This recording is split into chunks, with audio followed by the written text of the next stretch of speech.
Hey everybody, this is SK, Game Master for this group, and welcome back to our season of Starfinder. Here are our players. Everyone, I'm Tome. I'm playing Yuchi, a Yoski mechanic with my trusty combat drone Ski. Hi, my name is Richard. I am playing an Elven Technomancer, just a space wizard.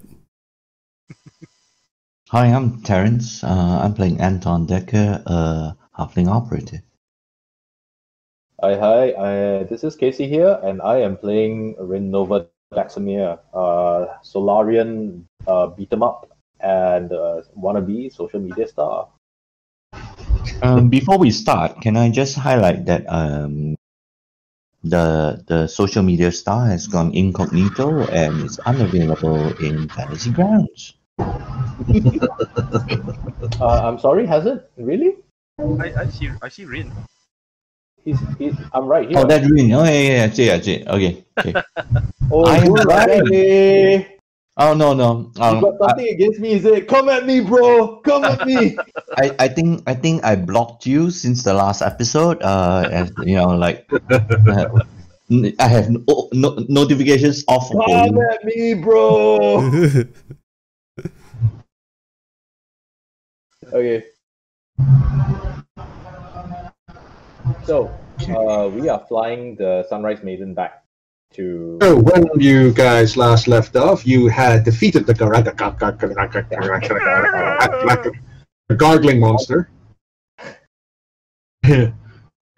We shall name it Listerine. The Garakakal. The Garakakal, named Listerine, lies incorporeal, has been disrupted back to its own plane. Okay, you had commandeered the Sunrise Maiden for yourself, for your own, especially since Mariko Nash basically left the Sunrise Maiden, her ship, to whoever found her body, and she's willed it to whoever's actually come into this rock and discovered her. You also have part of her work deciphering the language on the rock. You've discovered that the rock was part of this is just a sheared off part of a much larger superweapon. The Death Star, and the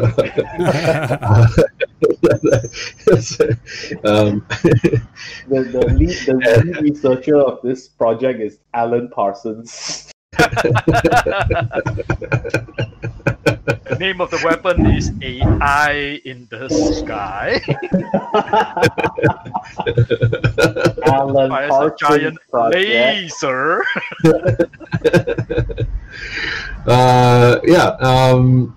Pretty much it. You guys did say at the end of after last week's session, that you had some things that were undone yet, that you had left undone, and you wanted to go back and get that done before you leave the rock. One was to figure out where the Acreon encountered the rock. Do we want to do that? Yeah. Anton. We had a discussion before SK came on board. I think we're going to leave it be. Okay. Okay. We're going to leave it. Okay. You have essentially fulfilled everything that the Ambassador Noor has actually asked you to do, and that was threefold. Fourfold include his personal mission for you, but threefold was to first discover what happened to the crew of the Acreon. Number two, whether or not anything to aid him in his the sort of dispute between Astral Extractions and Hardscrabble Collective. So what the value of the drift rock actually is, and if indeed the drift rock was as mysterious as people say it is. Like, for example, the crew of the Acreon disappeared because of mysterious reasons, and therefore, all the rumors swirling about the drift rock as to why the Acreon crew disappeared and who might have been behind it. Rumors are rife. And then fourthly was his personal request was to deliver the package that was on board the Acreon to him. Which we still don't know his character, right? We actually think we failed it. Because Right. This you stowed on board the shuttle, and the shuttle somehow left while you were on the rock. You came back to where the shuttle was, discovered it gone, had to go back. Basically, you've taken off in the Sunrise Maiden, and you are en route back. So unless you have anything else, we can continue from there. yeah, let's head back because Anton and I are still infected with void fever, and we need to, as we approach Absalom Station, we need to tell them that the two of us are infected with void fever and we need to be rushed to the hospital in quarantine. Okay. Doctor, I need a morning after pill. That's still not as cool as heal me, I'm dying. Heal me, I'm dying. I'm dying. Heal me, I'm dying. Do you know that he might be listening to this recording as That's well? awesome! Please listen to it! That's just terrible. I have no regrets. None whatsoever. Zero regrets. Regrets. Okay. Okay, then in that case, you guys have access to the Sunrise Maiden ship, so that's already made public, and you guys can access that anytime you want. I'll just put up the. This is in red, except it's actually in sort of black color. Not red with a black stripe. Sorry, not black with a red stripe in the center. As befitting all the rest of our ships. No, I sent you guys. Casey had asked for a sort of PDF spec sheet. I've sent it to you guys already. Yeah, I saw that. That was awesome. Thanks. Okay, so you are en route back to the Absalom station, and yeah, once we're about 15 minutes in and we reached about the customs point, right? I go, hey, I say, Absalom Station Control, this is the Sunrise Maiden. Absalom Station Control, this is the Sunrise Maiden. We have two of our crew members infected with void fever. Request medical assistance when we dock. the Absalom Station Control comes back, and Traffic Control comes back and says, Sunrise, attention, Sunrise Maiden, you are not a registered ship. Please heave to. Prepare for boarding by the Customs and Inspection team. All right, that's not a problem. Except you should know that we're the guys working. We're the guys that just came from the drift route. We were off on the mission for the drift route. Kindly contact Ambassador Knox to confirm our to confirm our identity. We're sending our details over right now.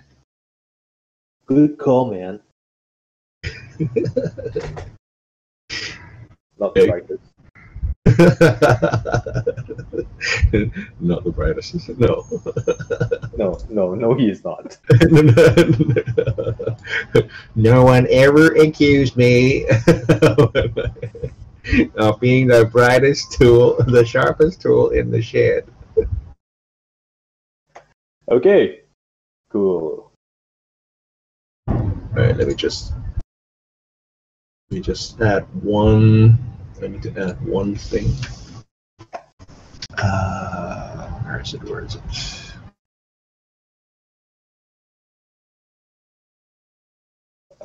Clara has a problem though, because she's not technically part of the crew, and the two goblins are also but the two goblins I care less about.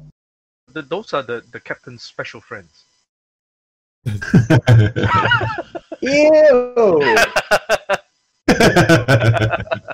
Special friend. Wink. Very special. Cabin boys. Wink. Let's see which one is the. I'll use this one. Sorry. Just pull this in. Okay, and I can enlarge this again. All right. Cool. Is there a smuggling compartment or anything like that? Not Well, modern. you really haven't explored the ship at all. So. Oh my god, there are 6 cocoons! Oh my god, I see them on the side. There's 6 sarcophagi. No. Oh, 6 vampires. Come out. Can't! Any of them could be the Genesis torpedo. Any of them. No, so if we go by your theory that the first sarcophagi was actually a person inside that stole our ship, Yeah. then these 6 are supposed to steal this ship. Every ship that we find from now on will have a chest in it. And no, a bunch of sarcophagi equal to the number of crew needed to crew the ship.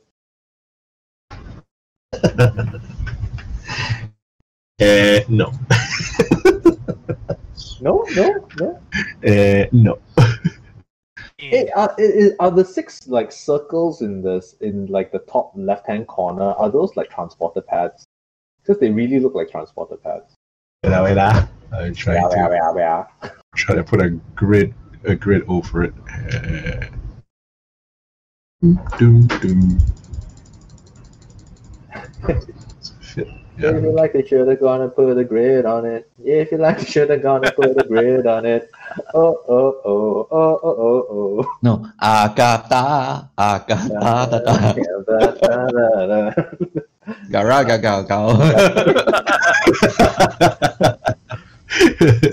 I'm trying to work Garakagal into the song now, and it's really hard. It's like Garakagal is like 4 syllables. Okay, let me see where it fits into the song. Garakagal.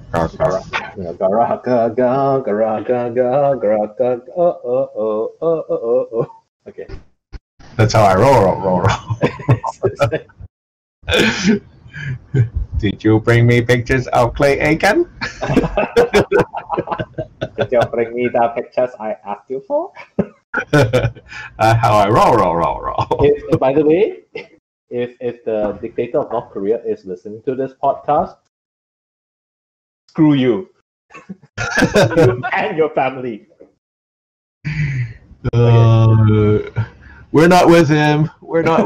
He like dragged off into North Korea in one mysterious night. And like, oh my god, my life is a K-drama. Oh no. We're not with him. Please don't take us. Oh no. Why doesn't the stupid grid won't snap in place? Oh snap. Oh snap. Oh snap.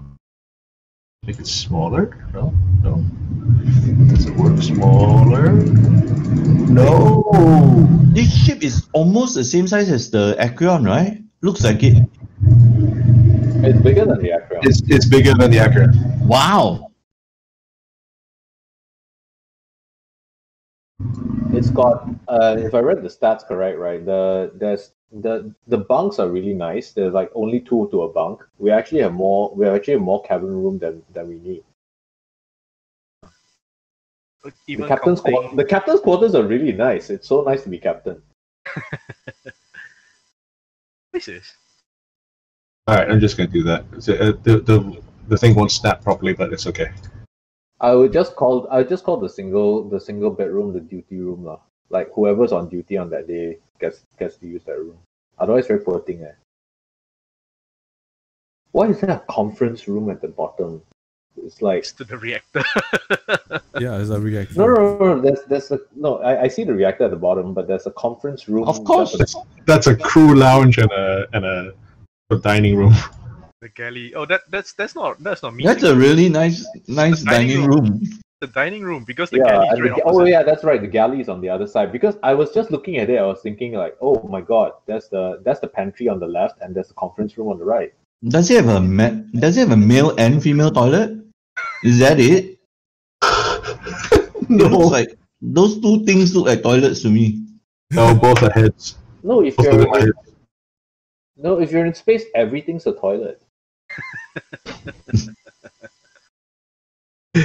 Anyway, Yeah, there are 2 sets of toilets. It's right in between the 2 sets of bedrooms. So it's not male and female toilets, but there are 2 sets of toilets. Okay, let me just put this down here and this one down here. There's a set of crew toilets.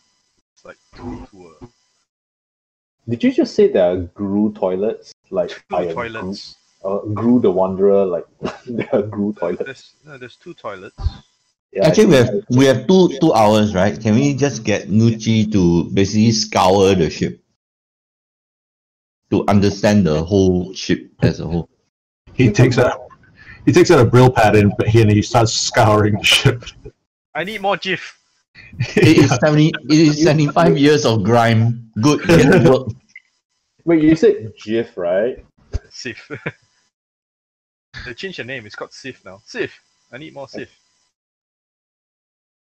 You need more Sith as opposed to more Jedi. Sith. Hardy har har. Sith. When everything is the dark side. Answer to the dark side. Sif. Hardy har har. Okay. Anyway, Okay. what are you guys doing? Customs is coming on. We're holding position. Because customs is. I don't think we have an opposition to holding position, right? Okay, so during the 2 hours back, you guys are not doing anything, right? I'm we're- gonna we're- call we're up the looking around the ship, though. schematics. I mean, Yeah, I'm gonna I'm call sure up we're the K4, right? schematics. I'm flying. I'm going around every single room. Like, this is awesome, man. Hey, have you checked out the bed? And then you jump on the bed and start making like blanket angels. A cloud of dust goes poof when you jump onto the bed. No problems. I've been in worse. They go, "Oi, yeah, oi." he's walking. The captain is walking the ship. Cobwebs everywhere, grime, dirt that's built up over 75 years of just sitting there. I'm looking for the janitor bot, if there is one. There isn't. Okay, so I'm looking for the janitor's closet then, and handing out mops and mops, pails, and just clean the damn thing. It's ours now, man. Come on, let's take some pride in it, man.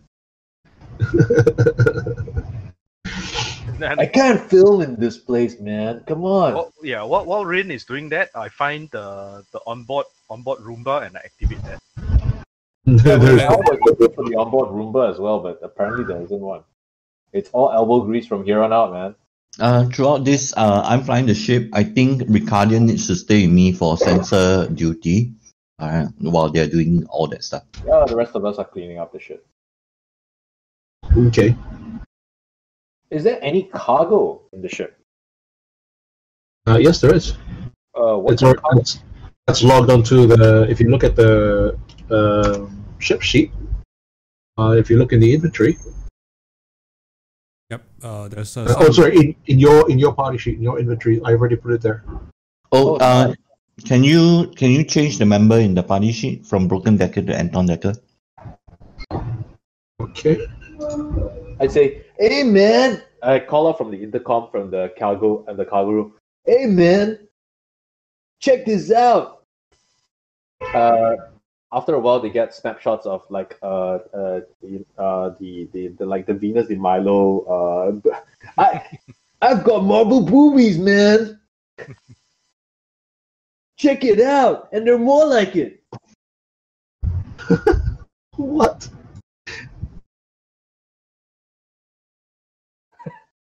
Yes, I am an invalid parameter. Don't tell me you found the foreign Madonna. With the big boobies, man. Check it out. It says here. It says it's the picture of the fallen Madonna with the big boobies, man. What? And it's initialed here, Heflick. Whose hair, man? Hello, Joe. Sorry. It is I, Anton. Declare. It is I, Claire. I was pissing by the dew when I saw. Okay. The crew has been reconstituted, and it's in your party sheet inventory. You see there's some on the port side cargo hold. There are trade goods and some rather unusual art objects. And I go up to them and say, "Hey, I've put the relative value of what you think they're worth in the description itself. Okay. Yes. Do we need to appraise it, or is this already appraised? No, this is what you think it's worth based on what. Okay. Let me see if I can pull it into the. Oh no, I can't. Okay. Oh, that's One key thing to note: can we check whether it's illegal? Trade goods? Yeah.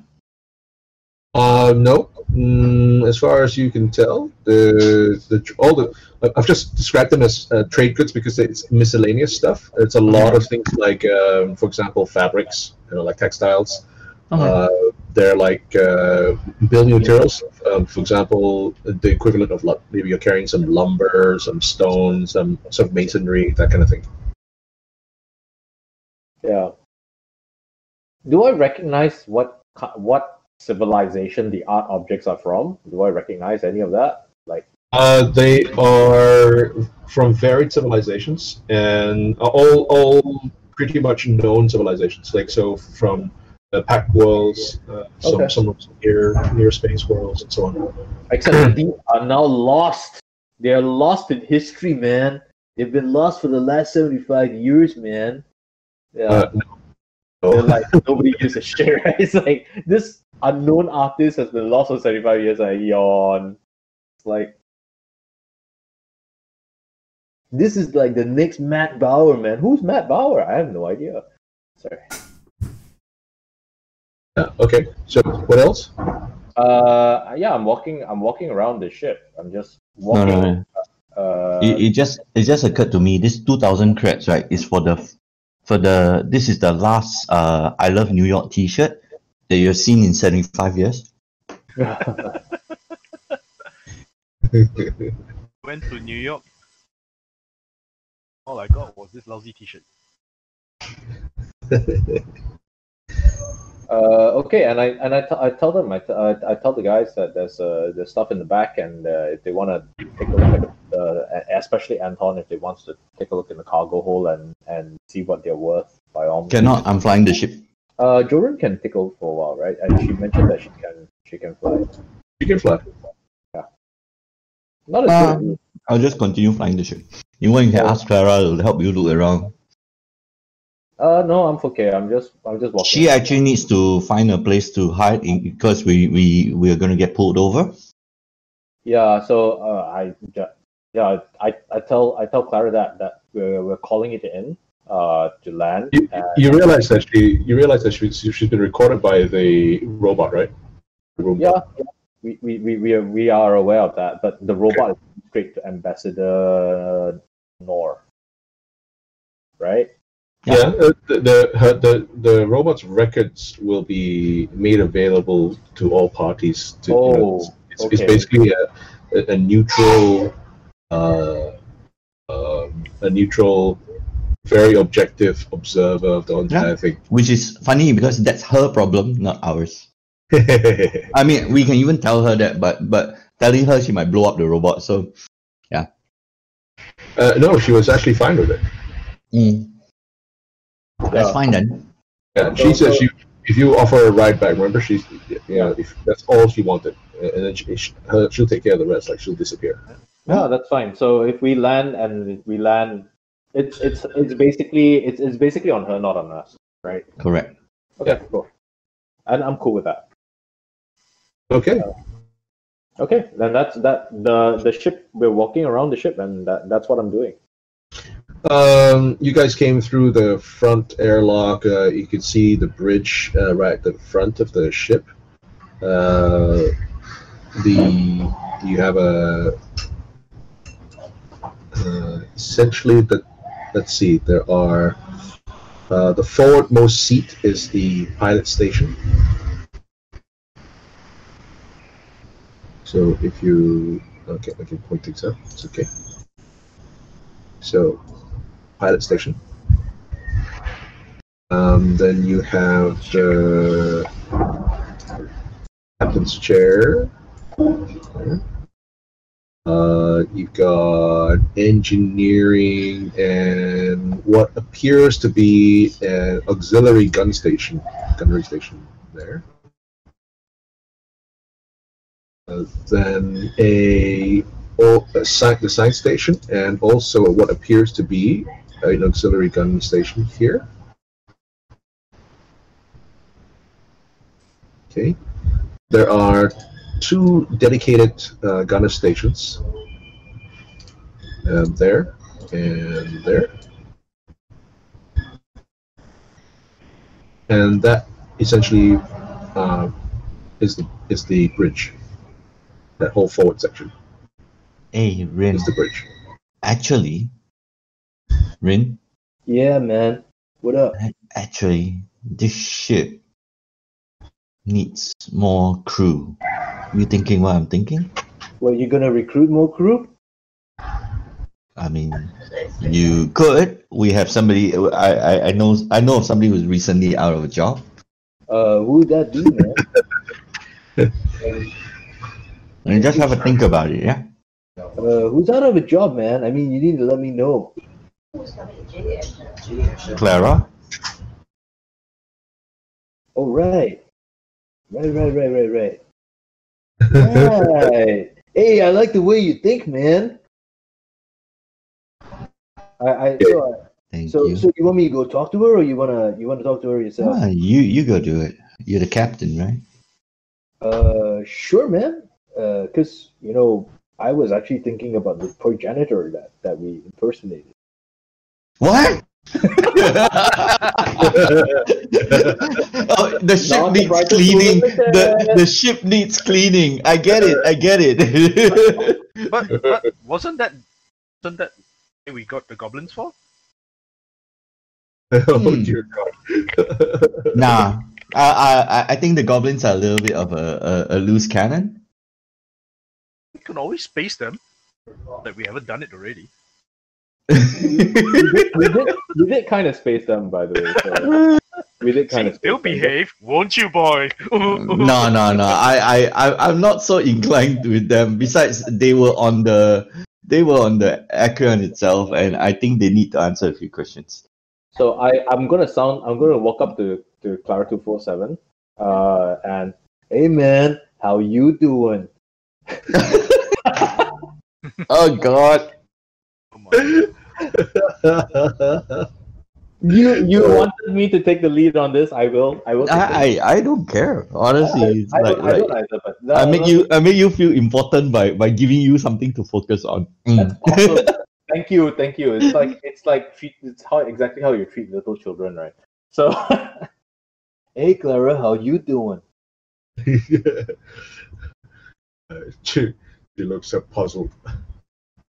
Say, you got any plans after you land and stuff like that? Because it occurs to me that you're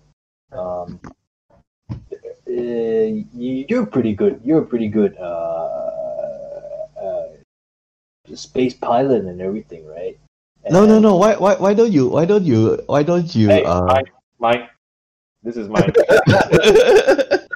This is mine. I was gonna add to your style. That's all. No. I have needs and you have needs.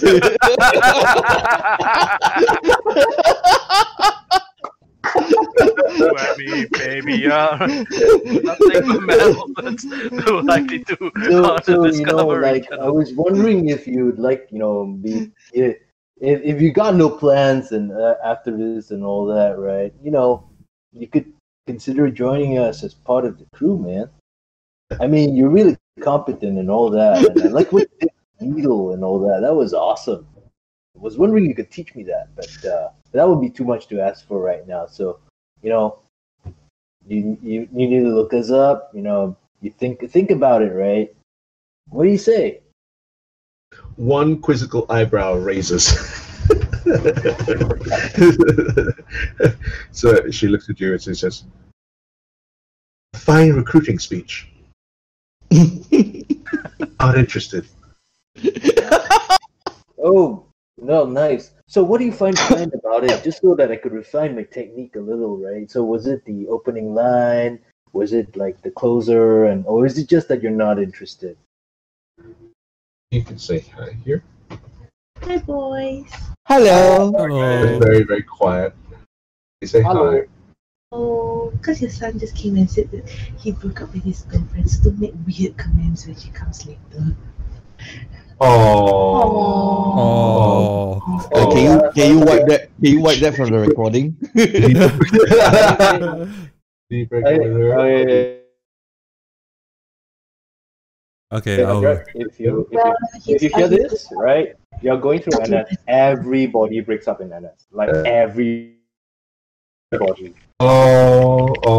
Okay, all right. As if they really care. They just want They to get back to said, their they said game. everybody breaks Like up in everybody. I've seen like one couple make it out of like maybe about 50. Okay. Okay. Anyway, sorry. You said opening lines, closing. She both eyebrows go up. It's just opening line. Yeah, like how you doing? Your opening lines was functional. Was what? Functional. Yeah, man. I'm totally functional. Yes. And that's all you fixate on, and you leave. I did it. It's functional.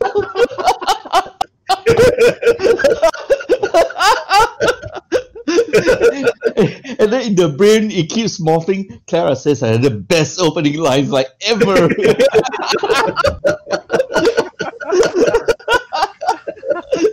But in all seriousness, man, you got plans. You gotta get out of here. We're gonna be calling in after that. I mean, what are your? I mean, you don't have to tell us and all that, but what are your plans?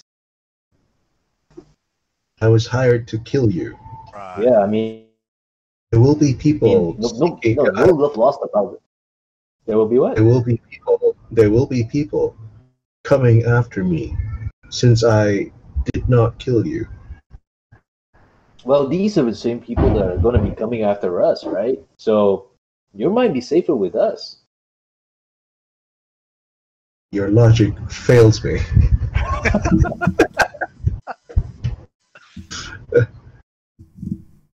You know, 6 guys against a whole bunch of people versus 7 guys versus a whole bunch of people. I mean,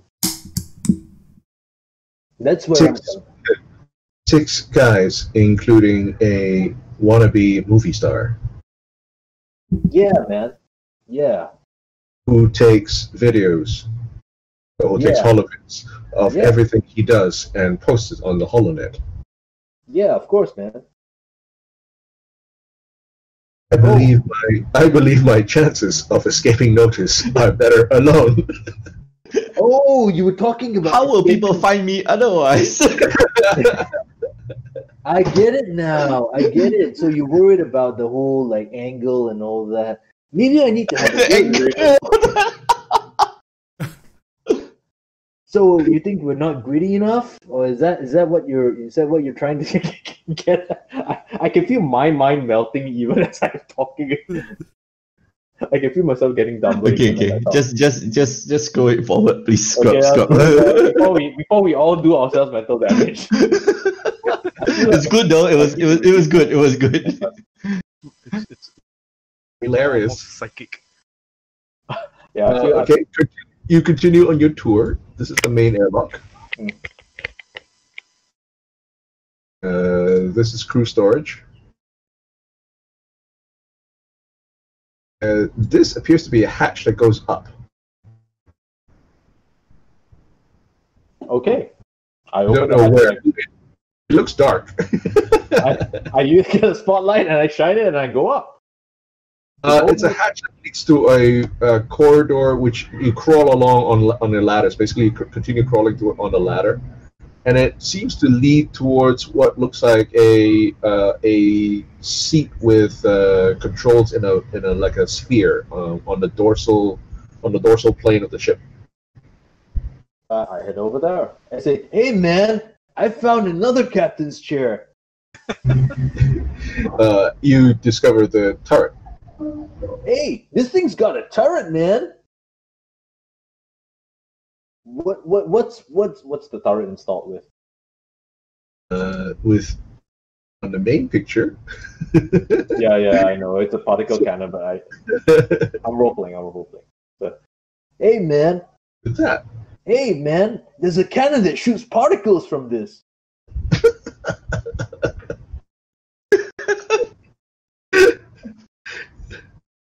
Or maybe it turns people into particles. I'm not sure, man. Is that how it works?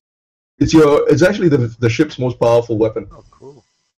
Oh, It's a choosy cannon. It's a choosy cannon. It's a particular cannon. It's not just any cannon. I saw it coming instant before he said it. It's still funny. You mean You it's just not got hit controlled by from the the particular gunner station? Is that local control or It's a slightly particular cannon. is it a local control or it's a manual control? I mean a backup control. I don't see anyone here named Manuel, man. Hey, by the way, can we get the? Oh no, how do I open the C sheet of the sunrise? Oh yeah, I got it. Never mind, found it. Thanks. Yeah, I think it's local control. I think you could send control down to the pilot if you need to. I think so. Does it do that? Does it do that? Has anybody tried? I'm booting up. I'm booting it up. Prior to that, we still have a power issue. Has anybody tracked down what is taking up all the power? Nucci has said that it's because the thrusters and the drift engines are not meant to be operating simultaneously. So when you run the drift engine, you have to shut down the thrusters anyway. Is that normal for? Yeah, Yes. that's normal. Your thrusters don't work in drift space. Okay. The drift engine is the one that manipulates the vessel's trajectory and velocity, everything. Okay. Yeah, and we have two power points before we do that. So two power points when we're in drift space need to be compensated for. I recommend disarming the escape pods because what could possibly happen in drift space that would require us to use escape pods?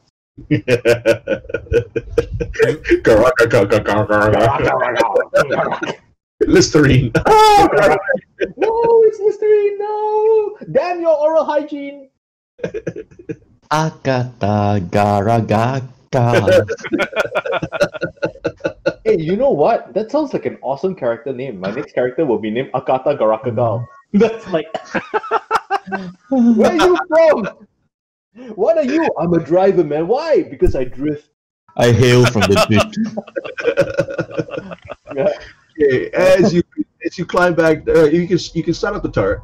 You flick on the switches, and the turret comes alive after a while. It hums to life, but it takes a while. It is really, really old. You figure probably the systems need an overhaul. Okay. I say it's taking a while to come back online, man. But I think the controls. I think it's local control by default, but you could possibly slave it down.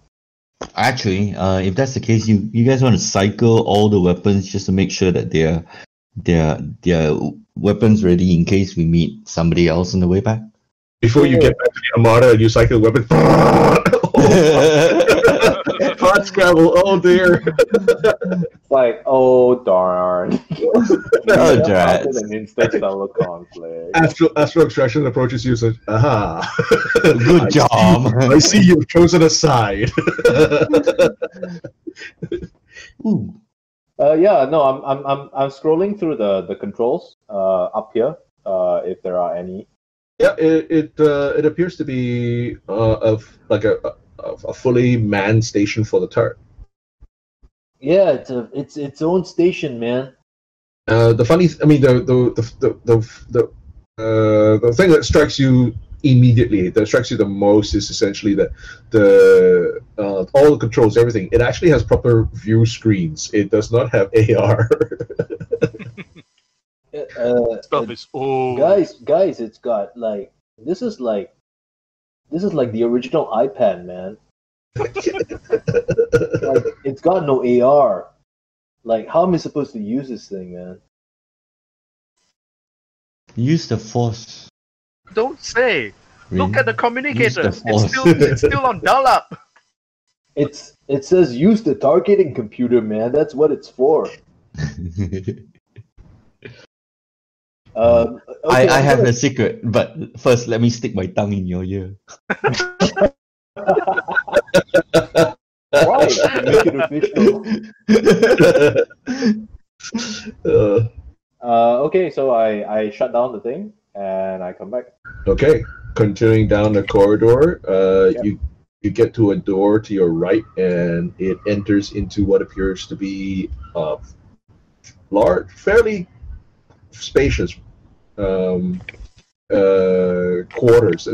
You're talking about, say, 3 meters by about Or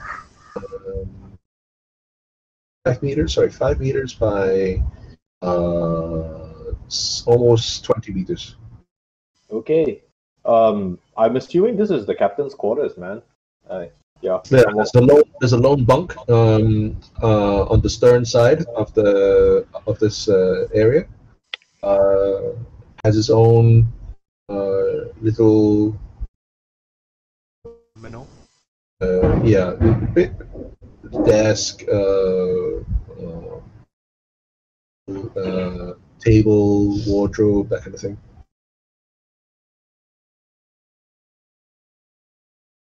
Okay, yeah, I'm looking through the room. I'm looking through because I have zero respect for privacy, right? I'm looking through the room. It's Mariko Nash's personal stuff. Okay. She's got holo recordings of various places she's visited. She seems to have been unattached, not married, no kids. You could see her with holo recordings, holo pics of a lot of different races that she's like taking selfies with, kind of thing. Different worlds that she's been on, but it's all confined to a particular place, and the room is neat. The quarters are very neat, quite Spartan. Okay. I'm looking through the photographs and all that, and seeing if there's stuff that I'm setting aside the stuff that I recognize and the places that I don't recognize, and put those aside, and then I'm gonna take those and bring them to the front and see whether they recognize it, if these are like clues to places that have not been discovered. Because this is a 75-year-old ship, right? There's a chance that she might not have logged all of these discoveries. In a moment, I need to lay down the law among my kids. Yeah. Go for it. Yep. You can sort out her holopics, and they're pretty straightforward. She's not labeled any of them, so it's just pictures, no words, Yep. no descriptions. Got it. Okay. Across from her is the first of double bunk crew quarters. Okay. You do notice one thing that is unusual, and you find a hatch. Okay, I open the hatch. It leads down into the ship's bowels, and a quick exploration of it looks like it's a maintenance hatch. Hey man, I found a maintenance hatch. I'm gonna point them out, the others, like to you right now. Just Okay. those are the things that you will find as you go along. You So, got freeze tubes.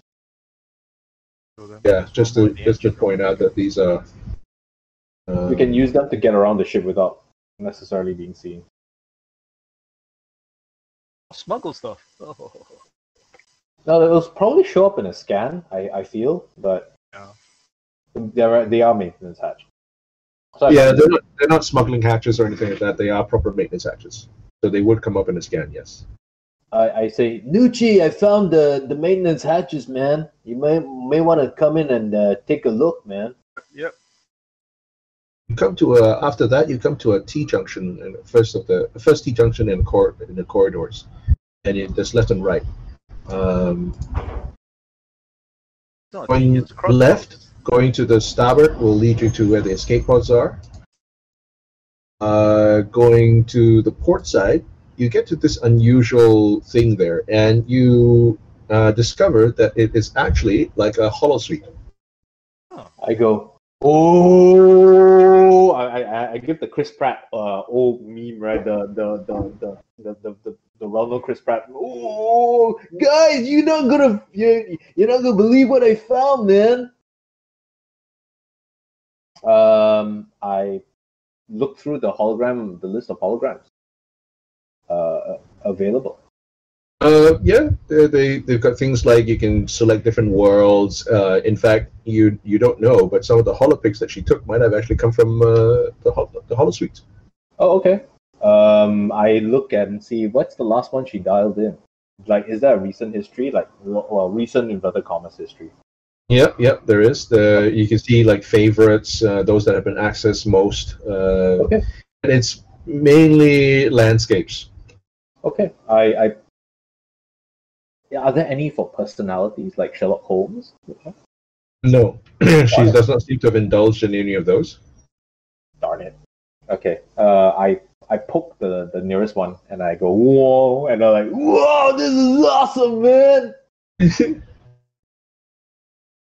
Yeah. So if there's one on Waikiki Beach, right? That's Waikiki Beach right in front of me. It's like, whoa, check this out, and I take my video and I scan across. Okay. Yeah, it really is like a small little luxury on a vessel this size. It's really like a personal holosuite. So, like, not all of you could crowd into that place, right? If you try to stick all of you inside, it'd just be ridiculous. It'd just be crowded. So it's really meant for one person.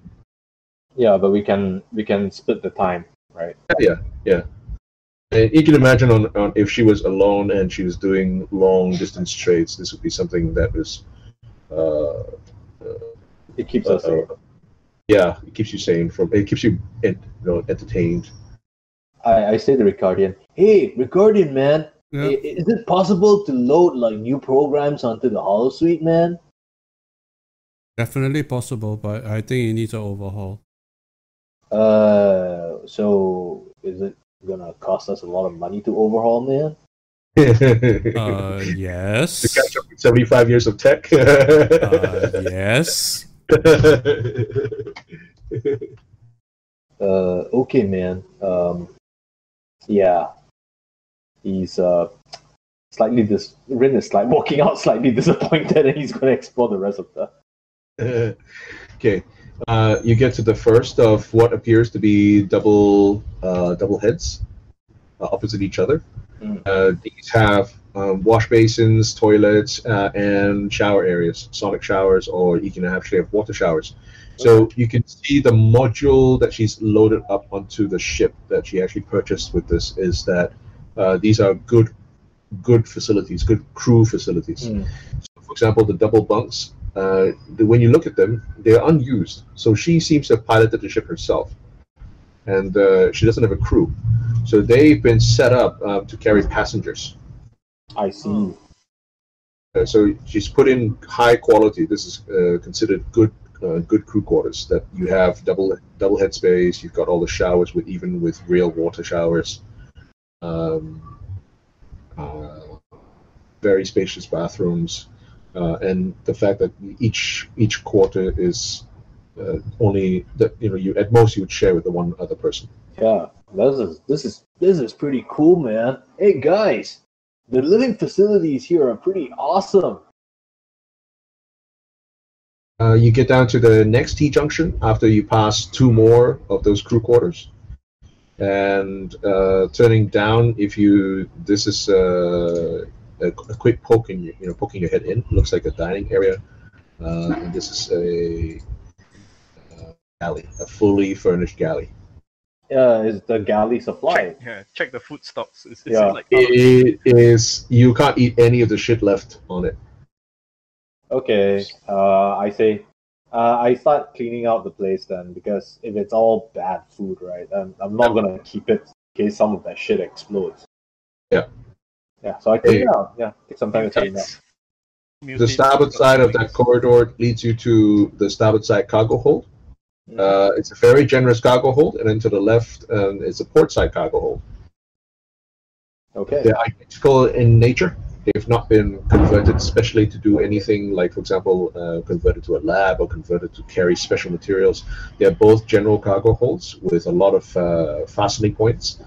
It doesn't have the amenities of a modern transport ship. Like a modern freighter. It doesn't have the latest locks and gizmos that would secure cargo in place and that kind of thing. Being 75 years out of date, it's still a very, very decent cargo hold, but it does mean that a lot of it is, the tech is outdated, so a lot of stuff is functional, but it's just outdated. So a lot of the things that you would take for granted today in a modern transport or freighter, this thing doesn't have it. It would have, it's more like your example, analog versus digital. It's not. It's got no auto loaders. The inventory management system is basically pen and paper, that kind of thing. Correct. Yeah. It's not pen and paper. Yeah, but I mean that's a good example. Of course, not pen and paper, but if you don't have robotic loading arms to assist in moving the cargo around. You don't tractor have beams. Pretty much exactly those kind of things. Instead, what you have is that you've got stuff like pulleys, automated pulleys that you would have to fasten. You fasten yourself. Someone fastens this together, and then you could move things around quite easily within the cargo bay using those equipment. It's just that it's more manual and it's not as automated, and it's more analog versus digital. Okay, that's cool. It's fine. It's things to break. And you get to the engineering right to the end of the vessel. And this is the drift engine. Nice. Large green thing, that's the power core. Which I can't enter, I assume. You can't enter it while it's active. Do I really want to get superpowers? You do find that the ship has an auxiliary airlock. Ooh. Okay. Lens that way. Yeah. Cool. Sorry, where's the auxiliary airlock? Bottom right-hand corner. The one that Just looks below like Oh, the circle thing. the smaller Oh, transporter no, room. not the circle thing. Okay. Okay, I see it now. The 4 square. Okay, got it.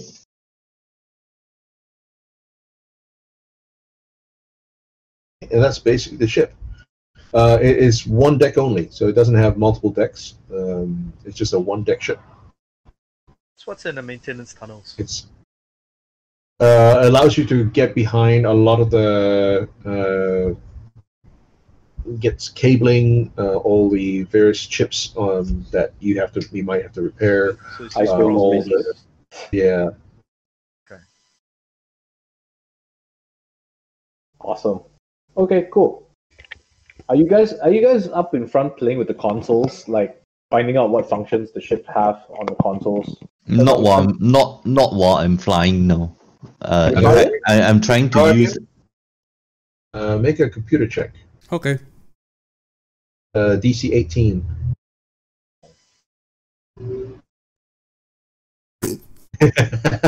Okay. Never assist lah. You spurn our symbiotic relationship, ah. Hello. I know he gets a +2 because he's got the computer. No, it's a plus. Oh, yeah, it's a +2. Yeah. 13. No, do it without the +2. It's just okay. Yeah. Okay. Anyway, you You don't know. I don't know anything. You don't Power know switch. shit. That's I hour know one. Can you try an hour two though? No. Do you know what's happening? Windows is updating your 75 years worth of updates.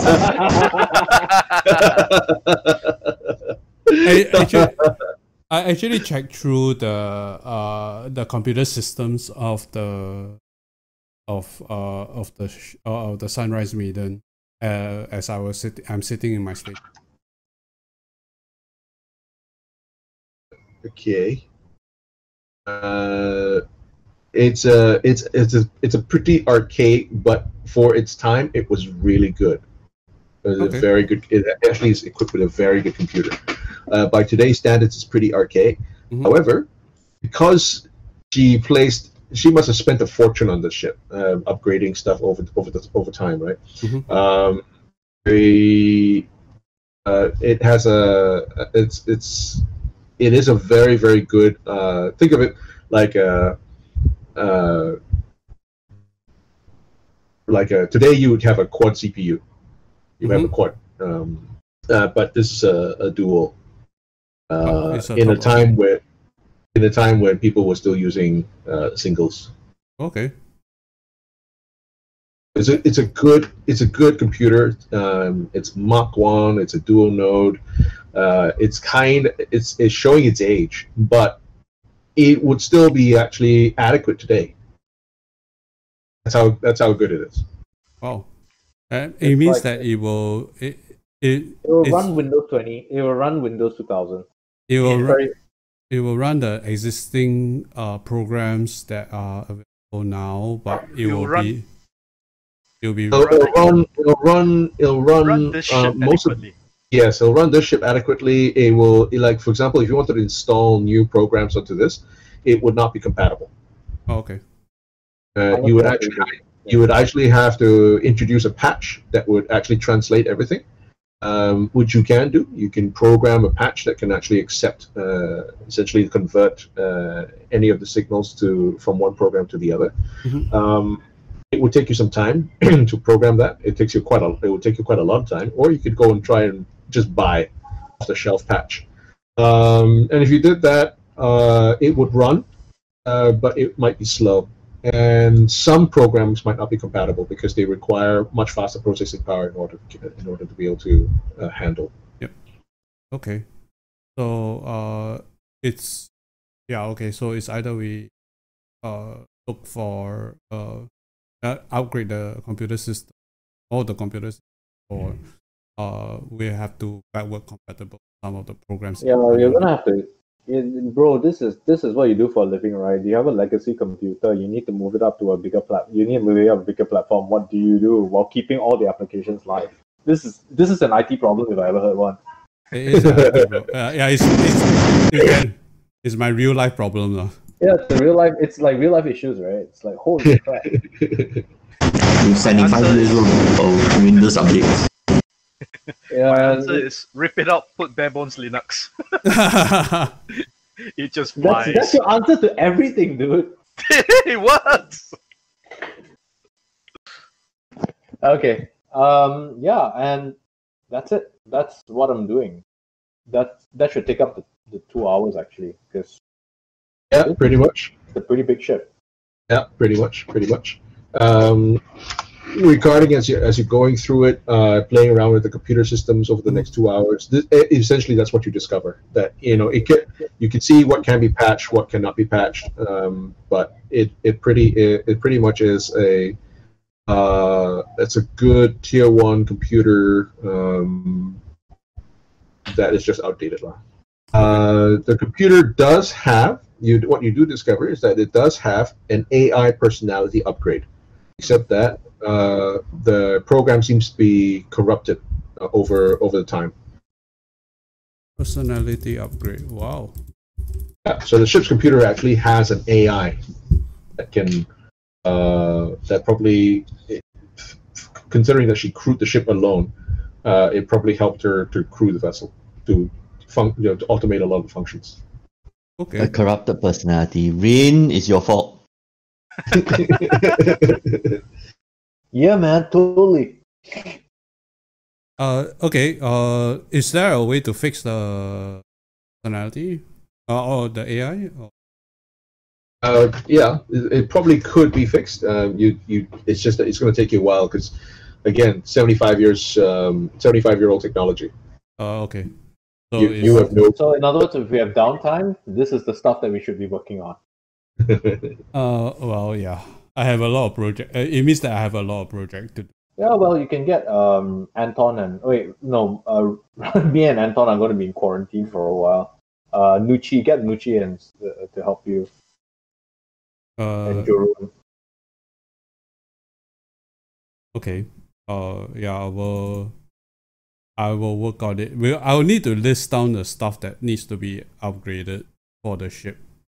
And see what are the essentials. Yeah.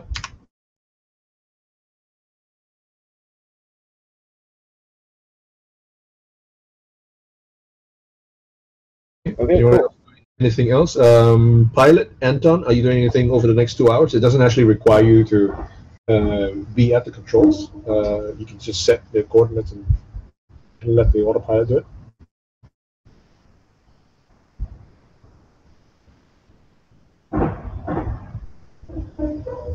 We filed salvage claim for this ship. Anton? We own the ship because of the transfer. Yeah, I learned the ship. I learned the ship controls itself. Given the size of the vessel, no surprise that it's not as maneuverable as a shuttle.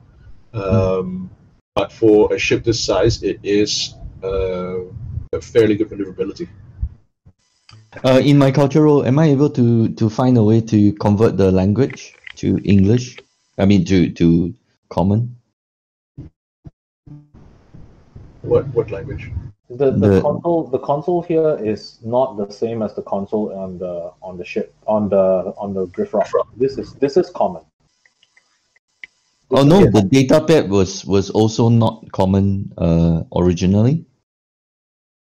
No. No, it was. No. What are you talking about? The ship is it's human. Okay, Yeah. Got it. Okay. No, I'm not doing anything special aside from radioing in when the time comes. Yeah. As a way to fund the systems upgrade, can we sell off the cargo? We could. You could sell off the cargo, yeah. That would help. Not immediately. Why don't you get a proper appraisal? Because these, especially the art goods themselves, they are antiques. So yeah, they don't make them like they used to, kind of thing. I guess when we call in, all right, fly. We could ask Ambassador Nor for help, depending on how happy he is with us losing his package. We lost his ship. It wasn't his ship. It wasn't his ship for you to I lose. can't afford it. I'm going to go in indentured slavery. You know what's gonna happen to people like me when go into indentured slavery? You know what happens? Okay. That's it. Okay. When you get to Epsilon Station, the Epsilon Station traffic control has already told you. ATC Epsilon traffic control basically tells you heave to and prepare to be boarded by a customs inspection team. Okay. Also tell them about to contact Ambassador Nor. Right, to let them know that we're coming in, and to retrieve the drone from us. Okay. It takes about an hour for the customs inspection. You are asked to park in an orbit around station, and it's a little distance away from the rest of the Armada. It's an one of the isolation anchorages for the station. Okay, highlight to Clara what we're doing. Tell her to make her own plans as to how she wishes to avoid being discovered. Okay. customs and inspection team, the shuttle, the security shuttle, actually comes after about an hour and docks at the main hatch. It takes a few minutes to like figure out where to dock. Yeah, it is like, this is an old bucket of bolts. Where the heck's the hatch? And then they, oh, is that the hatch? No, that couldn't be. No, really, it looks like the hatch. No, never done that in 100 years. 35. They finally do dock, and the first person on board is Ambassador Noor. Okay. Hey, Ambassador Noor. Good to see you. Sorry about the ship, man. Like the other We ship. lost your ship. Yeah. I can't afford it. He gestures you aside as he comes aboard, and you can see the custom inspection team, the security team that follows, starts going about, and you can see it's a team of about 20, and you can see the commander going,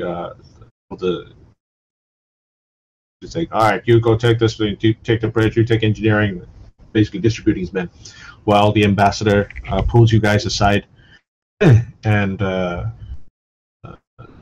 as you say, sorry, we lost the ship, man, and so on. Right? He raises up his hands in a placatory gesture. Okay. And he starts to apologize. I am so sorry. I am most remiss, having overlooked a small detail. I was not told by the station security that they would actually take the shuttle back. Unfortunately, apparently, the station security thought that it might be prudent to remove the shuttle without your knowledge and to send it out again to fetch you should you have actually discovered something of import. But they were afraid that anything that might have killed the crew, or essentially they succumbed to the fears of the rumors themselves, and they removed the ship without actually telling me. If that's the case, did you get the package, man? It was on the ship. We left it on the ship. Did you get it? When it was reported to me that the shuttle was on its way back, I went to meet it, thinking that you might be on it. You had completed your mission. When I discovered that the shuttle had returned without you, I was, of course, most upset. And I made my feelings known with the head of station security. I filed a formal protest for their actions. I did go on board and did see that you had left a package on board for me. I've had it discreetly removed. You have done well in that regard, and I thank you. I must apologize again for not having been on top of the situation. This shouldn't have happened. Hey, no sweat, man. I mean, no blood, no foul, right? And we wouldn't have got this swanky new ship, new old ship, if we had the shuttle, man. So, thanks. You must know that I and Rin are both infected with what we encountered on the rock itself. Some beast called an Akata. Yes, it's a space creature. We have maybe about another hour or so before it really incubates, so I think you guys should step it up a little bit. I will inform the commander of the customs team. The void fever is rare but not uncommon. It is a known symptom and can be treated. So you know what Akata are, of which a large number of, in fact, the crew itself were attacked by Akata, as you will come to know once you see the video. I'm sure you have much to report. I will take the robot back and making my observations. You must, I'm sure that it will tell me how you came into possession of this splendid ship. And I'm sure you will have much more to say when we meet again. Take my leave of you now. Please report to me after the doctors have cleared you from quarantine. That makes sense, man. Thank you. He leaves with the Roomba, after the customs team leaves after about 20 minutes, and the ship remains in quarantine, they have to essentially clear a bay for you to come in, where it will observe full medical quarantine since you actually have void fever. You carry void fever. Do you want to call Chiskiss, man? Yeah. He's not going to be able. When the shuttle leaves, the commander tells you that all is in order, and he says, "Well, thank you for what you've done. I'm sure you've got a lot to tell." Nods towards the ambassador. I'm sure he'll be putting out some kind of declaration or some kind of announcement. You guys will have to hold off for about an hour. We'll try and make it sooner than that. But we need to clear a bay for you and then quarantine you. Make sure that the passage you take straight to the station's hospital will be cleared. You want to take the two goblins with you? We found them on the Acreon. They might have something to answer. Yeah, so they're placed under arrest and they will face charges of patient quarantine and attempted piracy. Piracy? Oh. Yeah. Yeah, the Acreon is not their ship. Were they pirates? It's stealing from another ship. No, they were stowaways according to them, right? No. Stowing away. First of all, that's a crime in itself. Okay. But they stowed away on a ship that took it near the quarantine zone. They launched themselves into space from the stowaway ship. Oh, they didn't tell us that. I didn't know that. They did. Okay. Yeah. So, and then getting on board the Acreon is a breach of the Absalon quarantine zone. Then actually getting on board without permission and then going through and starting to collect and steal from it is piracy. Okay. We also give Ambassador Noor the samples of the crystal thingamajiggies that we found. Oh, you want to give them to him? Okay, sure. Yeah, so that he can begin the analysis of it as well. We're so honest, lah. We already analyzed it. We know what it is. It's the star metal. You can just give him the analysis and that'll be totally okay. The analysis then. Okay. You're going to keep the stuff for yourself, okay. Yeah, I mean, I was... Whatever you want, I just expected you to keep it for yourself because it's worth money. It's worth money, right? Just the analysis then. Sure. Yeah, just give him the analysis. That's what he needs, right? It's like nothing else. We're keeping the rest of the shit that we found on the ship. Technically, we are the pirates. We are the real pirates. I'm just going to point that out, okay? Okay, well, technically, of course, the Acreon and Drift Rock still remain contested between Astral Extractions and Hardscrabble. And you guys have about an hour before you're brought in. Anything you want to do in that hour? We also pass in... the robot also has the legalese of the document itself, right? Of contract. The contract itself. No, yeah, exactly. The robot...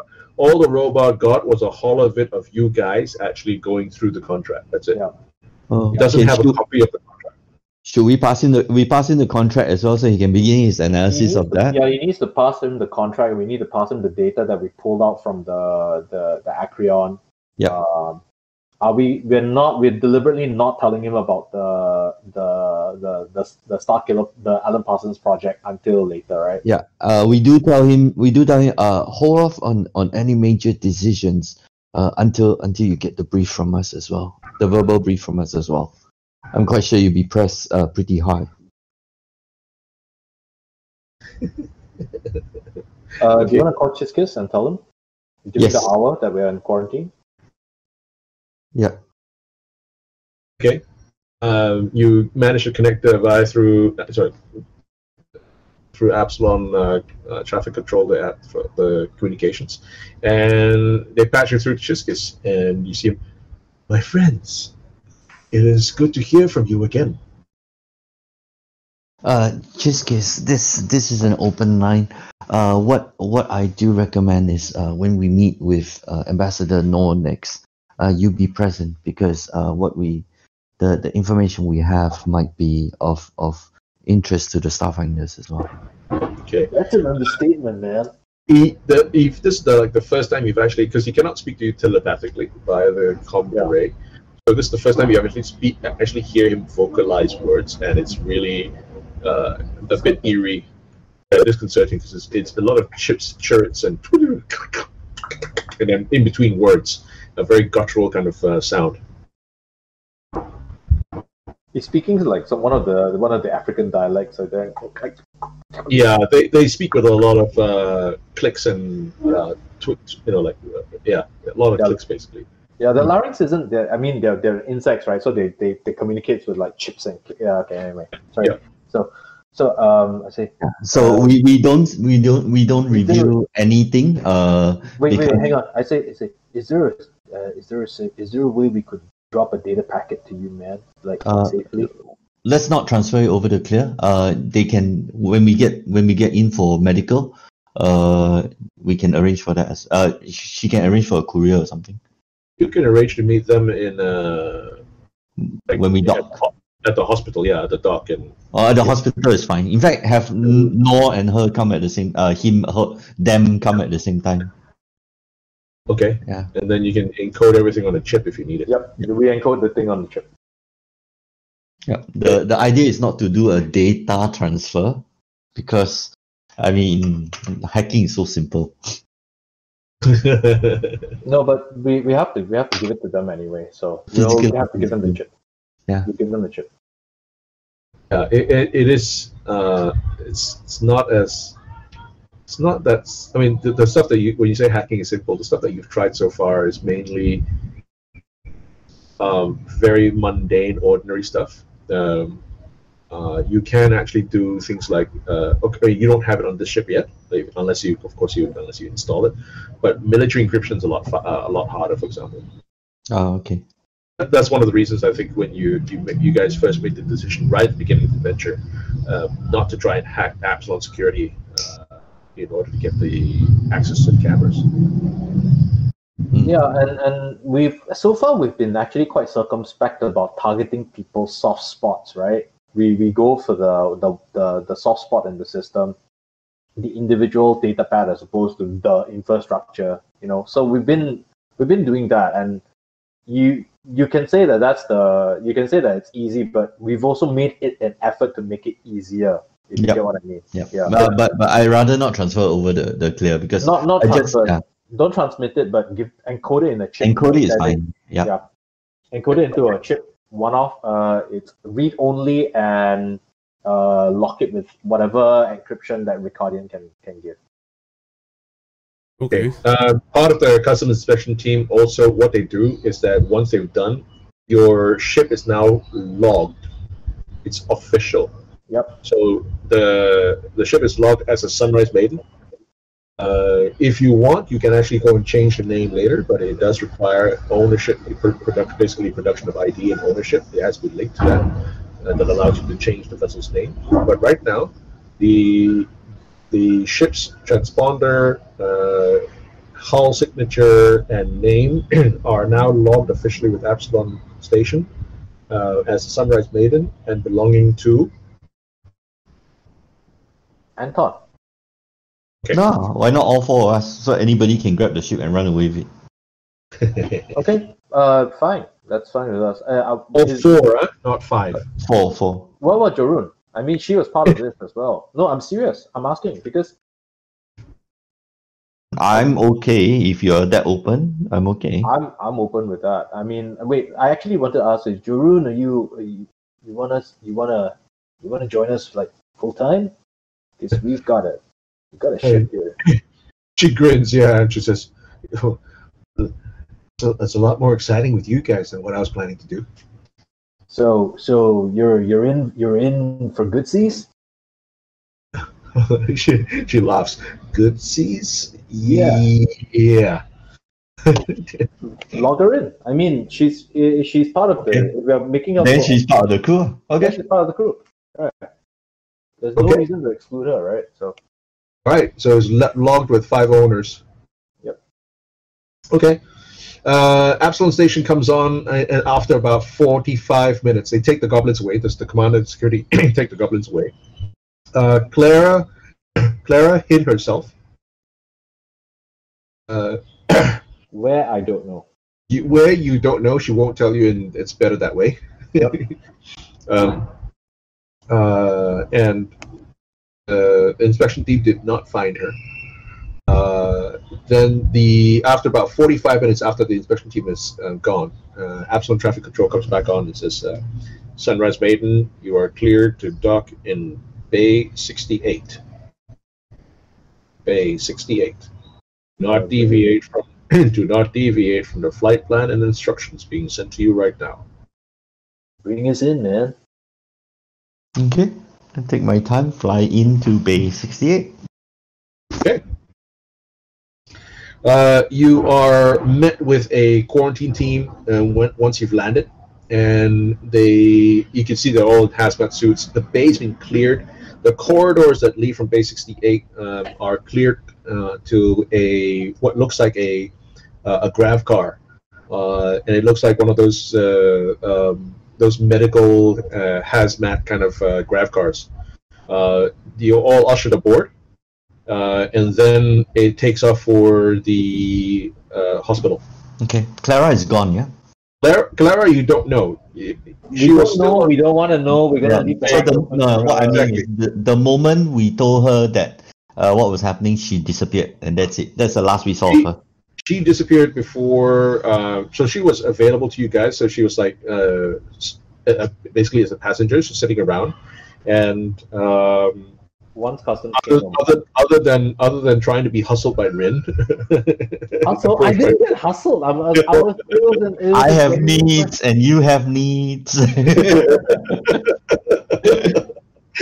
Other than that, she's been pretty much left to her own thoughts, and she has made very deliberate moves to like stay within sight of all of you. So she has never left on her own. Okay.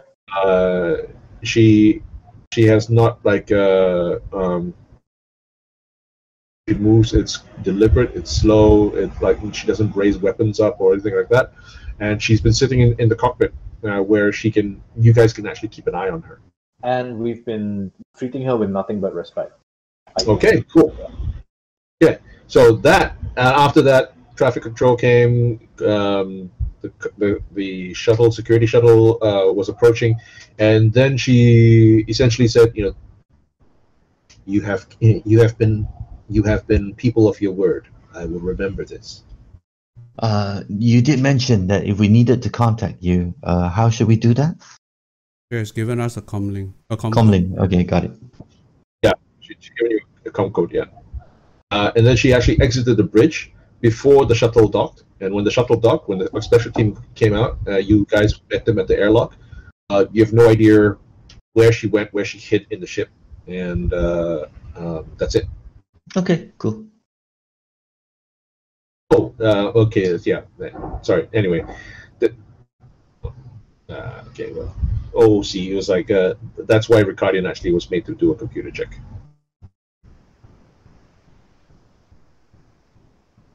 Oh, then good that he failed. In a way, I suppose so. Yes. What does the computer check do anyway? He can honestly say, "I have no idea where she is." Okay. Yeah. So the ship's alert system for when an airlock opens. Airlock. Yeah. She probably jumped out the second airlock. She doesn't need oxygen. Remember? Yeah. Okay. Androids are awesome. Okay, so you've been brought to the hospital. So you don't know what happened with Clara. So to answer your question, but as you land and the quarantine team comes on board, ushers you all off, make sure that everybody is accounted for. You have no idea, and then the grav car whizzes you off to the hospital. Nice. Okay. Ricardian and Rin and Anton, both of you have to make fortitude checks. You get with the hospital, you get actually a +10, and you have to make 2 fortitude checks in a row. Okay. I will fail on a 1. I will basically fail on a 1.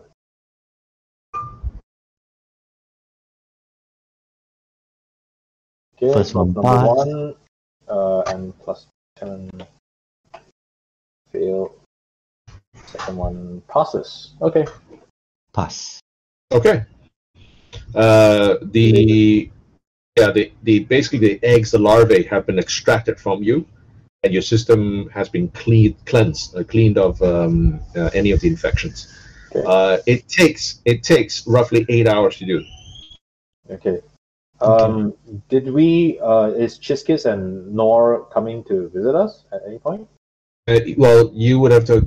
The thing is that do you want them to come while you sort of just leave Ricardin to handle the brief, or you want to be around because you're going to be out and then held for observation for 1 day? Yeah, we can have them visit us in the hospital for the debrief as well, right? Yep. Yeah, you can. So if you want, you can. It can be after you guys get our eggs removed. Yeah, essentially. Yeah.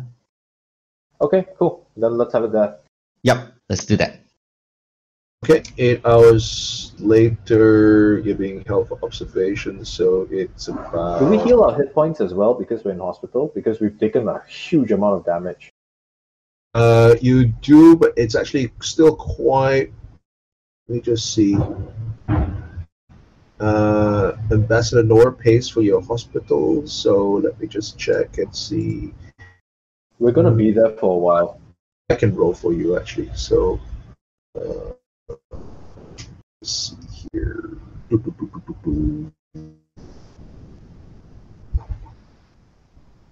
Yeah, wounds are not as easy to heal here as Correct.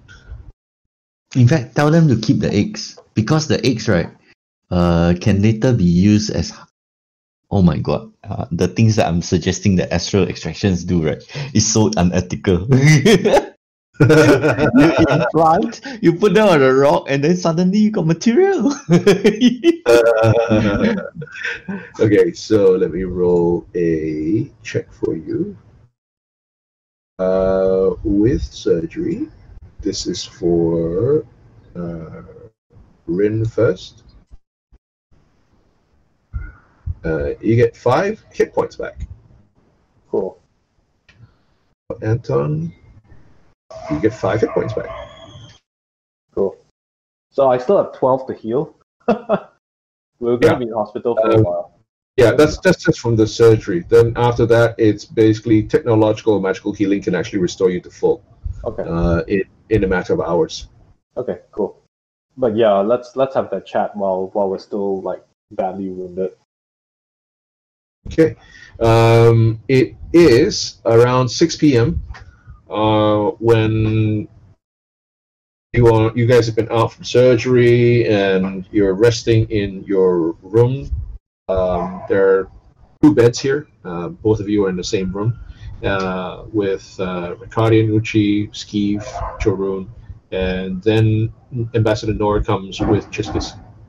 Do we have all our equipment? Can I scan the room to make sure that it's like debugged? Go ahead, make a scan.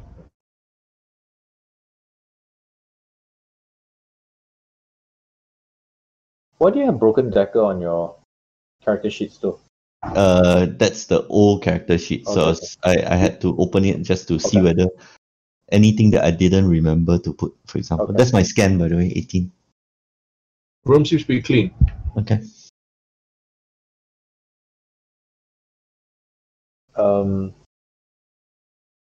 Of course, it's a hospital. The rooms will be clean. Right? Har. You're in an isolation ward, so it's removed away from the main hospitals, the main ward.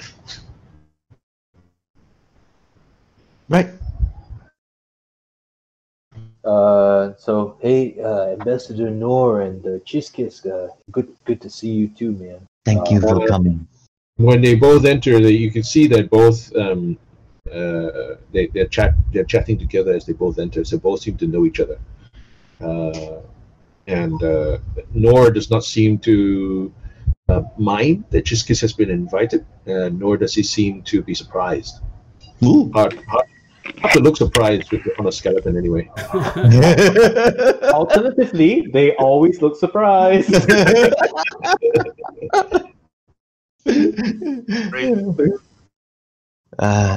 Thank you for coming, Ambassador Noah and Chiskis. The reason why we asked for both of you to be present is because of the information that we found while on board the Drift Rock itself. I think the incident at the Akron is quite self-explanatory from the videos that we produced. That it was basically Akata managed to get on board and eliminated a large number of crew. The crew then ran over to the Drift Rock, where we've counted everybody, at least identified based on the spacesuits that were Akron spacesuits. What we found on the rock, on the other hand, was something that I think nobody anticipated, which is that it was part of there seemed to be some old tech on board, of which again the video should be able to show you that it was relatively built up and It's built up. It's part of an ancient empire super weapon, as far as we can tell.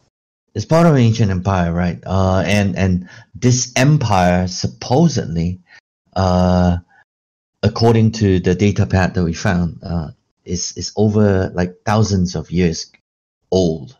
It's pre-gap. Pre-gap, exactly. And it was in the drift.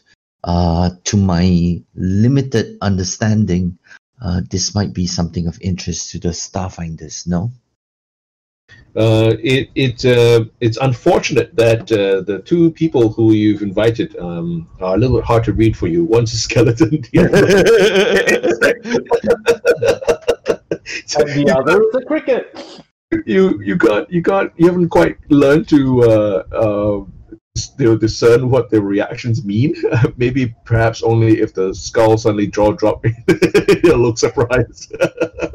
He has no eyebrows to raise. I mean, that's like so hard to read, man. Yeah, and then the other one's an insect, like the antennae are swishing back and forth. You have no idea whether that means I'm excited or like I'm so bored. It's like, give him the chip, man. It's got all the information on it, right?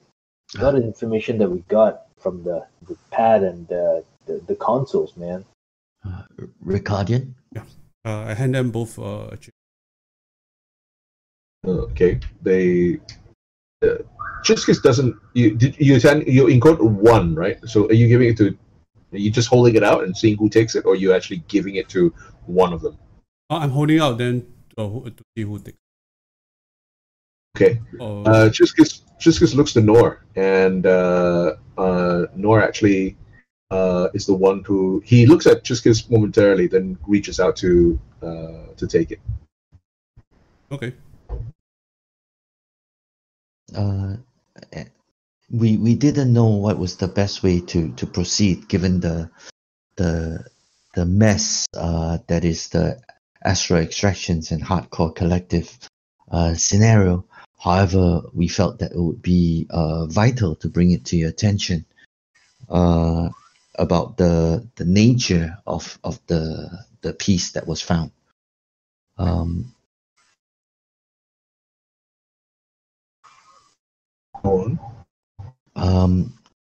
There is the information you have in the chip itself has the downloads from the console as well, is it? The downloads from the console plus the translation. Plus whatever translation that. Yeah, we found from Marito Nash, Marito Kane.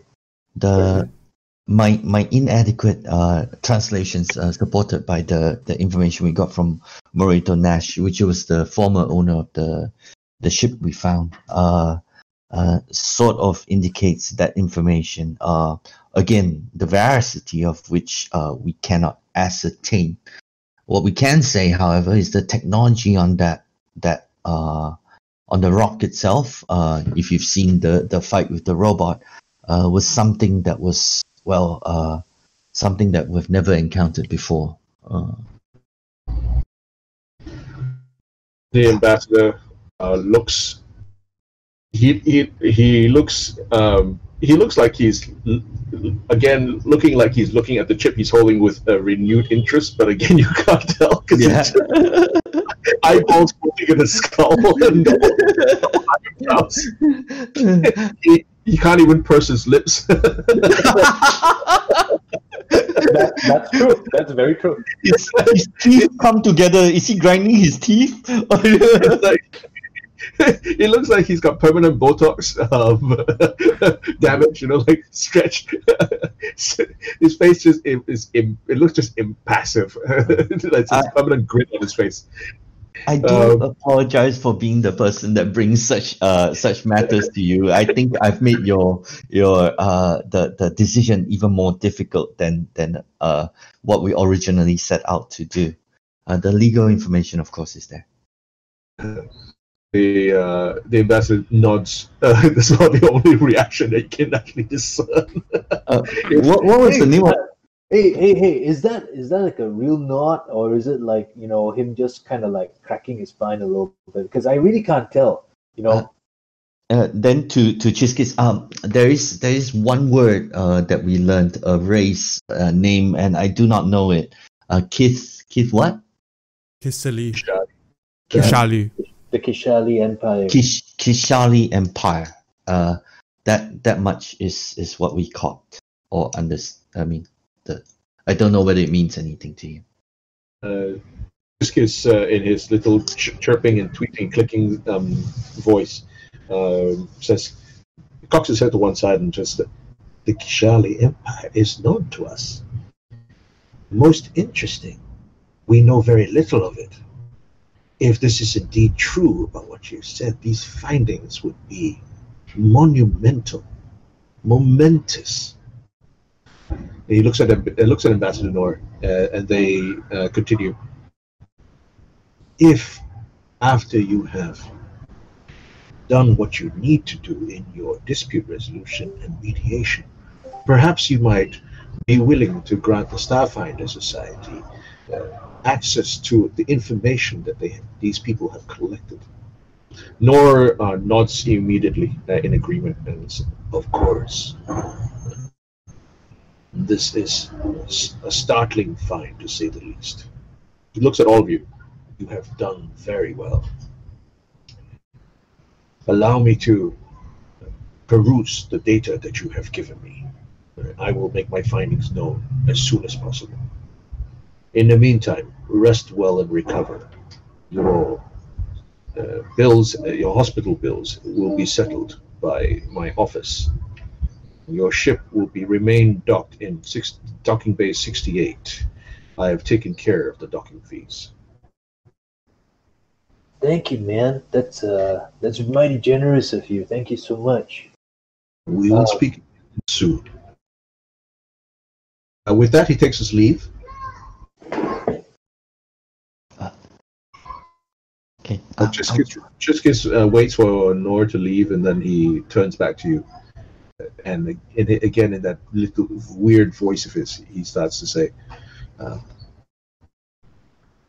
very, very, this is an astounding discovery.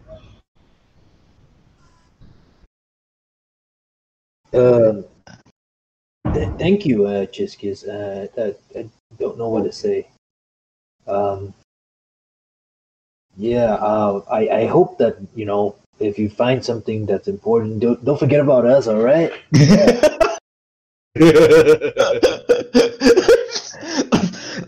I am shameless. By the way, what was the payment? What was the payment upon delivery? By the way. Oh no, we got paid in advance. No, we got paid in advance. Half. Ah, okay, cool. We're gonna go back and check our bank accounts later. Chiskis, one more thing. This small thing. I mean, we're new on the station and all that, but we're the owners of the Sunrise Maiden now. Part of it was some cargo of artifacts, art artifacts, and we don't know what the value of it is. Is there someone we could talk to about that? Skis looks at you and says, they might be of historical importance. I would be most happy to help you identify these artifacts of yours. Sure, man. Once we get out of hospital, we could meet at Docking Bay 68. You're in our ship. What do you want? Sorry, I missed. ID, the unusual art artifacts. Oh yeah, sure. In fact, why not just give her access to have it ID? Let's be there when she does lah. You're paranoia. Sure. She's like, these are completely valueless. Completely valueless. Tomorrow when we wake up, right? There's a new Epsilon station just orbiting the Epsilon station itself. What's that? That's Chisky's home.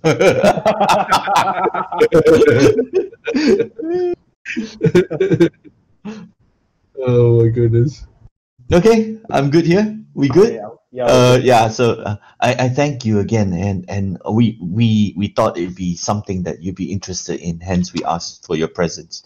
I do apologize that we presumed. Not at all. Not at all. You gentlemen have done, and he nods towards Drew and Lady, have done a remarkable job. I'm sure the station will be abuzz with news of this once Ambassador Noor is done with his review and releases the information. Thank Leave you. us, well, they take their leave. Sorry. Thank you. Okay, what do you guys want to do with? Well, it's not exactly. Yeah, let me see. How much downtime do we have? Well, you've got the hospital will hold you for a day. Okay. Yeah, we'll hold you for a day, and then that you don't really. I mean, after that, it depends on what you guys actually do. I only have two objectives before I go for my lunch, and I'm going to tell you what they are. Get the art objects appraised, and I'm going to put my footage into the footage that I got of the incident on the drift rock and all of that into a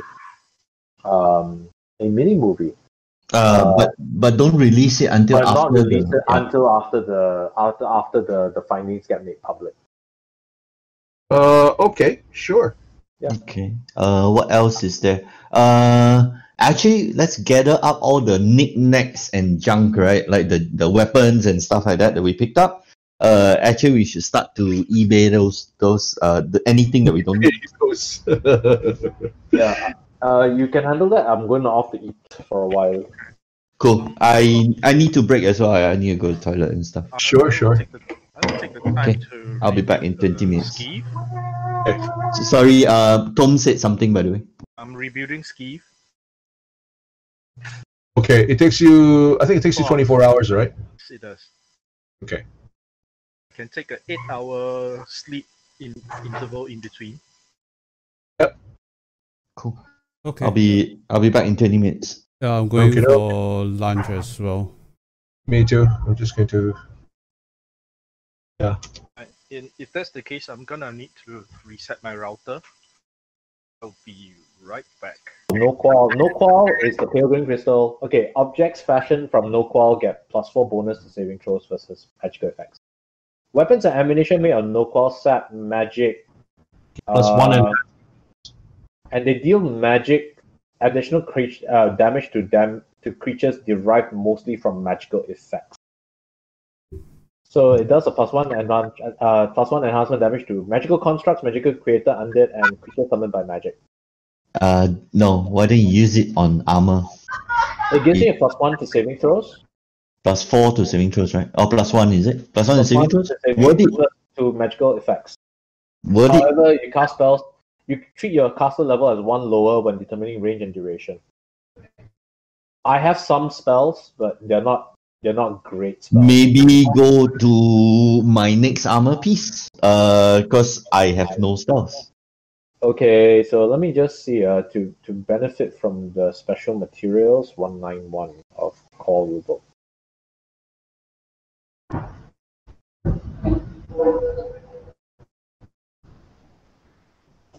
The reason why I'm a little bit against crafting into your armor is this. Because armor, every level that you go through, Yeah, you eventually get rid of it. you're about to give it up anyway, right? So Same with weapons, you know. yeah, so that's why I'm like, I think I could use the credits more. In all honesty.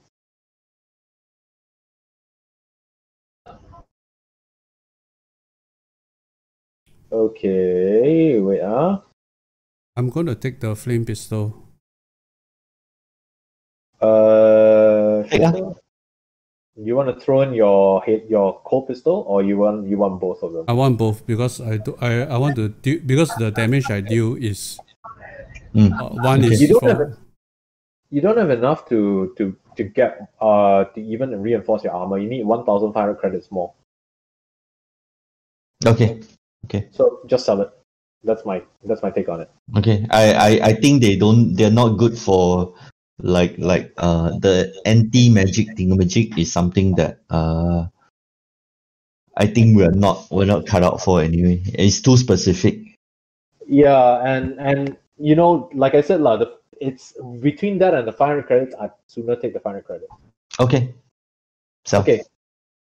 So Naqual doesn't go into this one. We have to make a separate roll for that one okay. because Cool. the base is different. Right. Okay, can we get the somebody to work with the brown force field and the Aztec suit one? The Aztec suit, I'll toss it out. yeah, the brown force field. I think we can. I can if I get a night shield, which costs another 1,500 credits. I can pull out the brown force field upgrade and put it into my night shield, which makes me a bit more tanky. Yep. But that's a lot of credits to devoted to my defense, which is I don't feel right about it. It benefits the party. Yeah. Right now, I mean, I told you already. We should get you built out first. Okay, if we're gonna do that, then What's a night shield? I'm gonna dump my riot shield in as well because Yep. What's a night shield? It's A only night because you can upgrade, is it? yeah. So if I upgrade to a night shield, it's 1,500 credits. So I need to take from the party funds 2,720 credits, and then I will plug the brown force field onto the night shield. you don't put the riot shield into the party sheet, right? Because it's an upgrade from your shield, so you pay the difference, It's not right? an upgrade from my riot shield. It's a different item. It's still a shield, right? No, it doesn't. No, work. it only works if you have riot shield 1, then it goes up to riot shield 2 and riot shield 3. That's okay. correct. Okay.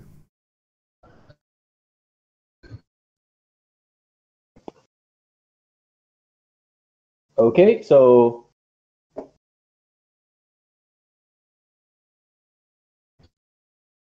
Okay, start with selling the stuff first. Let's see your. Aztec suit goes. The Aztec suit goes, but the brown force field will pull out the core, so we have to change the brown. We're just selling the Aztec suit itself. Which is fine because since it's regarded as the brown force field it generated, I mean, it's dead anyway, so it'll be regarded as just that. Okay. Okay, we want to salvage the force field so we can reuse it though. Yeah. Okay. It's an armor upgrade, so you can pull it out from one socket and put it into another one. That is correct. Yep. So it's just the Aztec suit. Anyway. Okay, I don't see the shields. Bill, By the way. What page? The On operations. one. It's on operations manual. Ops manual. Rich. T. Anyway, I'll take it from the fantasy grounds to see whether I can find it because I don't have operations menu. Okay. It's on page 124 of operations manual. Knight's Shield. Found it. 1005. AC penalty Okay, minus so- 1. Yeah, so the important thing about all of that is that it's got 2 upgrade slots, which is just nice to fit a force field. Hey, there's a AC penalty of having a armor shield. What does that mean? No, armor check penalty. Armor check penalty, I see. So it's about 407 credits, right? Then 18% of that. Correct? Mm. It's already automatically calculated that. Oh, So you've received 407 credits for selling all that crap that you've just put into the party box. awesome. Okay. Oh, by the way, Night Shield only works against one Yep, I understand. opponent at a I time. understand that. So I don't have as much wide coverage, but I have a much narrower coverage, and it's better than the right shield in that respect. Okay. Yeah. So I mean, it's a pound of this and 50% of that, right? So. Yeah. Okay, so 2720 divide by 4, because I think Jorun is chipping in, then Jorun's chipping in. If she's not, she's not. Let's assume that she's not, so it's a lot easier for us to just manage, right? Okay. Because she's been throwing in stuff as well, and yeah. Yeah. So divide by 4, 2720. Wait, Why you divide by 4? because it's a party purchase to upgrade my armor and shield. Yeah, you can. If you're including her in a party, there's 5. Okay. 2720 divided by 5. 554. Everyone deduct 554 credits, please. 554 credits. 544, sorry. 544. Yeah. Oh crap. 1, 5. Okay. 7. The 640 minus 96 becomes 96. Yeah. Okay. And let me just drag the appropriate stuff in here. Oh my god. So stressed out. Why am I stressed out? Okay. Next person we need to build out is Gucci's Skeef, by the way. Yeah, that's true. He needs a tactical sword, right? 475. Already deducted. Oh, you can afford? I can. Oh, cool. Okay. Because I'm fairly broke. Sell some of your damn toolkits, man. No. If anything, right now I'm buying a second backpack now that we have a home, right? Or maybe a cabinet or something so I can hang my clothes and stuff. So I can determine what's on the ship and what's No, in that's the backpack. that's totally legit because I'm actually dumping some of my clothes on the ship as well. Yeah. Wait, Wear what am I the blue looking at? waistcoat.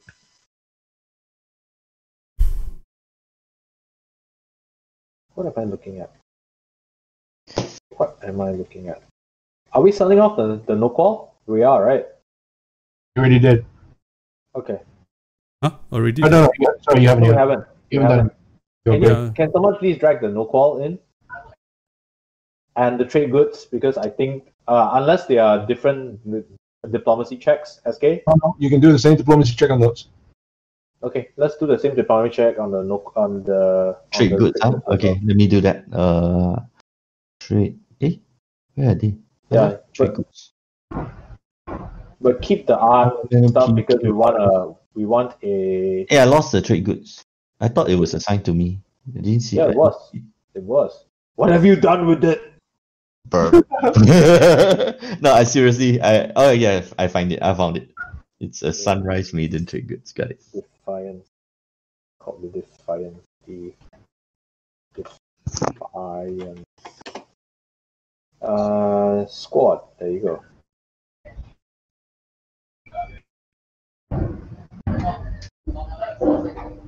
Who's making the diplomacy check?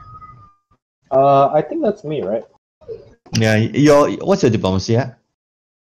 +8. You're the highest. Okay. It's a +0, man. Oh, no wonder. There you go. I'm +7. 22. Nice. Okay. Hey, how do I add? Wow. Minute. Gives you a lot of money. Wow, nice. Nice. Has everybody deducted their 544. Yep. Yep. credits, the 544? Yes. Sweet. Okay. And the art, we are waiting for an appraisal from Kiss. Yep. We heal all our wounds, right? Just checking.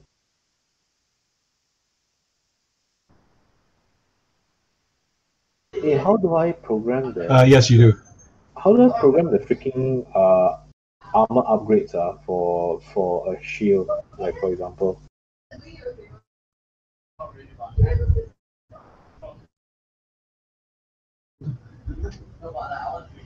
Yeah.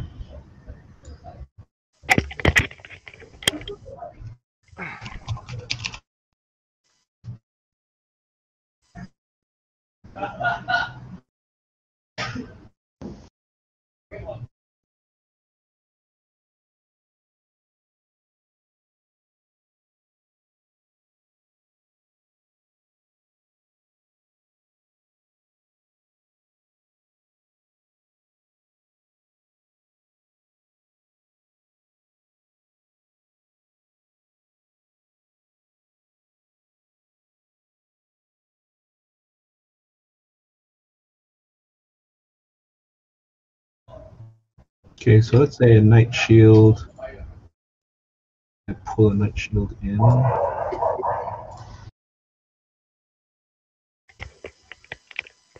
And it's got the brown force field upgrade. Need a better gun. Okay, armor upgrade.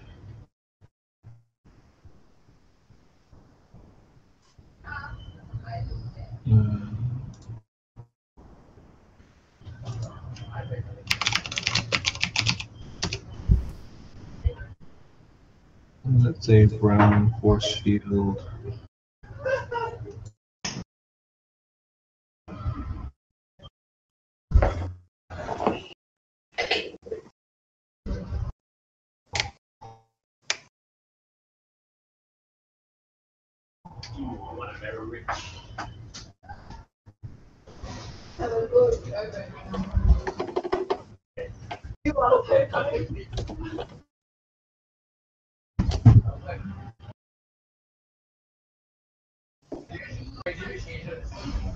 So I should upgrade to a up pistol.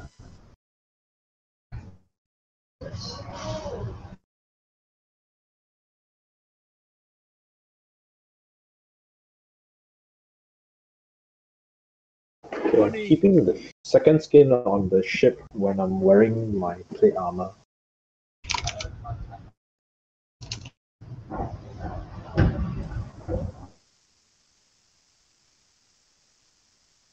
Yes, he is doing his shopping right now. Are we like doing shopping right now? Yeah, we are. Yeah, I think I Totally. should upgrade.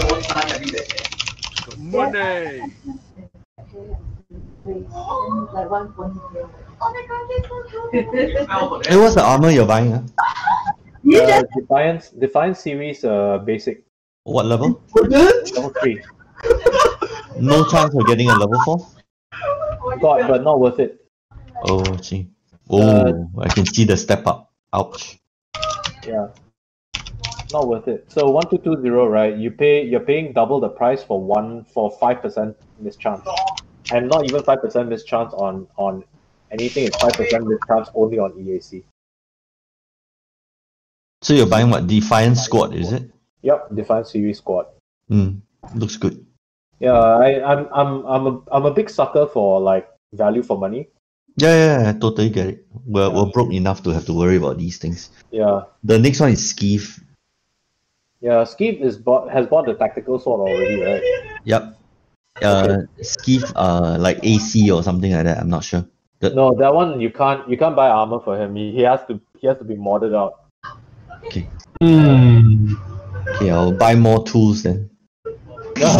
Good grief. Save the money lah, dude. You need to upgrade your weapons as well. Your other heart is No, my weapons don't come out until much later. If I'm not wrong, my weapons come in only much later. Let me check. not much later. I mean, like Level 7 later.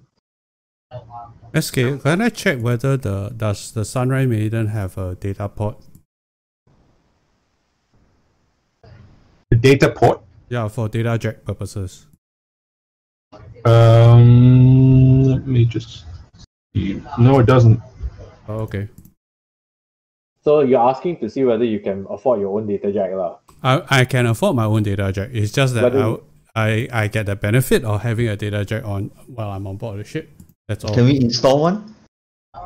Yes, we can. It's Don't not an cost. upgrade slot, is it?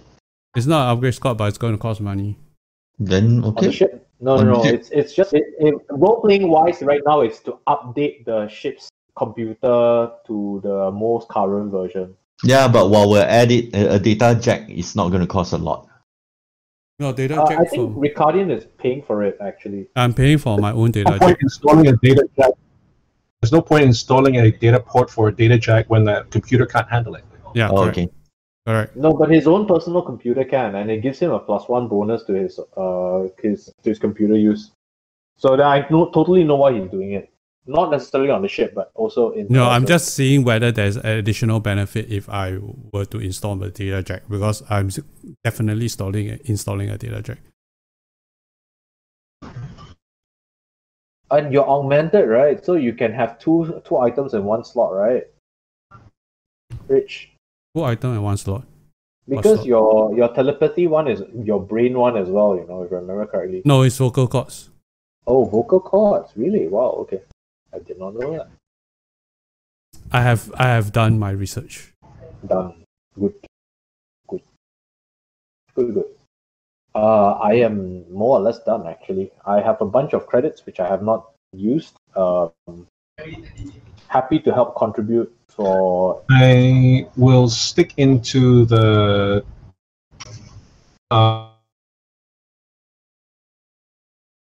guys how to program the item upgrades. Okay, let me watch it. Yeah, I mean, do it later. Don't do it now. Just Yeah, I'll just deduct the. Just remind you that I have 1 extra hit point every force field. it's going to take you a little while anyway before you can actually adapt the force field to your shield. Okay, that's fine. Done. It's a real-time engineering check. Okay. Righto. I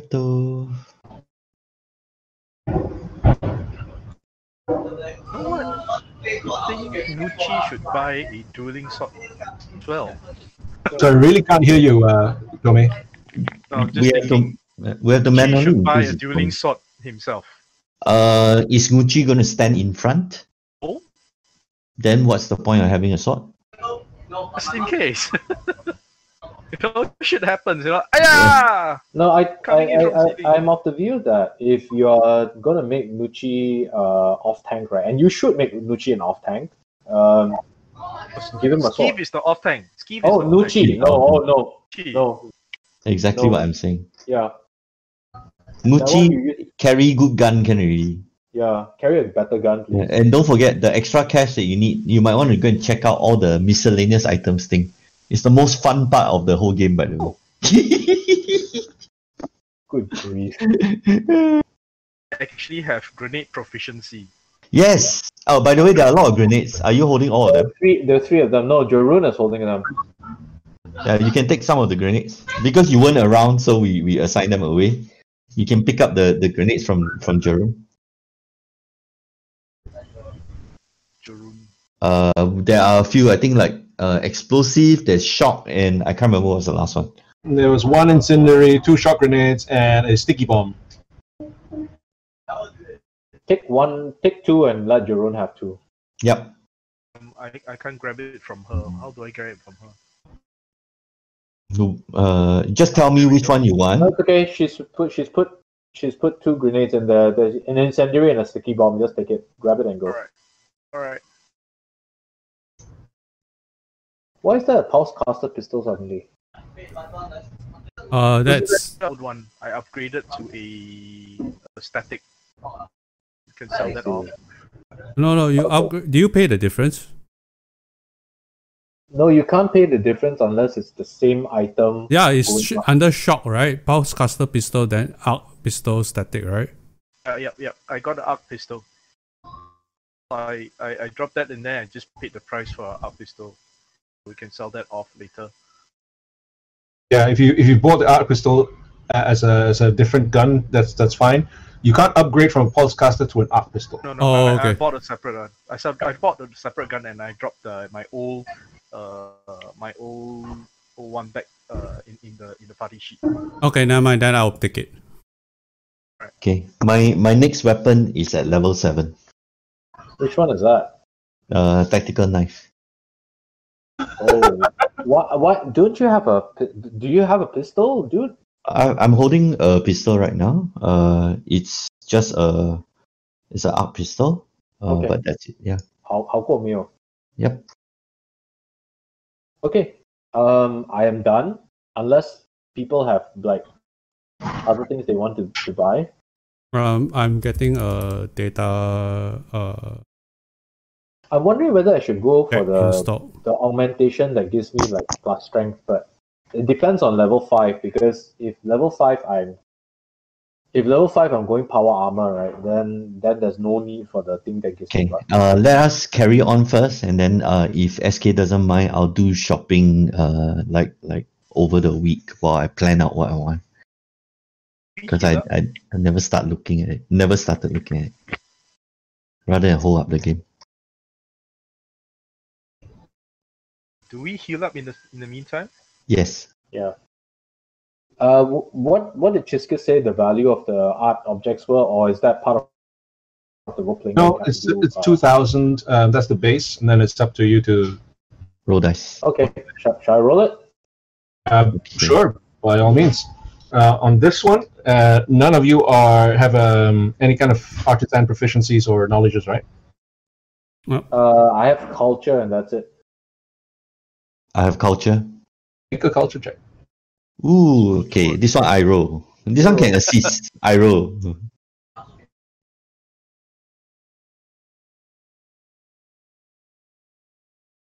Okay.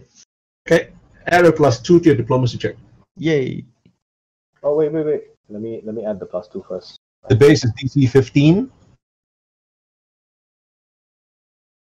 21. 16%. Okay. Cool. And we sell it. Put it up in the things Anton is carrying. I see 2. Is that what you're saying? No, put the art objects into the path. Oh, okay. You're right. Okay, got it. And it gets sold. Ooh. Wow. Good money. Cha-ching! Ka-ching. Pulse Hey, by the way, No. Oh, you know what? We've got a bunch of money now, right? Can we think about spending the money to upgrade the ship? Wait. There's another thing. Yeah, can somebody work on this since we got time? That's true. Ricardian? Yeah. Would you all hack the cred stick from Duravo? Yeah. I will do that. Okay, technically that'd be stealing. I think we're way past that point right now. We've already done piracy, technical piracy. No, it's salvage claim. That's different. No, we're not. The Archeon is not a salvage ship. It's not technically salvage. It's piracy. The other one. Oh, no, The other piracy. The other one. Princess. Okay, this is my assist roll. Rich. Okay, coming. Oh. 25. Easily done. You can convert it into a neutral crit stick, which you can then use. How Okay. much is inside? Convert it to a neutral. 41 credits. Awesome. No, don't laugh. Money is money. Do not No, laugh no. at money. Never laugh at money. This is like pickpocketing for $30. Dude, you know how many days this will feed you? 8 days, okay? No, you'll feed him one day. You that's know true. me Eight so meals. well. 8 meals, sorry. You know Can me we so spend some well. money on trying to upgrade the ship? Like Wait, when you look at the party sheet, it says credits and UPB there, credits, right? That's total credits you've upgrade the ship received. to Is not reflective. So anytime you minus Sorry. stuff or own sheet, it does not reflect here. Yeah, understood. Right? So you don't use this as a guide. You do not actually have 8,204 credits on you right now, collectively. You actually have less than this because you've already spent money. It does not reflect. This is just total how much you've actually received so far. We don't see the 8,000 whatever. I only see 43 credits here. I don't see it. Got I see it. Got it. 42. Yeah. SK, you see I think you see the total amount of credits all of us combined have. Yes. No, but that I No, see that's what's earned. That's earned. total that you've earned so far today. Oh, okay. Yeah. I have a question. What is the UPB 100? Universal polymer base. It's basically the stuff that gets consumed to craft stuff. So you can literally just go to any fab down to anywhere and they say, this is a low value item, I'm expending UPB to go and craft the stuff. Think of it as almost like a nanite material. Okay. It's the universal polymer base is the basis for most technology in the pack worlds. Okay. It is a tiny multifunction component, and it's not much larger than a grain of rice. It's capable of being configured to act as a brace, capacitor, circuit, diode, fastener, insulator, lens, modulators, pipes, resistors, dozens of all these other Okay. parts. It can be spun into fabric. It can be broken down into component chemicals. It can be reconstituted into new chemicals or supplement base materials like dirt and sand to form massive walls, prefab concrete. So the right combination of hundreds or even thousands of UPBs can create everything from a comm unit to a laser weapon to a power armor, so forth. Okay. Right. So it's basically a construction material. Okay. It's a construct. It's like a nanite material. Can Material. So a UPB is effectively Got it. a UPB. 1 credit worth of UPB is worth 1 UPB. It's just that a credit has no bulk, but a UPB has bulk. But Okay. but in a that credit case- can only be spent in a settlement, but a UPB can be fabricated on Yeah. the fly. in that case, can we get a fab unit into the ship? Or does the ship already have one? The ship does not have one. How So much it's- is it? You build out a workshop if you want to. Yeah. You know what I mean? No, I totally get it. So if you want to, then you have to give up one of the cargo spaces. Oh, is it that big? Okay. Yeah, you have to give up one of the cargo spaces. It can be a dream plan for later.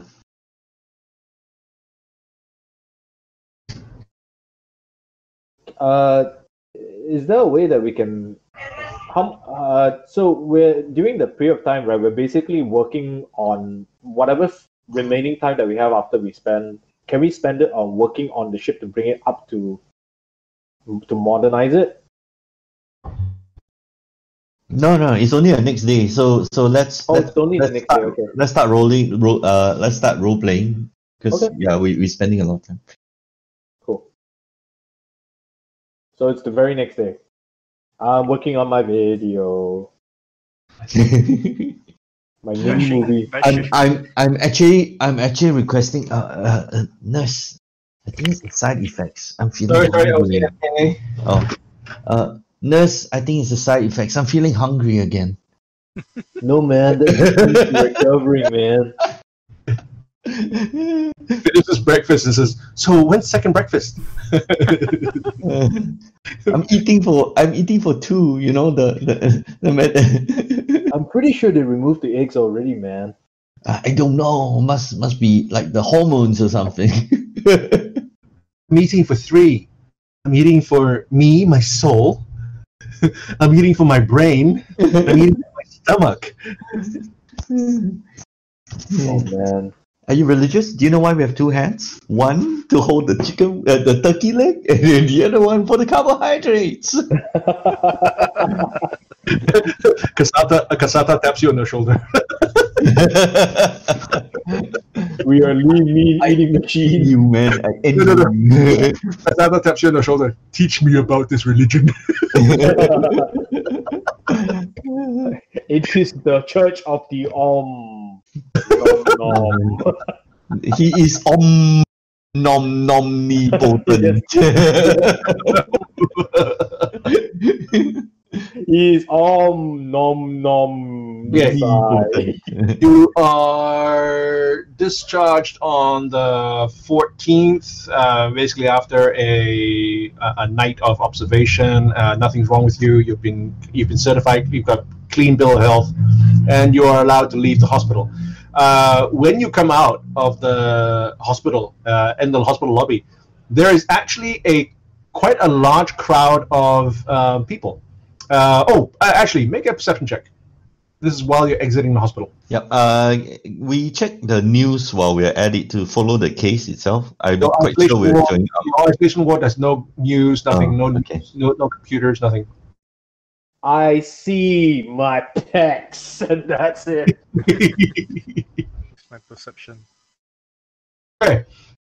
It's not hard to miss, except for those regarding the pec with great intensity. I'm doing the pec bounce, man. So too concerned, yeah. When you leave the isolation ward, and other wards, there are news, holovids, and everything, and you do see your rather grainy pictures of yourselves, still photos, as if they're taken from a holovid, now made into a holopic. You know, when you take a video and you freeze frame, that kind of thing. Okay. And your exploits are actually being shown on the holovids. On the holonet. Oh, okay. At the scrolling line at the bottom just keeps saying breaking news.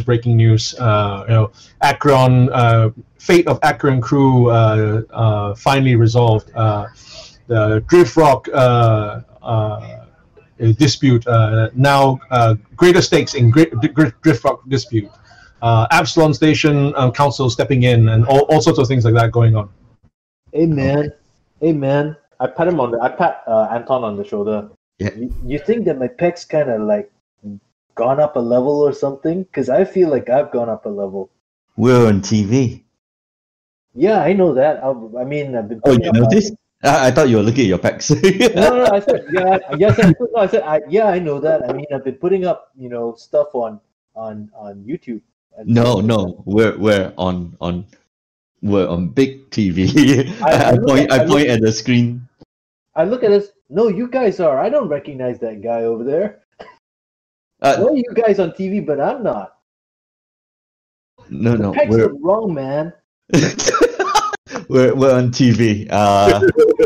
Take my lead. I think we're gonna get mobbed.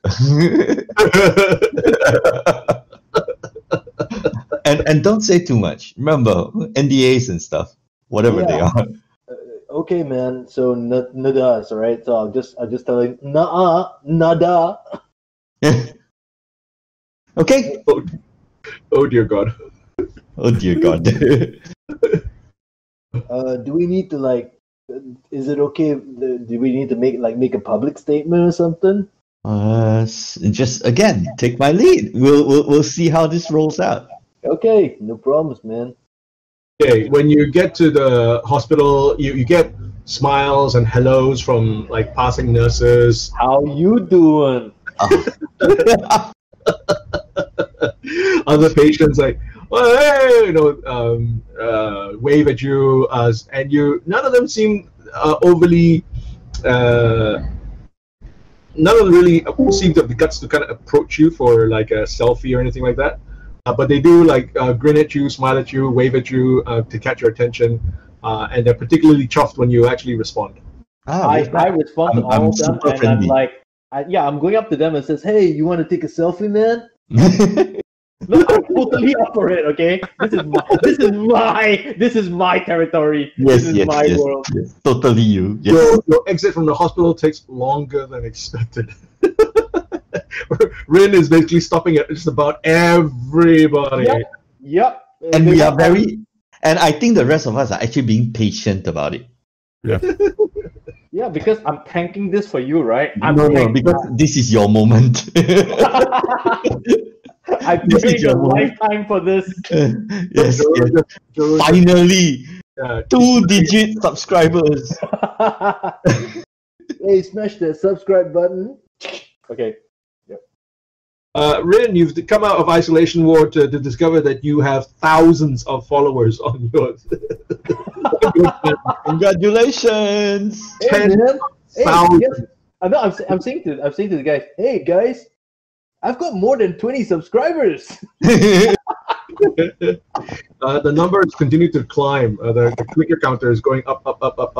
But yeah, you got tens upon thousands of followers, and you've got a whole bunch of people asking questions, like, dude. That's my response. What does it say on my back? So with regards to any of the questions related to the Akron itself, we said we're not talking about it right now, but we will release the information at some point. We'll release something when we'll release something. We're preparing something. Okay, when you get to the hotel lobby, there is a small crowd, but bustling crowd of onlookers, reporters. The onlookers are there asking for autographs. Some of them will be asking. So you get questions like, so hey guys, tell us the truth. Like those animals, right? They were from the elves, right? The elves created those animals, right? Hey, no comments, man. But here's an autograph, man. Thanks for subscribing to our channel, and good luck with the rest of that. Next, please. Alien invasion, isn't there? Come on, you can tell us. Is it alien invasion? We're all in danger. Hey, no comment. At some point in time, we're gonna have to do an exclusive, and it's not an exclusive if we review all our stories right now. Yeah, man. So you know. Meanwhile, the reporters, exclusive? Who are you doing with? Me. We are open to discussions. Please check in with the hotel. Photographs and conspiracy theories. The journalists, actually, the more serious journalists, anyway, have more serious questions, and they're asking. So are you? Which side do you think your report that's been released so far by Ambassador Noor? Which side do you think it favors? Is it Astral Extractions or is it Hardscrabble Collective? That is way above our pay grade. Way above our pay grade. We just did what we needed to do. We went in there, we kicked ass, and then we took names and we sent a report over to there, man. That's all there is to it. we kicked ass. We tried to take names. We couldn't understand the language, man. Yeah, because the Kato they're not really that smart and all that, right? So yeah, but we did what we needed to do, and we just have to let the authorities work things out, right? Let the council take its course and let the mediation take its course, right? Right? We all trust in that, right? What do you say to new reports? Again, wait for the exclusive. What was that about new reports, man? New reports are saying that Ambassador Noor favors that the drift frog be off limits, and that neither side should actually have a hold over it, since the discovery that it's a part of a new super weapon. I don't know, man, but I don't know if you noticed, but we were in hospital, man. So new report's the new report, right?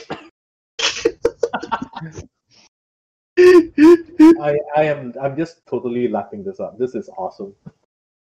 Let's go. Yeah. Okay. Wait, we're going to a hotel. Don't we have our own place? You do, where you're basically sharing with Jeroen, right? Yeah. But we're currently being housed in a hotel first, which is a good thing, by the way. We don't want.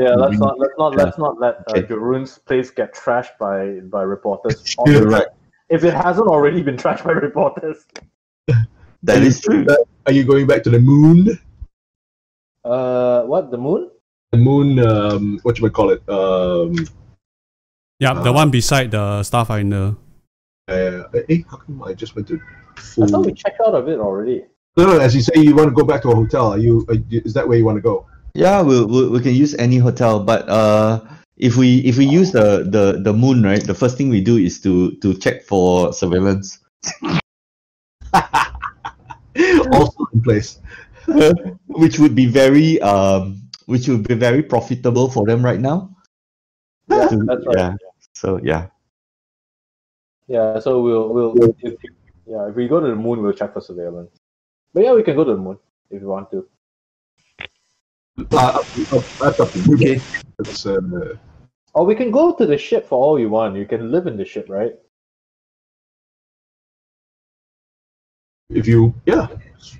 you've got quarters on board, so they're not being used. Oh, we can go to the ship. I mean, dude, we flew in on the ship. They are going to be at the ship. Okay, we can do that. Yeah. Yeah, let's go to the ship because we've got a lot of work to do on the ship. Even reporters notwithstanding. Okay.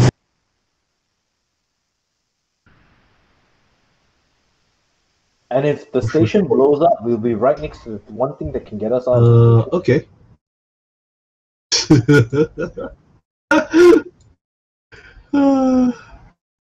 How's that for paranoia? Excuse me. Okay. Hang on. My router crashed. I don't know why. Because it's not running Linux. Probably. It's probably running Linux. Yeah, it's probably. Man, I heard the pain Version in your of it. voice admitting it. It's like, yeah, it's probably running Linux. Man, it's so grudging. Version of it. Yeah, the Okay, for some strange reason, I can't see. Oh, there we go. There's no G. Yay. Oh, by the way, I think I found my armor. I think I want defrag's height. Does that make sense? Huh? This is for case. I'm sorry, what? I think You Dude, you cut in and out. I can't hear what you said. for you to help me consider, do you think defrag's height is what is logical for me right now? What's defrag sight? Level 4 armor. Expensive though. Depends on how much tanking you're going to be doing. I'll be right beside you. For the next 4 or 5 levels, right? I For got the it's for multiple levels. defrag sight. Defrag's height, is it? Yeah. Yeah, that would be roughly it. It's an early buy for a multiple level run, maybe up to like level 5, level 6 kind of thing. That's true, but it also does not have any upgrade options. It has one upgrade slot. No, as in it doesn't. The thing itself doesn't upgrade. Oh yeah. Yeah, But it's going to be used for so long that it's a good idea kind of thing. Never mind. We'll carry on first.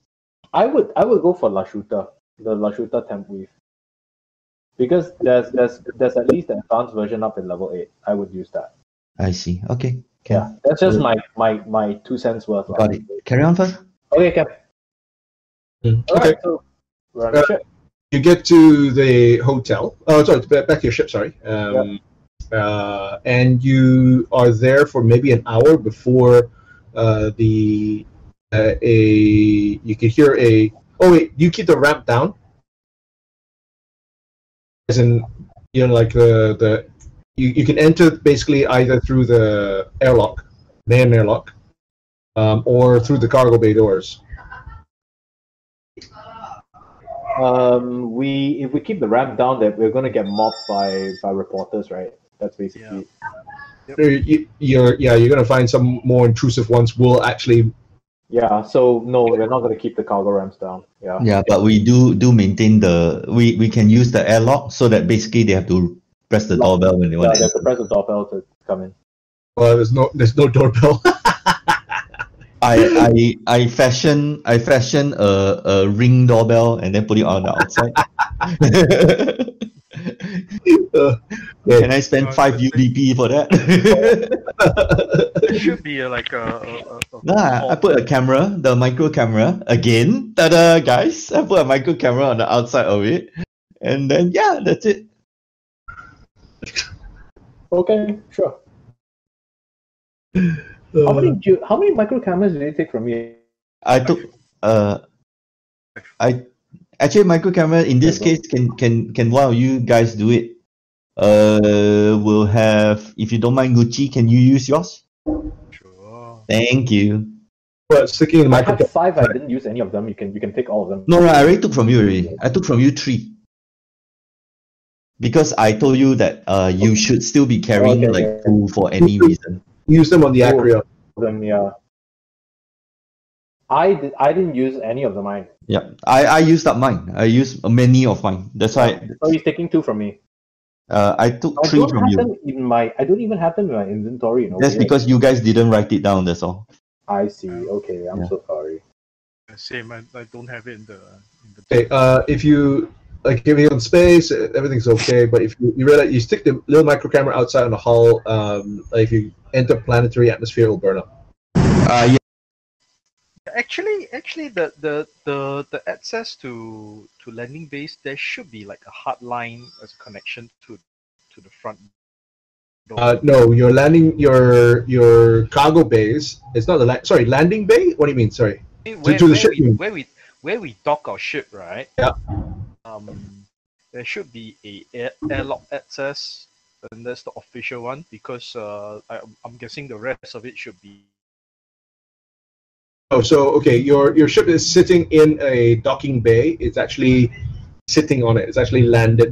The landers are down. The landing struts are down. You've landed, and it's so to get off your ship. Okay. The airlock is Okay. can open, and you're actually still quite high off the ground, and the landing ramp extends from the airlock to the ground. Okay. So I'm asking whether or not you guys have the landing ramp extended, because when your airlock is open, you can extend the landing ramp, but you've decided not to. Yeah. So the only way to contact the ship is either have your comm codes contact you, or go via the. Oh, if that's the case, then if we can seal off the ship while the ramp is down, right? We can Yeah, we seal can. off the rest of the ship if the ramp is Yeah. down. So anybody that wants to come up has to walk up the ramp, Ramp, go yeah, to the airlock, and then press the intercom. That's it. yep, pretty much. There's no intercom on. It's not like you don't have a doorbell outside the airlock. It's just an airlock. Inside the airlock, the internal airlock. Oh, the internal airlock. Yeah. But I I thought my understanding is that you've closed the outer airlock doors. That's it. No. We can close. We can close and lock the internal airlock. The outer door will. I mean, you can probably override it for both doors to open. Are you sure you want to do that?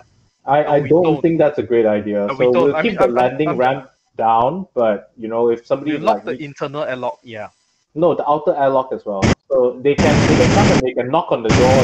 Guys, landing ramp, just keep it down. I thought the ship was on the outside anyway, so now that it's inside, keeping it down makes most sense. Yeah, okay, that's fine. Keep it down, but we'll lock both the airlock doors, and let's not over-engineer this, right?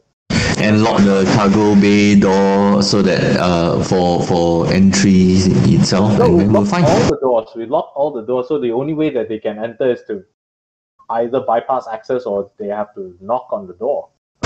Yep. Just bang on the airlock, lah.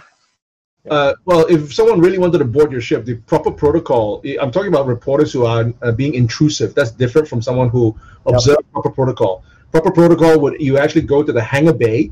You use the hangar bay intercom to contact the vessel. Ah. And you ask for permission to come aboard, and then whoever the captain is, or whoever the person in charge of that day allows you, decides whether to allow you on board or not. Right. But I'm talking about intrusive reporters. If you left the ramp down and your airlock open, people will come and swarm in. So let's just leave the ramp up, and if they need to reach us, they can just get us on the intercom. Yes. Yeah. That's it. Okay, let's do that. Yeah. Okay. Yeah. You didn't have to overthink that. Yeah. You are when you actually get back on board your ship. Of course, you're followed by this mob.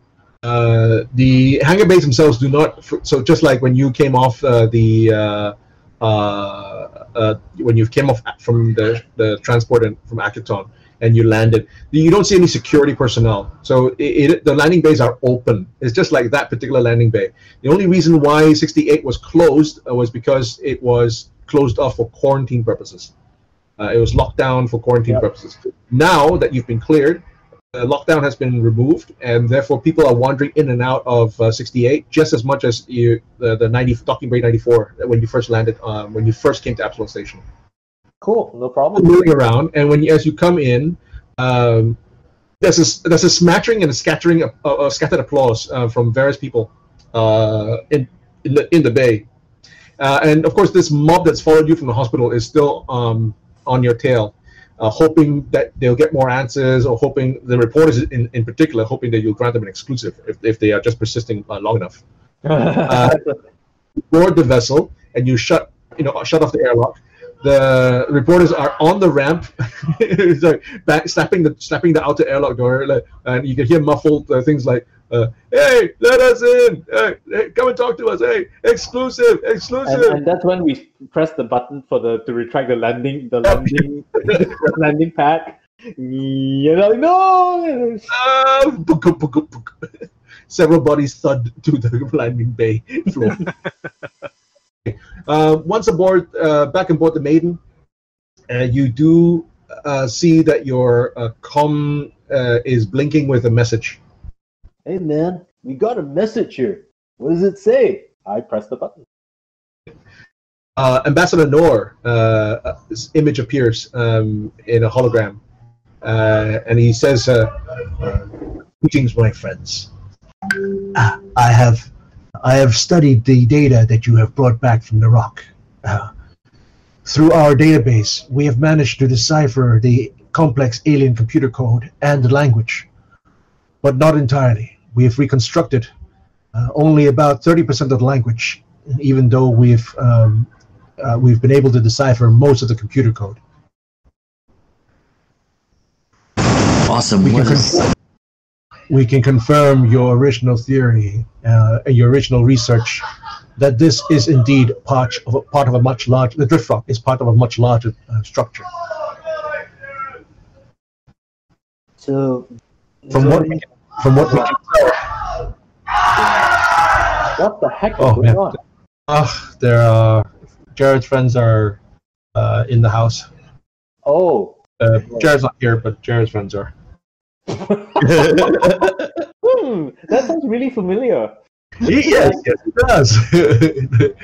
This used to be like the early part of our marriage. Ernie and I used to, because we didn't have an electronic door at that time, but we had quite a number of keys made, and I think there were about 30 individuals in church who had keys to our house, and it was open for anybody who come and just have a safe place to go and have fun, or if you want to come and park tour, you can also do that. So now with the electronic door, it's a lot. You can just give it a code. No, I was thinking of Cambon back in like 20 years ago. Like Ray would let himself in and play with my PlayStation for like hours until I came back from school. Yeah, so something similar is going on. There's a whole bunch. Yeah. Okay, cool. Never let young people. Yeah, okay, never mind. Anyway, so from what we can tell, we also can confirm your initial supposition that this is a large super weapon. Is there anything that we can do to help? It's not. It's a message. Oh, okay. I've been in touch with Chiskis of the Starfinder Society. I've made this material available to him. Be in touch with you. I thank you once again for your help in assisting me in this mediation. With that, he also confirms the transfer code of the credits that he owes you, and that's the stuff I told you I already put into your account, into your XP sheet. Your inventory sheet. So you've got that already. We've got money. Okay. And I say, all right, so I guess we wait for Chiskus to contact us, huh? Meanwhile, I think we got a bit of cleaning up to do here, man. Yeah, we got to buy cleaning supplies. I gotta go buy a new fire extinguisher.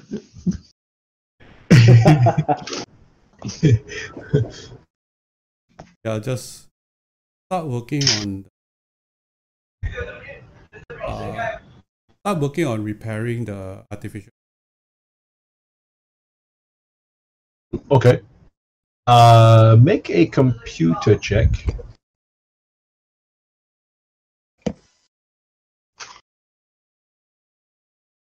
Oh, good roll, man. Nice. 27. There is one thing that I do. One thing. But And you're that's to talk to the computer. but it's a corrupted AI.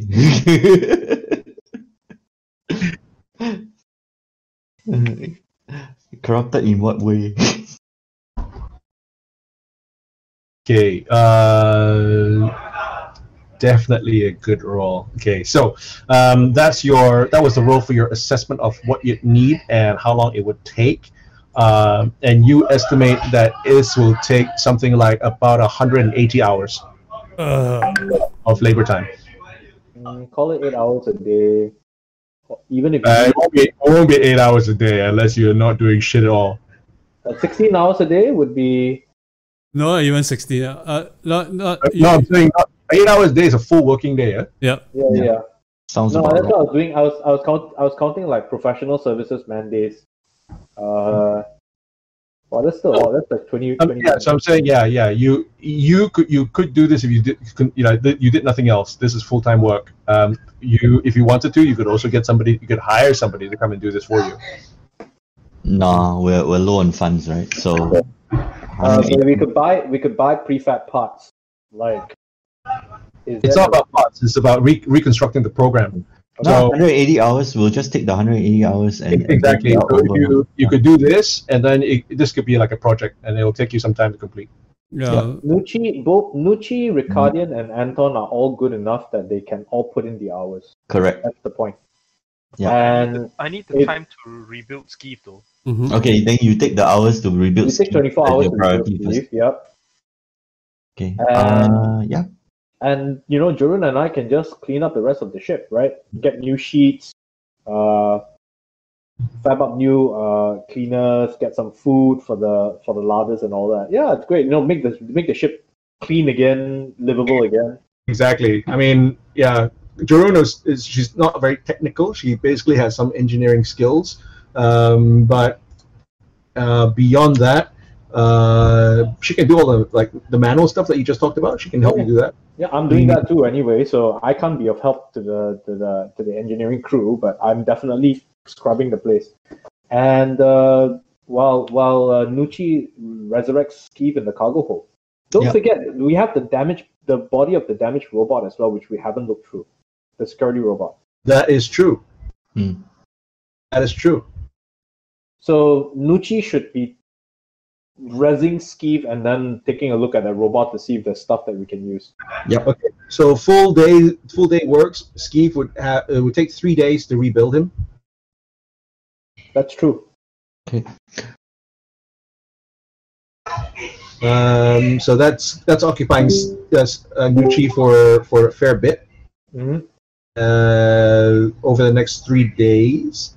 Are you guys doing anything? There continues to be if you don't do anything, there continues to be a mob outside your ship.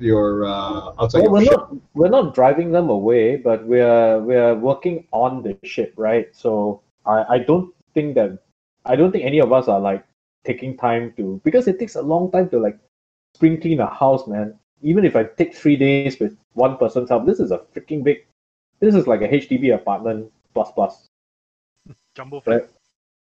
Yeah, so it's like it's got more rooms than a HDB apartment. So we're gonna put things in order. We're gonna inventory what we have and stuff like that. We're gonna do all the groundwork. Me and Jarun lah. While you guys work on the module and resing Skeeve, which should be your priority.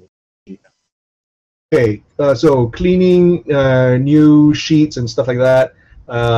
Amalgamated. Let me just chuck some dice.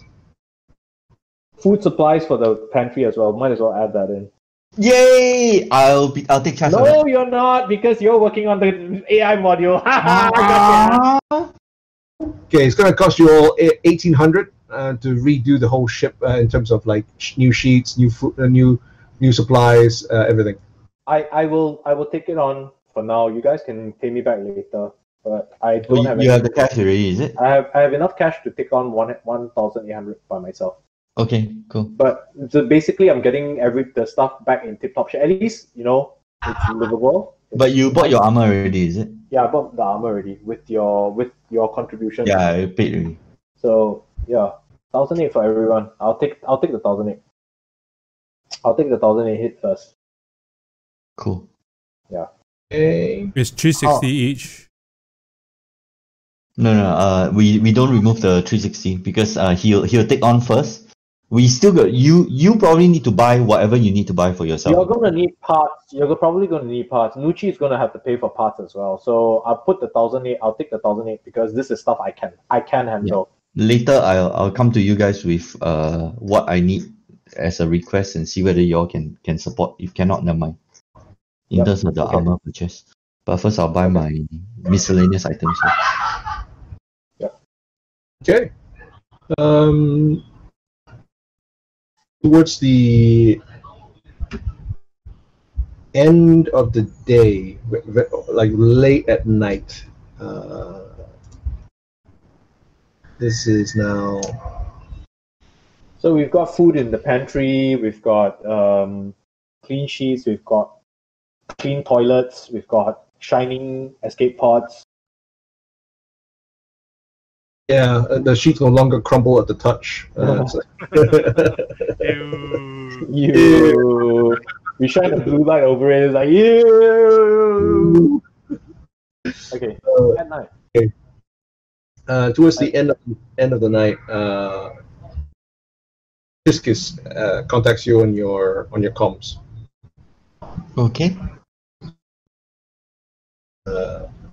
And they say, "Greetings. We apologize for the very late hour." Actually, no, he said I, so he only referred to his day, but he says I. I apologize for the very late hour. I wait to share this news with you. No problems, man. What's up? Ambassador Noor sent over me the data that he and his people have deciphered. They deciphered most of the machine code, but needed help with the translation of the languages. The Starfinder Society's linguistics database is far larger than almost any organization in the Pact Worlds. We've had some good news. Looking at what it is, still unsure as to what this device, this large super weapon that you have found, what it was actually for and what it actually does. However, there are some very interesting details, and it has presented the Starfinder Society a most excellent opportunity to uncover more about this extraordinary secret and this extraordinary civilization that we have long lost. It could also lead to heretofore undiscovered technologies that could better the Pact Worlds. However, there are some inherent dangers. Obviously, if this technology were to be abused or fall into rather more militant hands, it might lead to not to the betterment of the Pact Worlds, but to its destruction. From what we could tell, we can only surmise that a weapon of this kind would probably, undoubtedly, change the balance of power in this sector. They pause for a while, and you can see their head continue to bob and the antennae droop a little bit as they continue to explain their findings. First, some good news. The Starfinder Society's languages experts recognize many of the symbols you found on the drift rock. This is not the first time they've appeared post-gap. The bad news is that the source post-gap is highly unreliable. And you can see the antennae sort of waver, almost as if agitated. All that we have about these earlier texts of this language comes from Halkuim Zan, nearly 3 centuries ago. And it seems that no published studies of those texts have appeared since. And according to our records, Zan's original findings were donated to the Qabarat University of Xenoarchaeology and Xenoanthropology on Castrovel shortly after his disruptive expeditions. Fortunately, the Society has numerous alumni from that university. And if you are willing, I can readily secure you a contact there and forward my personal recommendation to a few faculty members. And perhaps they can show you Zan's notes and even take you to the original site so that you can search for more clues about whatever this drift rock superweapon once was. I glance at the rest of them. I can think of no better people or no better team that I could send than the ones who have already encountered the drift rock and have actually been there. It'd be an honor for You honor us. The Chiskis head bows a little bit.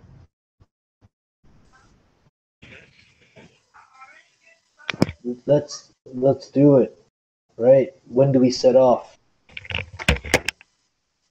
I turn to Jerome. There's probably things that you like to collect from your apartment. She purses her lips and sort of half shakes her head, and she says, "Not really.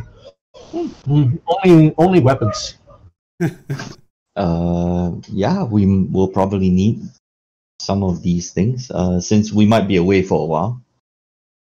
I could go down and help you get them. Sure. Let's go. We could get a grav. We could rent a grav van or something, right? Just load up the van and just ship it out here. It's only a couple of cases, so yeah. Okay. Robo-taxi is fine. Yeah, that'll do. To the team, I actually like to request money to buy armor. What do you want? Is this Chiskus is still on with you? Sorry. Yeah. When do you need? When are we expected to set off? You may. Well, I do not dictate your timetable. That is not how our society works. Of course, I encourage you to leave as early as possible. These revelations that you are bringing to us have been astounding. We are very, very excited at the Starfinder Society about what more light you can shed on this mysterious rock, this mysterious civilization. We should leave as soon as possible. 24 hours then. Just to get to get the supplies that we need. We'll probably need food and everything. Yeah. Yes, I would suggest you try to make it as inconspicuous as possible. As you know, the Starfinder Society is an organization dedicated to uncovering secrets of the universe and its past. As in any pursuit, sensationalism can attract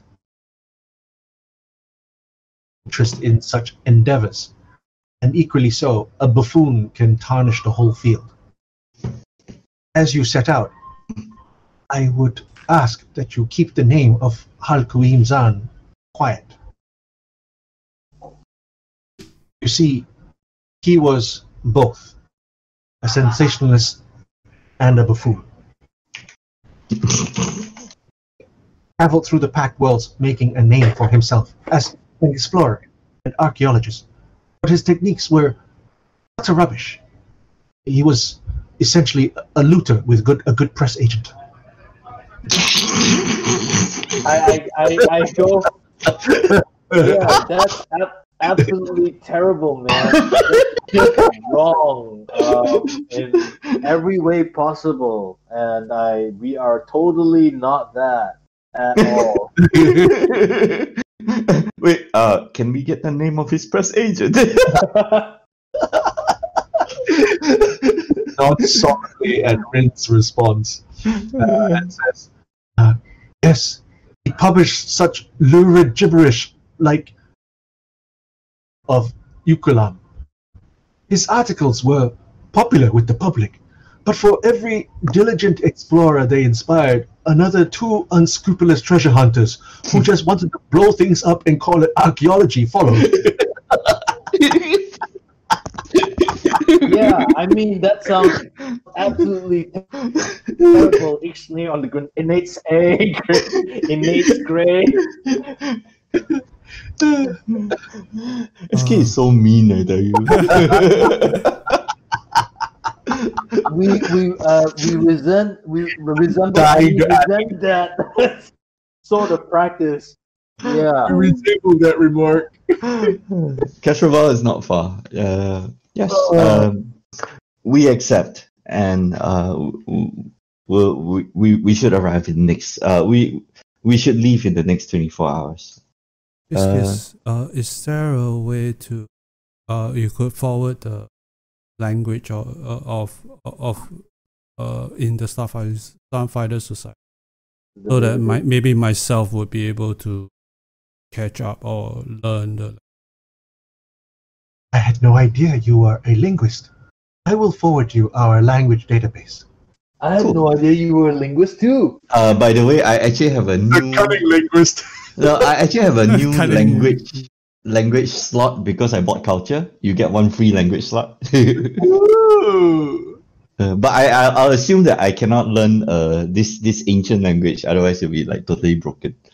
Not right away, but you can spend time and you could start putting effort into that. Then you can learn it. Oh, okay, can. I'll start putting effort into this since it's something to start with. I'm putting effort into this because I can actually put points into culture and the next level. I did put the points in culture. I haven't bought the language yet. But don't you two have an AI to repair? Go repair it. What are we paying you for, man? I'm not paying you to study languages. I'm paying you to go get the AI to work.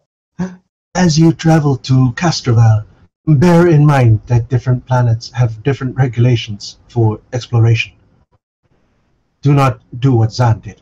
He wanted to explore a site that was on a restricted continent of Yucatan, but when the authorities denied him passage, he went anyway. I believe they confiscated most of his findings, and the whole incident spurred a decade of restrictions for off-worlders from that planet. So be nice to the local authorities is what he's saying, basically. Yeah, play nice. I will send you a contact. There's at the Qabarat University. Institutions of higher learnings for explorers and galactic ethnographers in the backworlds. In addition to training many great archaeologists, the university maintains a staggering archive of artifacts, recordings, and other findings from throughout the system. You will meet a postdoctoral student there named Welos. He has worked with the society in the past. I will ask him to greet you when you land on Qabarat. Qabarat is a It's a port. It's a university. It's a port thing. It's a port on Castrovel. Is that correct? Yes. It's in fact a major city, is it? It's a major. Let me just pull it up. I'll just assume it's like Cambridge or something like that.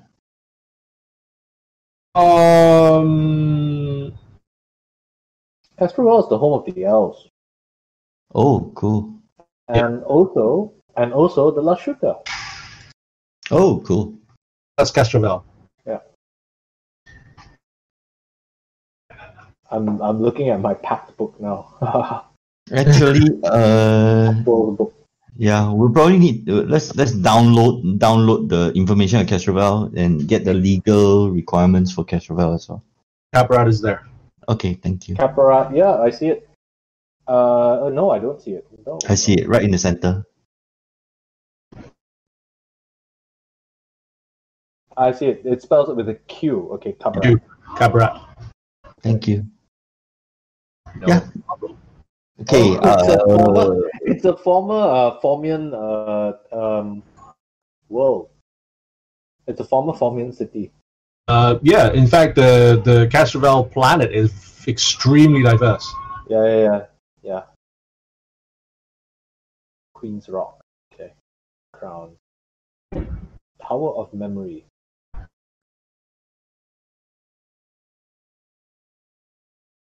Anyway, Jiscus continues and says, "I will ask him to greet you when you land in Qabarat. This also presents us with an interesting opportunity. You see, we've not been able to access that part of the world for many a decade. After the mistakes made by Halkim Zan. I wonder if possible, if it were an opportunity that came up, and if you could speak to Welos, perhaps you might be able to shed further light on some of Zan's findings. A digital copy of his last published work, The Pyramid People of Yucalam. It's a rather tawdry travelogue that lauds the author's bravery as much as it describes the culture that built the sites, using rather ample non-academic language such as exotic, savages, and time immemorial."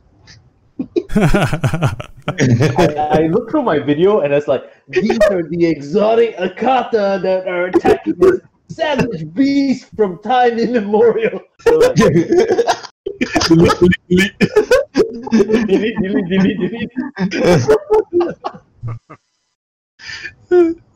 Sorry, what's the book's name again? Pyramid of... The Pyramid People of Yucalam. Oh, okay, Pyramid. Okay, sorry, I think I missed something. Yucalam was the place that they lost rights to visit. Is foreigners' rights to visit? Is that correct? Oh no, there were heavy restrictions on the continent of Yucalam.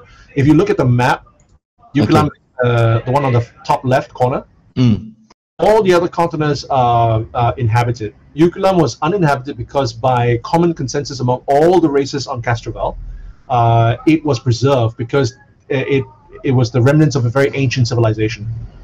And so there are heavy restrictions, just like the way Egypt imposes very great restrictions on who can, when can, how can you dig around for, like the Valley of Kings, the pyramids, and so on. So there are heavy restrictions placed on entry into Yucalam and what kind of expeditions you can mount. But Zan, when he submitted his proposal, was refused, and he went anyway. So when they found out, they caught up with him basically, and they detained him for a while, confiscated all his materials, and as a result of his action, the whole incident basically made Castrovel off limits to off-world explorers, only open to explorers who are from Castrovelian explorers. So that limitation has been lifted now. However, restrictions on Yucalam are still in place. So we will need to permission. We need a local guide, a local person of good repute, who has a reason or has access to that place to actually be your guide. Which is why the postdoctor. That's why we have the postdoctoral guy. Yeah. Okay. So we need to protect him. What's his name again? Sorry.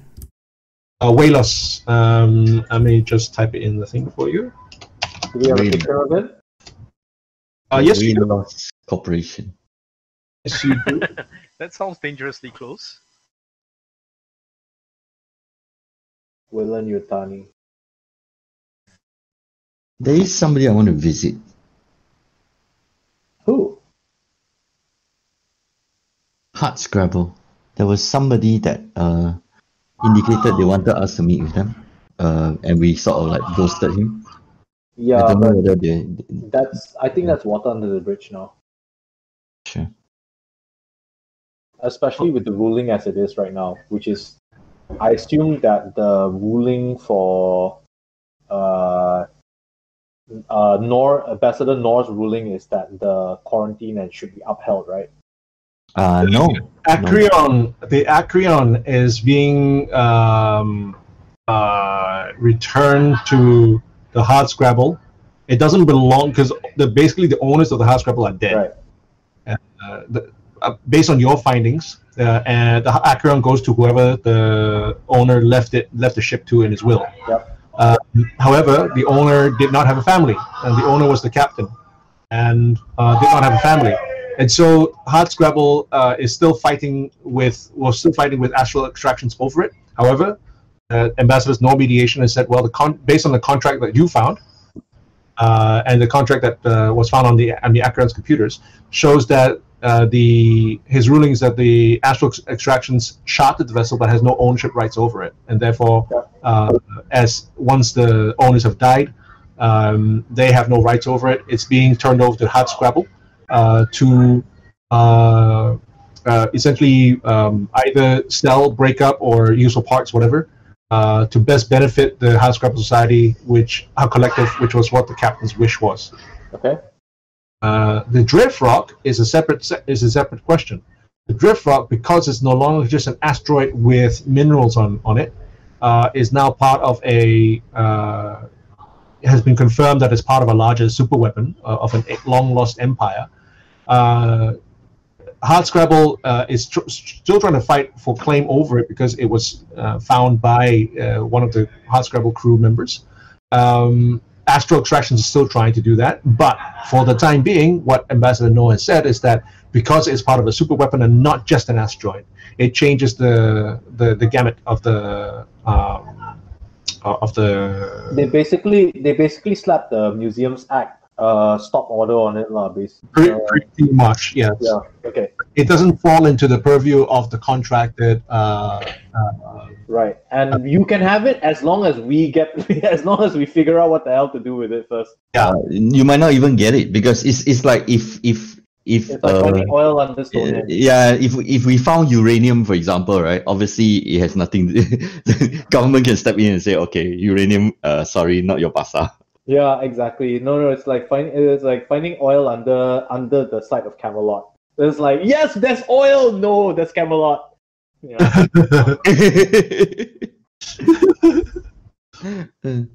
Yeah. So they've been hit with a historical preservation order. That's cool. That's what I hope would come out of it. Yeah.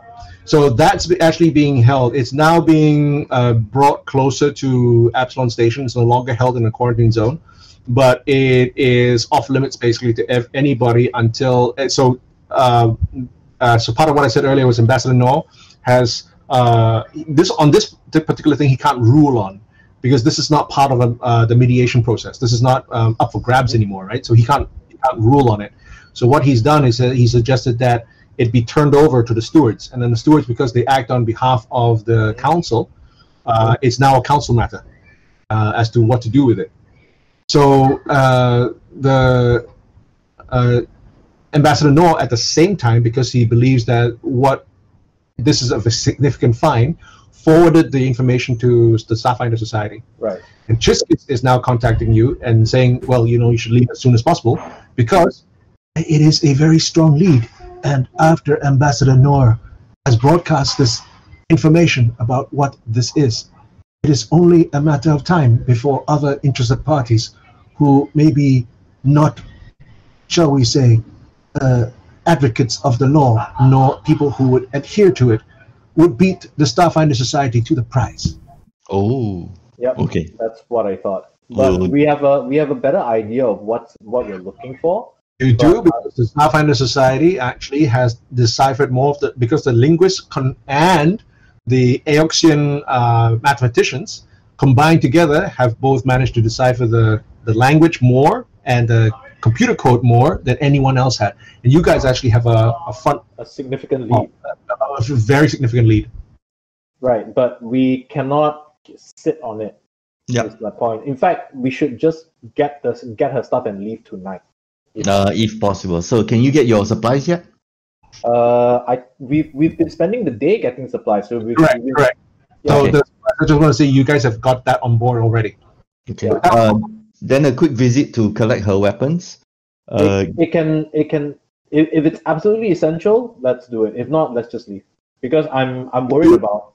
When you got the supplies on board, you did get one Yusoki guy who was in the livery of the guys delivering the supplies who came on board, and you basically found him taking a camera out and going around, snooping around. Yeah, that's exactly the reason why I'm saying probably just leave.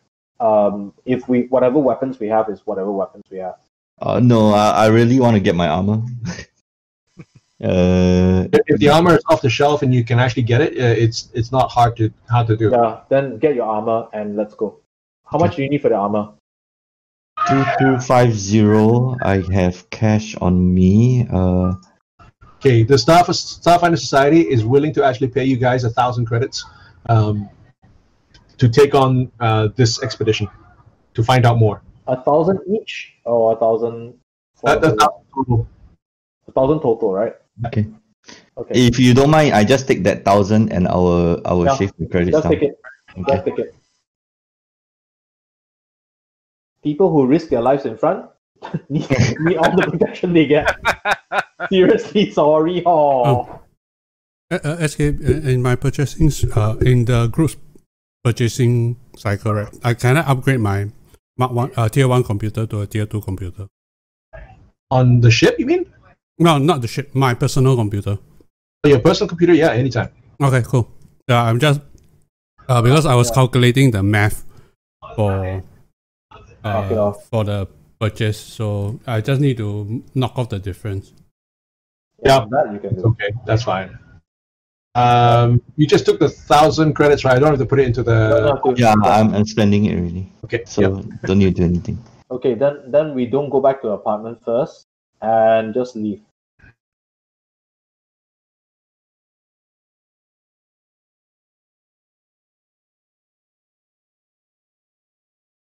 Because I really would.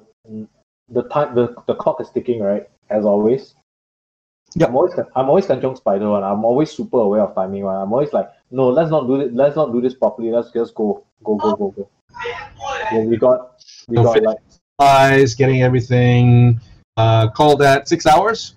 Yep. You're going to leave by 5. Call it 6 p.m. Okay. 6 hours. 6 hours. Me at 18 hours into Resing Skiff. You will probably get it by the time you reach Castrovel. Yeah. And so the just to clarify, the 6 hours is just buying stuff, or does that include it doesn't include us getting what's her name's belongings, right? Includes that. Can. Okay, then let's get it since we have stuck in the And then we by the way, how is the fuel on the ship? It's actually almost fully fueled. The thing is that this ship does have range. It's got very good range, but you cannot mix fuel. The fuel on board, right, is 75 years old. It still works, but it's no longer. It has impurities that modern fuel basically would have just completely eliminated, and so it doesn't mix. So you can actually bring other fuel on board, but it won't be in the tank. Everything before you can use it. I see. But it's almost full right now and it has good range, right? So okay. Yeah, use up before we worry about it later. Yeah. Go for it, man. Okay.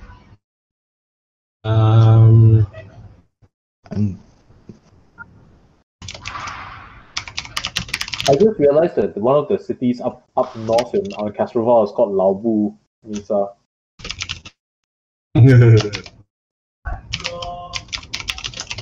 And there's Yarraw River just south of it. Hey, by the way, just a quick check, right? At every 4 levels, you increase ability score by 1, is it? No. Any score that's below 18 rises by 2. Any score that's above 18 rises by 1. Got it. Sorry, 16 and sorry, if your score is 16 and below, it rises by 2. If it's 17, it rises by 1. Okay? Okay, got it. Cool. Thanks. No worries. Okay, so you get your supplies on board, and if at 1800 you are ready to go, you can take off. We're going, man. Okay. Resupplied as much as we can, and go. Okay. You take off from Bay 68. And again, as before, you actually fly through the cloud of ships that is the Armada. There are a number of small drones that follow you from Docking Bay. Many of these are they are from news agencies as they follow you. And as you fly through the Armada, you are actually quite surprised when the corridor of ships that you're going through suddenly all light up. Oh, okay. Because I light up as well. the corridor of ships light up. Just is it as a tribute to us because we have to get the ships back? Okay. Yeah. So you guys don't know that, but as a pilot, Anton, you recognize that this is like how about tooting their horns? Yeah. So I blink back the greeting. Ding ding. Press F for respect. Press F. Press F for respect. Make a piloting check. And Muchi, I need you to make an engineering check. Engineering. As you engage from real space to drift space. You are going to also, that's for the pilot, and then for Muchi, it is as you engage from the drift engine, what's happening is that you're going to have to power down your thrusters and deactivate the escape pod. Otherwise, you don't have enough power to do shit on the ship. Okay. What's the piloting check action type called? Just piloting. Oh, okay. Just Just piloting. Yeah, it's basically making a correct calculations to get into drift space. Take a +1, Nucci. Take a +1, Anton. Okay. Anyway, I get a natural +1 from the ship, right? So 22. You do. Yeah. 22. And Nucci gets an 18. Okay, it's fine. It actually goes up without a hitch, and you see the stars warp around you and twist into almost like a vortex, almost like a whirlpool of stars around you as you enter into drift space, and you enter the almost familiar region where everything around you looks like a weird. You've seen Babylon 5, you know, when you go into the into warp space. Yep. Yeah, that's what it's like. Everything around you is blinking blue lights. Okay. Looks so we're good to go, man. Okay. It's the hyperspace of. Have you been trying to buy properties based on spiritual gifts so that you... What the what? That was an ad. Oh, okay. Oh. Yeah, I set it into that mode, and I go, we're free. Oh, we should have picked up. No mind. Should I pick up? Okay. No, it's okay. It was a bad idea. All right, you chart a course. Make a piloting check. Oh, got no navigation in this game. Yes, this comes out of piloting. Take Okay. a +1. Do you need me to give you another +2? Might as well, huh? Nothing better to do, right? I don't make it. Okay. Skills piloting. Oops, I failed. No. +1. I 12. Oh, yeah. So we're slightly off course. No, just gonna add. Okay, roll 1d6. add a +2 modifier in roll. Oh. Oh, it just takes a longer time to come out. Okay, 5 days. Right. Yeah, you basically have not charted the best course through drift space. And it's the Navfuter tells you that Navcom tells you it takes about 5 days to get there. Okay, that's fine. We've got time to work on the stuff that we need to work on, right? Yeah.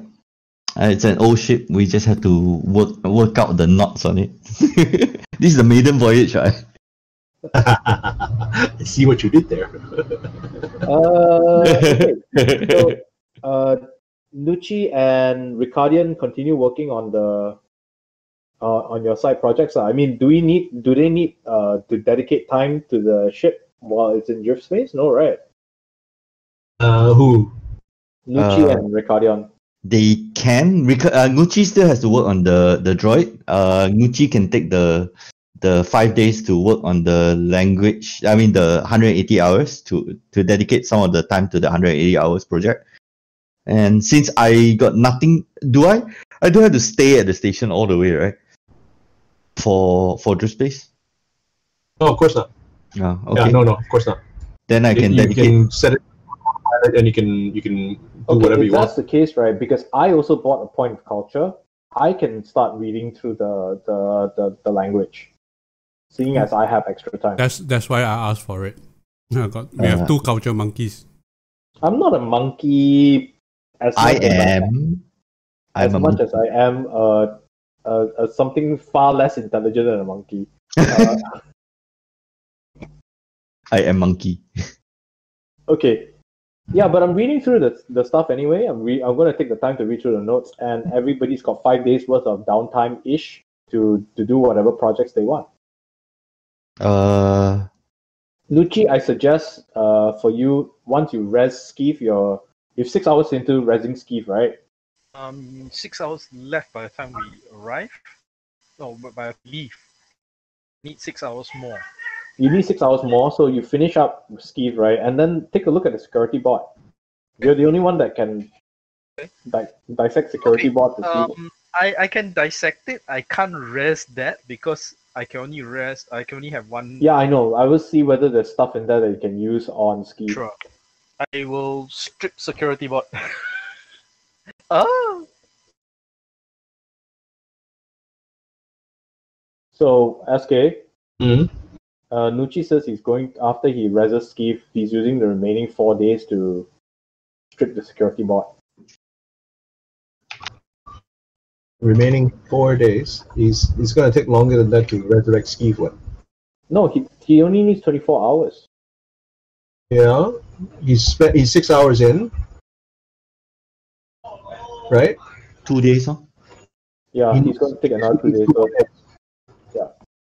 Right, so he doesn't have 4 days. Okay, 2 days. 2 days to strip the robot.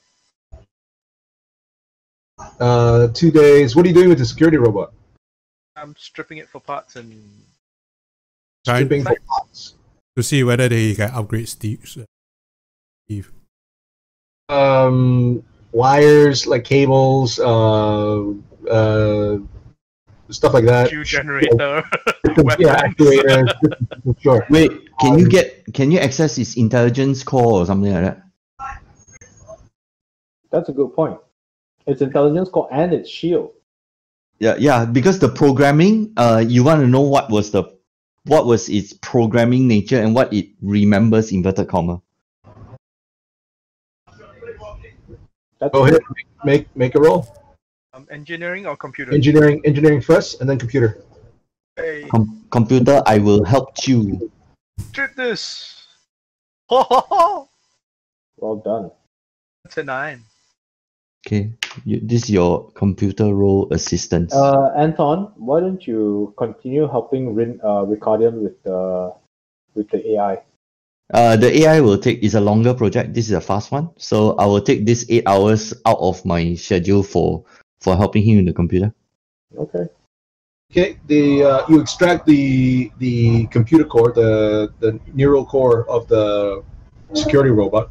It has been damaged. It looks like it suffered significant damage. Just like when you first met the robot, you found that it was significantly damaged already. Now make a computer check to see how much of if you can even access or even understand the code. Computer. This is my assistance. You can +2. Okay. 2. 25. Nope. 16. No clue, but you can't figure out what the code is. It doesn't even seem to be binary, trinary, or even maybe numbers. As far as I can tell, this is spaghetti code. Okay. So over the course of the, if anything, you can pass it over to as part of the other project for Ricardian, interrupting his AI schedule. I've already spent 8 hours on this thing, so it has to be 8 hours later we can help him. Yep. Okay. To talk about how we wasted time, right? That's fine. I can. Yeah, maybe you take over the recovery project, and then I do the. I will help with the retrieving the computer call from the. Because the recovery project, I don't see it as like immediate vital. It's a longer term thing. Yeah, it's just like trying to fix Gideon from the. Okay, 8 hours on computer to help you. Tomorrow. Okay, sure. I'm going to help. Gucci's thing. This is my help role. Okay, looks okay. +2. 21. 23. Oh, 23, sorry. 25 if you're using the ship's computers. Because you can't use the ship's computers. Yeah, you can't. Oh, sorry, not 25. Not 23. It's 24. I forgot to put in my data check. Yeah. Okay. 24. 24. Okay. You find the code extremely difficult to understand. You can understand maybe 5% of it right now. You can figure out some stuff, but you can't tell what is what. So you've got access to the memory core, the neural core, but you won't be able to do shit with it. Okay. Okay. Pull it out first. Is it another one of those project things? It could be if you wanted it. Let's shove it into the project. Wait, hang on. The irony of it is this, we could, if we learn anything from this particular core, it could be helpful in piecing back the AI. So, no, they are two separate systems. Two very different things. Okay, that's fine. Pick which project you want to do. No, we stick to the AI for now because this one is probably tougher. AI was in English. This was in a many century old language. So the difficulty with the AI is simply that the technology is outdated, and having to say, oh well, this translates to this. We no longer have XYZ. It's now ABC. So how does ABC translate to XYZ? And if we can't do a direct translation, what can I patch to do a mid-tier translation like elemental? I know how the difficulty of patching. The difficulty of the robot is. I'm doing your company's work. I know. I'm not saying anything. That's why I was like, this is funny. The difficulty of the robot is a completely different thing where we don't even understand most of the base language itself. So the irony is when we start to finally learn the language, we might actually find an easier time of it. Perhaps, maybe. Or the other thing is that this is Russian hacker code and everything is programmed in Russian. That's a good analogy. Can we give this unknown language a name? Can I call it Kitali. Kitalian. Call it Kishali CC. Charlie. Computer code, yeah. No. The Kishali, no. I'm trying to pick up Kishali itself, right? So not the computer. Okay. Kishali itself, sure. Kishalian sounds nicer. Kishalian. Kishali sounds. Kishali. Okay. The language is Kishali. Okay. It's not a listed tick option that I can pick. Okay, never mind. It's fine. It's not. It's not a PC language simply because it's a long dead civilization. Sure. Hey, why don't I have Akitan here as a language? Akiton. Is Eklo Akiton? Oh, it's Akitonian. There. Akitonian. Second one.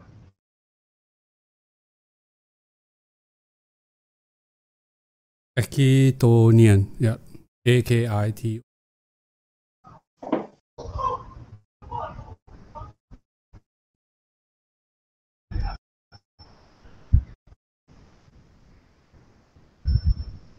Okay, got it. Wow, the weather damn hot. We got like 200 words for the word hot. It's the kind of hot that is dry and a little dusty. Okay. All right.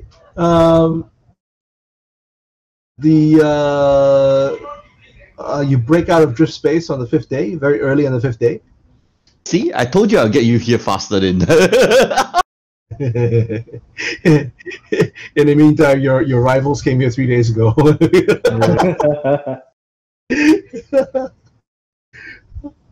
Okay, you break out over one of the Lagrange points near Castrovel, and in the distance already you can see that Castrovel it truly is a vibrant planet. It's sparkling blue oceans, continents blanketed in vivid green forests and swirls of clouds. It's almost like the blue marble of Earth, except that it's got a lot more green mixed in as well, because a lot of the not been devastated.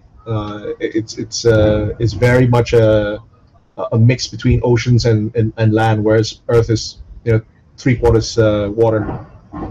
I have the video camera out and aiming at the viewport as we come out of hyperspace.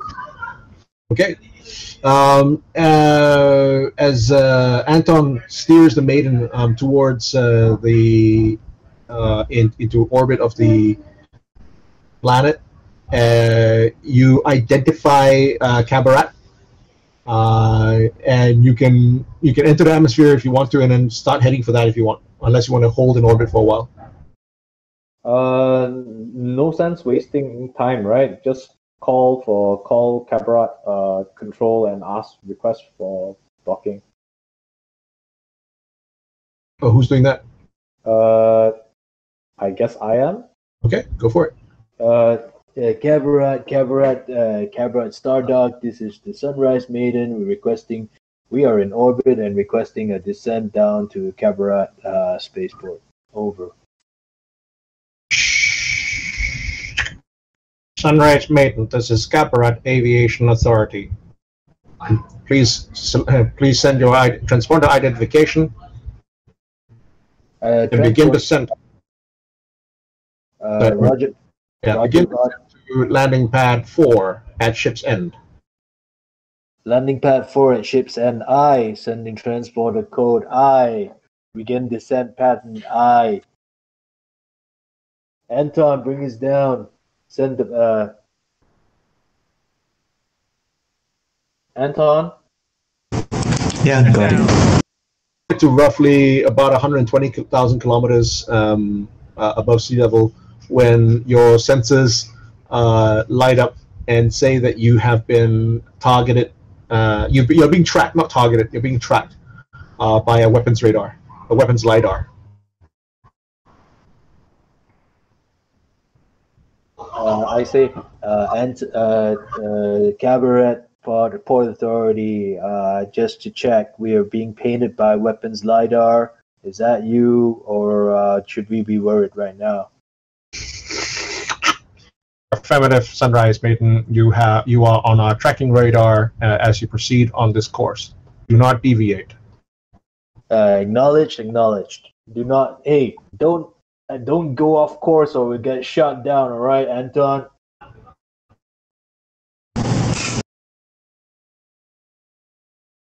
You land on landing pad 4, and 2 men. You can see a docking collar approaching your a docking arm with a mating collar approaching your airlock on your port side. Cool. And as it clangs against your hull, your intercom comes up again. Your comm line on your ship. Sunrise Maiden. This is Qabarat Customs. Please open your airlock. Prepare for inspection. This is Sunrise Maiden. We acknowledge, and we are opening airlock now. Head to the airlock. Okay. When you open up the airlock, you find a customs officer who seems to be in very plain clothes, and a guard who is armored and armed. The guard stands at the door. The customs officer smiles briefly, almost like a formality. You can see from his eyes he doesn't really mean it, but he's a Lashunta with his antennae almost like an alert position, and you can see he's efficient and quite courteous. As he comes on board, he stretches out his hand in expecting documentation to be handed over to him. Okay, I put up the documentation. Do we have documentation? We do, right? I'm sure. Your registry of the ship and everything. Yeah. You can just pull it off the datapad. Yep, I flick it over to him. Okay. He nods a curt thank you. Looks at the specs of the ship and looks at the various. Like he sees, turret with slight particular beam. So it's a very specific weapon you have there. Okay. He knows the weapons and everything else. He marks, nods. He doesn't seem to be surprised, nor does he seem to be in any way aggrieved by them. He looks up from it and he looks through. Any cargo to declare, sir? We didn't bring any cargo, right? No. No cargo to declare. Just us. What's your business on Qabarat? We are here to visit the Qabarat University, right? You're students. No, we wish to consult with Professor Wheelos. He checks his schedule. He checks his own datapad.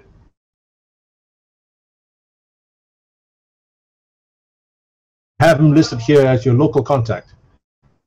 That's correct. What is your expected duration of your stay? At this point, it looks like a week. We will update you if that changes.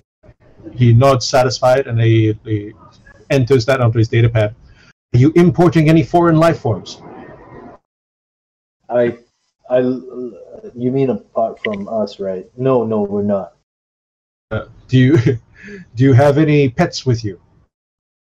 I almost turned to the Yusiki twice. And the Yusiki turns to ski. Negative. Okay. No, we do not. He completes his form quite efficiently, in all of which has only been about 10 minutes. And he says, as he looks up, he sends an AR file back over to you. And it's a completed AR form for your customs inspection. He nods once, and it's in acknowledgement that he sent it over to you. And he says, the carrying of personal weapons is not illegal in Qabarat. However, it is frowned upon, especially if you display heavier weaponry. Please bear that in mind as you roam about our fair city. We acknowledge that. Thanks for the advice. Customs has completed our scan of your ship. Here are your travel papers, and again he fixed out an AR form, and it basically gives each of you a travel pass that acknowledges that you have been cleared by customs in Qabarat for the duration of 7 days. Thank you. He nods once, heads out the airlock again. He's never once left the airlock. He heads out the airlock back into the docking arm. With a curt nod to his guard. The guard whirls around and they both walk off. Let's go find. he said that Professor Wheelos is going to be at the port waiting for us, right? Yes. Okay, let's head down. Okay. We lock down the ship. Quick! Okay. Having heard, your papers also reflect what has been advised to you by the customs officer, and so having heard the customs officer, Jeroen is not carrying a rifle. She's just she has a sidearm. That's it. Okay. Doesn't say anything about heavy armor though, right? It will be frowned on. It's just heavy weaponry, armory, that kind of thing. Okay, then I'll wear my second skin. Yeah, Jeroen's wearing her second skin beneath her travel clothes.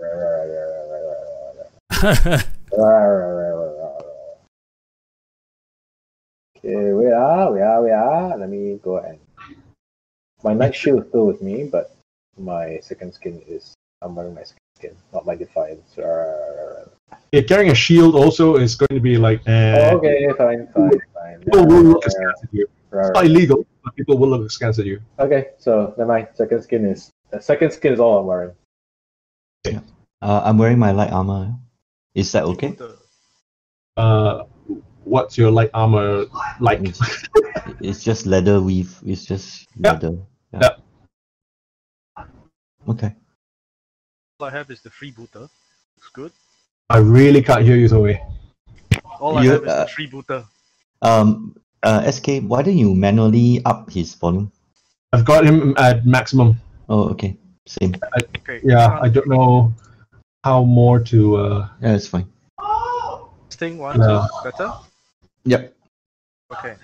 All I have is freebooter, so that's how I'll go in. Okay. Let me try again. 100% for user volume. Hello. Yeah, it's still the same. Yeah. Hello. I think it's because he turned down his sensitivity. I think his gain is I just think his mic gain is really, really bad. Yeah, could be. Okay. Anyway, just don't mind me if I ask you to repeat. It's just because you're very, very soft on over my system. I can hear the others all really loud because I've pushed up my volume as well to try and hear you. Okay. So I'll just speak up. Sure. Thank you so much. All right. Okay. You exit the ship. You lock down the airlock. All 6 of you are going, right, including Skeeve. Yep. Skeeve walks, doesn't he? He's not a hover. He doesn't have a hover motor. Okay, he's a walker. Okay. All 6 of you actually walk down the docking arm, and just off outside where they're allowed to gather, you can see Wheelos. You recognize him. He's the only person there. You can see other Lashunta. This port, unlike Absalom, seems to be very airy, very wide space, a lot of space in between, and far fewer people actually moving around. Wheelos is immediately apparent. He's a Damaya Lashunta, and even for a Damaya, he is tall and he is thin, almost to the point of seeming gaunt. Okay. And he sticks out immediately. He's there because he's the only person turned towards your docking arm, obviously waiting. His clothing is a stylish blend of some local silks, and the overall, even though the overall ensemble actually shows quite considerable wear, as though he has relied on this nice outfit for formal meetings for many years.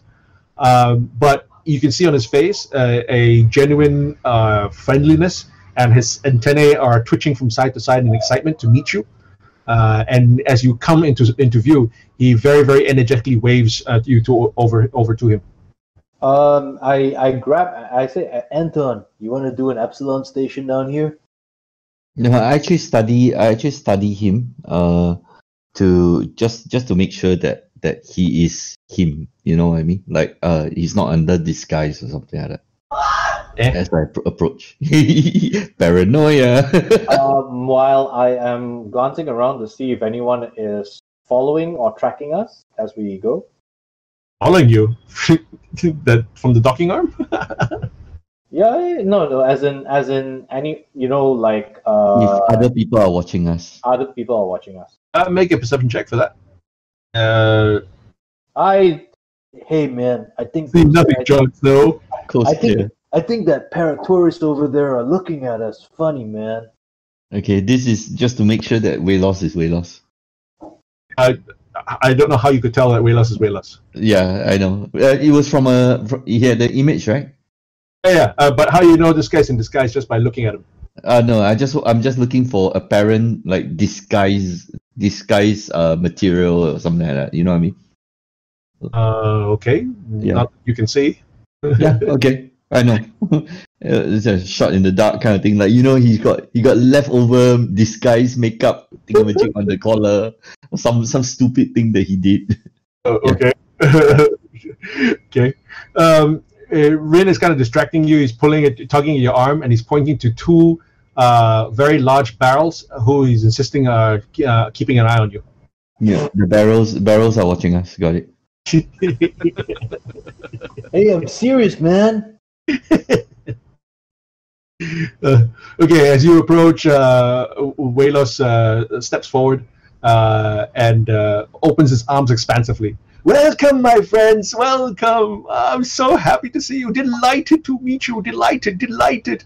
Oh, it's been such a long time since I had a chance and opportunity to collaborate with anybody from the Starfinder Society. I'm most eager to hear about your recent findings. Chiskis has told me so much, has sent me so much.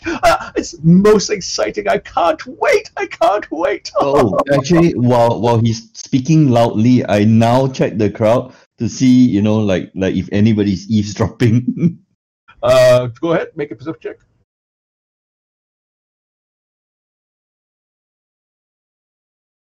check. Voice does carry, and you see that nobody actually pays you guys any attention. A couple of people may have glanced over just to see, a bunch of aliens have just arrived, and that's actually what's drawing more attention than his loud voice. You can see other Lashunta much further away. You can just barely make up muffled conversation because even though from this distance you can see that they're actually gesticulating quite wildly, and it appears to be all of you are familiar with Lashunta, and the Lashunta people are extremely extrovert. I mean that's the stereotypical the stereotype of a Lashunta. Rin is a Lashunta. Just to point out, Rin is a Lashunta. Now doesn't explain everything. Yeah, so you can see other people gesticulating wildly as they speak to each other, and from that distance you can hear them. The fact that if you were in the immediate vicinity, they'd probably be very loud as well. So his voice may carry, but people are looking up more at you simply because you are aliens on Castrovel, that you've arrived in Qabarat. Hey man, hey, I give him the hand clap with the side, and then just do a whole bunch of like fist taps and claps and slaps and all. It's like, hey man, good to see you, man. Hey, nice to see you, man. Yeah. I'm so chuffed to see a Lashunta representing. Yeah, man. Us Lashunta represent. That's what we do, man. Oh yes. I've only just recently been made aware of your I don't know what you call it, Instagram. It's a YouTube feed, yeah. I've only just been made aware that you have this channel, and oh man, have you seen it, man? Yes, I've been most fascinated by everything you've placed on it so far. It's been adorable, I tell you. But we've plenty of time. Come with me. You so much to see. Welcome to Qabarat. It is the shining jewel of the Western Sea. It is arguably the greatest of all the Lashunta city-states and the planet's largest spaceport. The Yarrow River cuts right through the sea cliffs at the edge of the Storm Shield Mountains. Ancient walls of crushed glittering shells rise up to cradle a modern metropolis nestled among venerable structures dating to the civilization's beginning, and we are ruled by the lady of the city, Lady Morena Kesha. Oh, such a wondrous beauty, wondrous, and her chief consort and the battle leader of our civilization, Granteus. Granteus, hey, I've heard stuff about him, man. Is it true? Is it true that he can take on 1,000 men by himself? Yes. famous. He's had several battles and skirmishes of note. They rule from the city. They rule the city from the threefold house at the city's capital. And they're unfortunately they're trying to fight a quiet but rather desperate battle to maintain a traditional government and keep all of Asana from becoming a corporate free-for-all. I mean, these corporates, what do they know? What do they know? Yeah, man. They own everything. Yeah, man. It's just such a sham, I tell you, such a sham. Yeah, man. My poor Yeah. mother were alive to see that she would be dead. Of course, she's dead right now, but yes, if she were alive, my goodness, it would kill her. It would kill her if she weren't already dead, man. What the hell? You've got academic Rin and you've got dumbass Rin, right? So there you go. This is what happens. Yeah, so I'm chatting with him all the way, right? And I was saying to him, asking him like, so, how far is it to the university, man? Or are we gonna have a heart-to-heart here, man? Oh no! Come with me. He steps out. While talking, he's been leading you through the spaceport, basically. Yeah.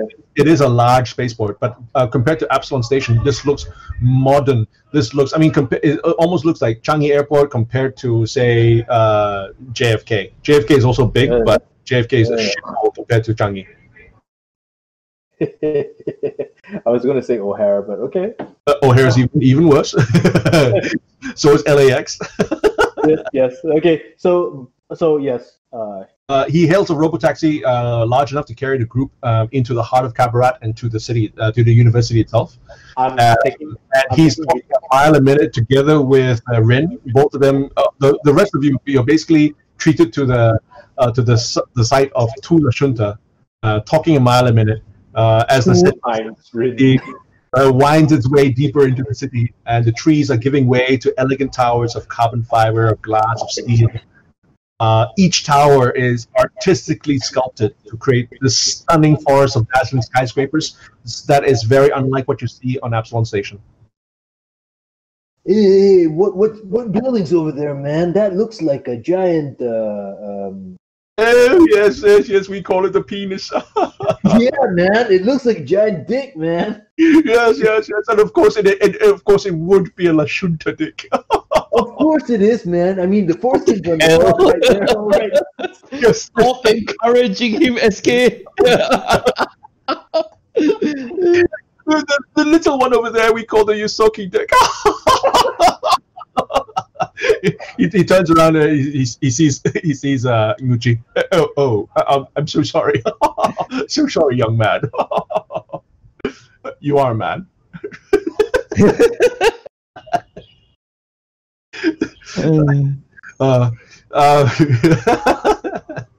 Okay. The taxi winds its way towards into the city, and even in the forest of skyscrapers that you can see in the distance as you get closer and closer to it, Qabarat University of Xenoarchaeology and Xenoanthropology is just on the north side of the downtown commercial district, so it's right in the heart of the capital city itself of Qabarat.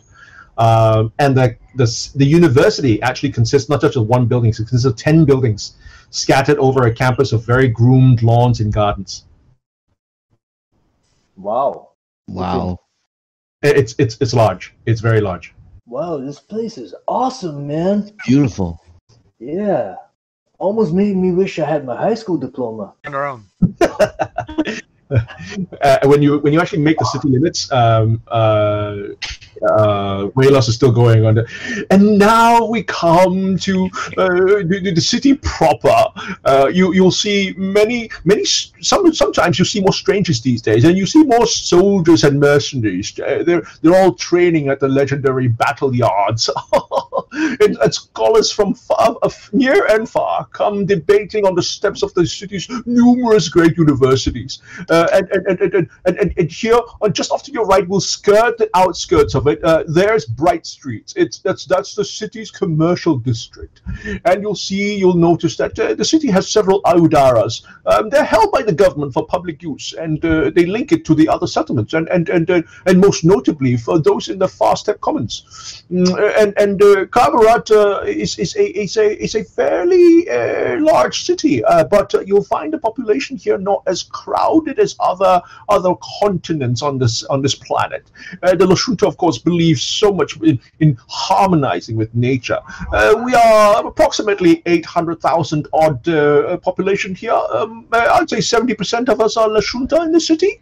We've got about 5% of elves and 5% of humans, some Shirins and some Yosokis, and it's mainly known for its academia, its culture, financial center, and technology.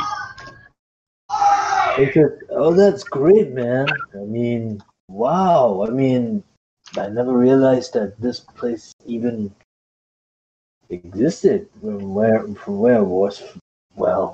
we came from. Absolutely. Wow, man. Hey, so we're heading down to the university, right? We need to talk about the stuff that we found. Right? Oh yes. I've examined with great care everything that Chiskis has brought over. I'm rather disappointed. I do not have the exact right background to decipher the Driftrock's writing and technology, but I would love to introduce you to Professor Muhali, the head of the Linguistics Anthropology Department. Her office is just in Alcima Carre Hall.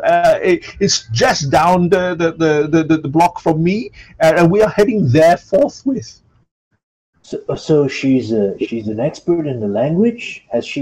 Oh, she's the head of the Linguistics Anthropology Department. If anybody could decipher this, it would be her. That's great, man. I mean, we could use all the help we can get. I mean, you know the importance of all of this, right? I mean. Oh, absolutely. I mean, it's absolutely astounding what you've discovered. Look, we're coming up to her building. Her office, the building in which her office also houses the galactic ethnographers of the Pact Worlds. In addition, it trains many of the greatest archaeologists that the Pact Worlds already know. And the university, it maintains a staggering archive, artifacts, recordings, findings, various treasures that have been discovered throughout the system. Have you ever found anything like what we discovered? Oh no, nothing of the sort, but the closest I think would be on the continent of Euclid. Oh right. So do you think we're going to be able to visit Euclid at some point? Oh well, I would leave that to the professor to explain. I do want to warn you. There is a small pack of journalists right now. I don't know what they're there. I fear someone may have heard of your arrival. I don't know what. I didn't publish any of this, right? So. No, you didn't. Yeah. So he said, I don't know who they've heard it from. I did not actually go check on my way out to meet you at the spaceport. I didn't check what they were after, but I did see a small pack of them. They were trying to convince the receptionist to let them upstairs at the building. Is there another way in? Because, if they're the journalists, we had the pack of them back in the station as well. So if they see us and they see us heading to the professor's office. Oh yes, absolutely. We will try. I'm not familiar with the back ways, as it were,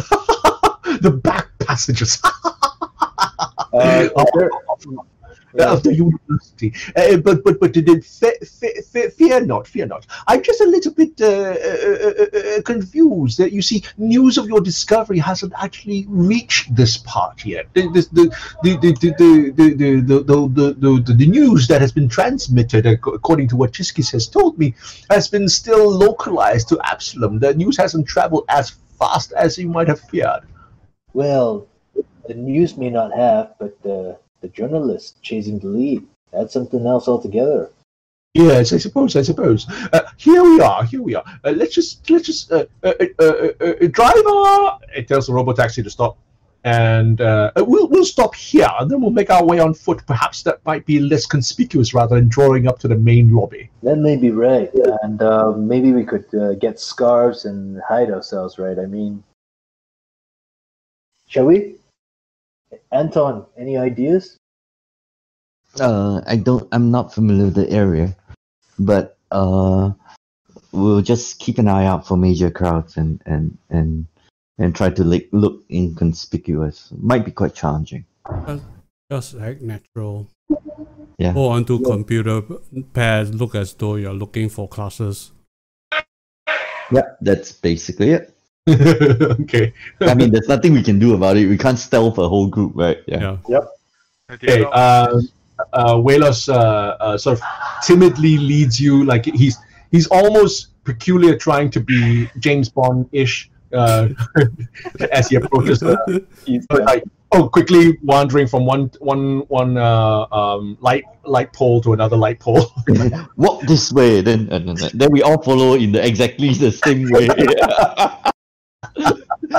And while looking inconspicuous, inverted comma. Make a perception check. You do see what he's talking about, because as you approach the building, the main driveway leading up to the lobby, there are several news trucks, very obvious news trucks. Okay. And there's a small group of journalists that you can see through the doors, badgering what appears to be a receptionist, a male Korosha Lashunta receptionist. So make a perception check as you approach. So if that's the case, we're on foot already, is it? Because if not, I would just ask to go via maybe the loading area side or something like that. No, you're on foot. He dropped you off just outside of the got it. walking distance to the drive. Perception. Pow. Pow. Ah. Okay, the reporters are actually making quite a lot of noise, so it's not difficult as you approach. If you walked away, you wouldn't be able to hear them, but as you approach, you can hear that they are badgering the receptionist for the fact that they're trying to secure interviews and comments from ranking academic staff. Because apparently and this is you don't know who this person is, a Dr. Alabians 21-2 has given some kind of incendiary lecture that has been interpreted as a defense of violence xenophobia. Can you say that again? It's pro violence, is it? It appears to be pro violence. Pro violence, xenophobia to boot. Yeah, violence towards xenophobia. Xenophobic violence. It's in the chat. Alabians 21-2 has given a lecture, an incendiary lecture. The Ayatollah has spoken! Yeah, why do you sound like a German?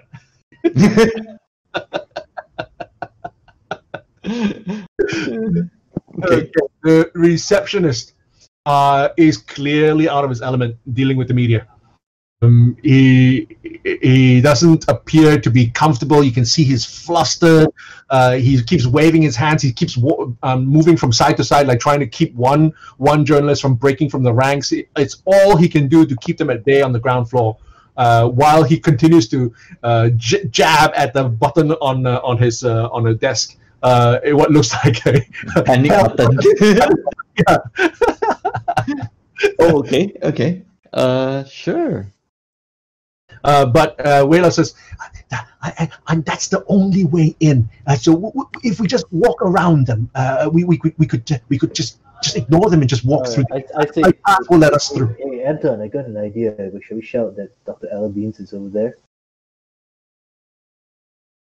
No. Let's just move past. We don't want to be caught in front of cameras and anything. Okay. I just raise my hood up and just move past, like squeeze past. Okay. As you approach, and he.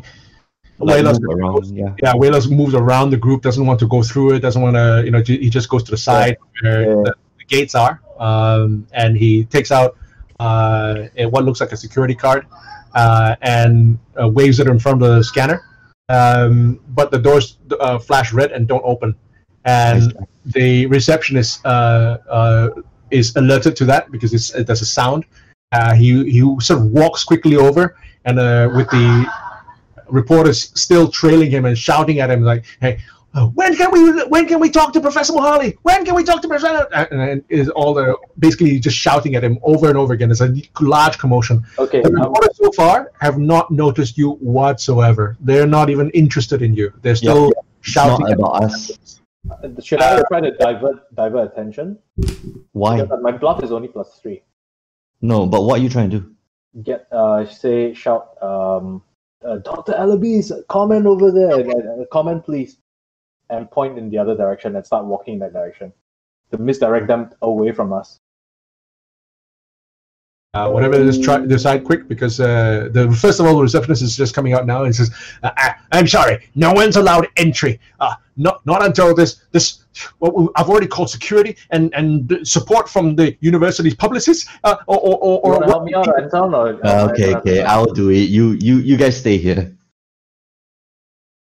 Okay, so I turn around, I leave the crowd, turn around the corner, and shout, Professor Alabeans, Dr. Alabeans, what do you have to say about your speech? Is speech, right? That's what he said just now. Lecture. Yeah, so I adopt a very like reporter-like tone and basically pick up what Rin was trying to do. What do you have to say about your lecture? Where are you doing this? Around the corner, and I'm shouting out loud so that the reporters can hear, hopefully. Okay. Yeah. Make a bluff Don't run away! Don't run away! Yeah. Bluff check. Okay.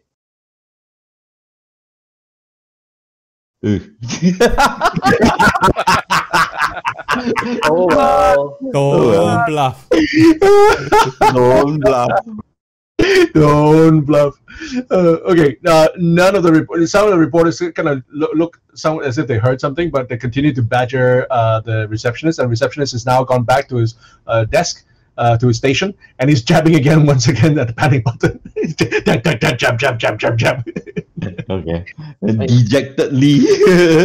Dejectedly moving back. That didn't work. Shuffle. Okay, I saw that none of this worked, right? Don't draw attention, remember? Yeah, but we have to clear this crowd out, okay? No, we don't have to. Just wait for security. I don't think security is coming. Security will come, right? Okay, so I say, see if. Or we can try a back way around the building instead. So Wayla says, I don't know how else to get into this place. I normally only come to this through this door. Yeah. Well, okay. And in which case, I say to the crowd, all right, guys, back off. Security, come on, back off. Make a bluff check. Intimidate. Yeah, you can do that too. Bluff of 15 or intimidate of 18. I'll do the intimidate. Can I assist with a bluff? Yeah, back up. He's doing intimidate. Oh, okay. Back me up with intimidate.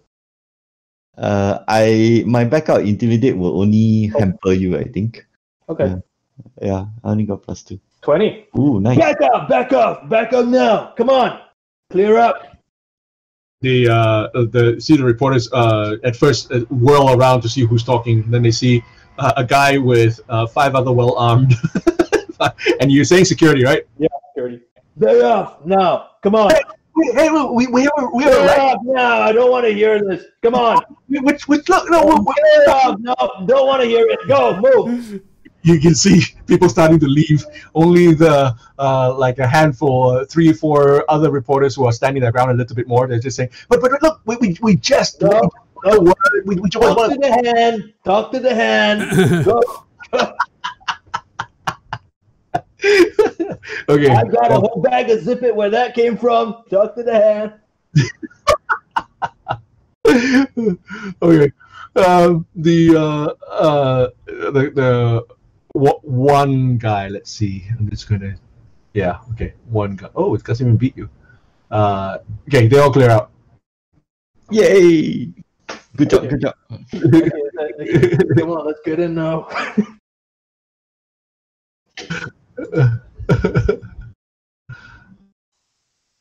Yeah, I say, come on, let's get in now. Okay. Go on, Skeef and right. Dr. Whalers? You can what? Dr. Whalers, if you don't mind.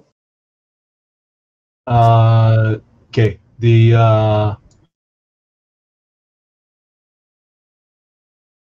okay. The receptionist breathes. You can see breathes a very, very visible sigh of relief, and Wheelos walks up to him. I'm so sorry you had to go through that, Kimsey. And the receptionist looks at him. Oh, Dr. Wheelos. Oh, I'm so sorry. I did not mean to be rude to you earlier.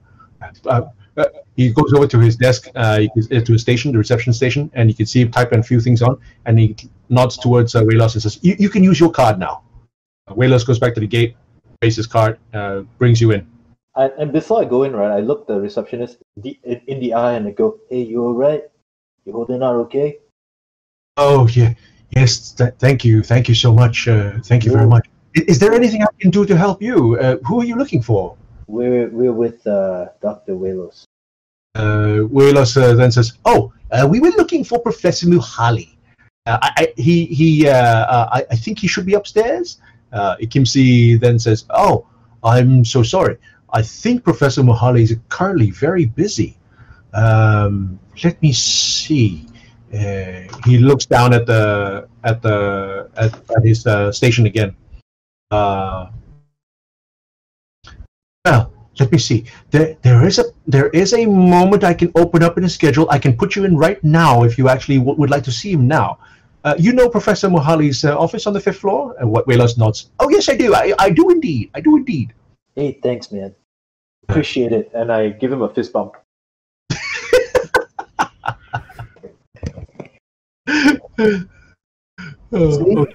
See, I turned to Anton and say, see, we're making all kinds of friends, man. All kinds of friends. Come on.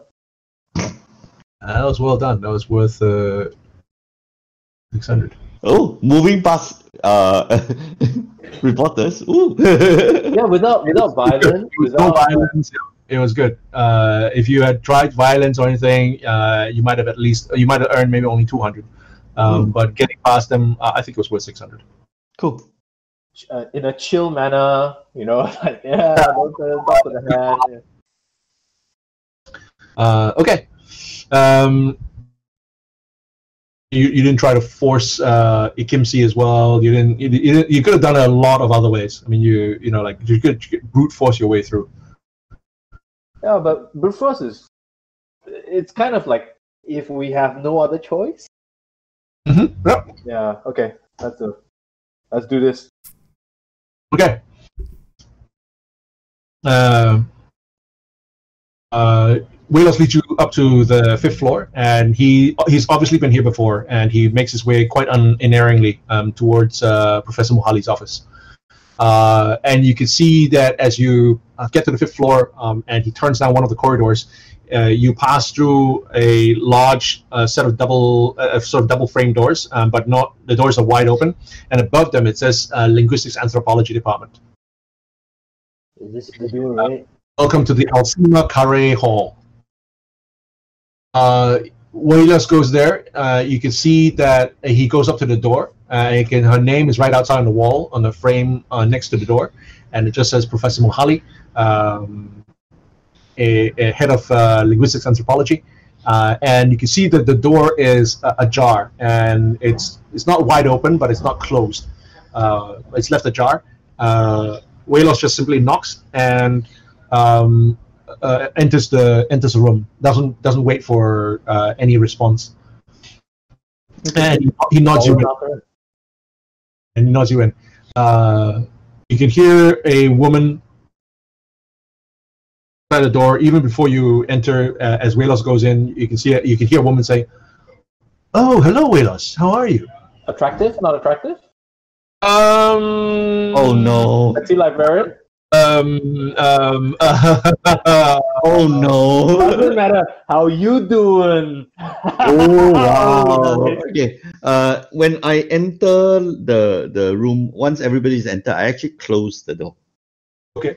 Okay, and I walk in, right? First thing it's like I was game face ready to go, like, Dr. Mulhali, how you? That's first the minute Dr.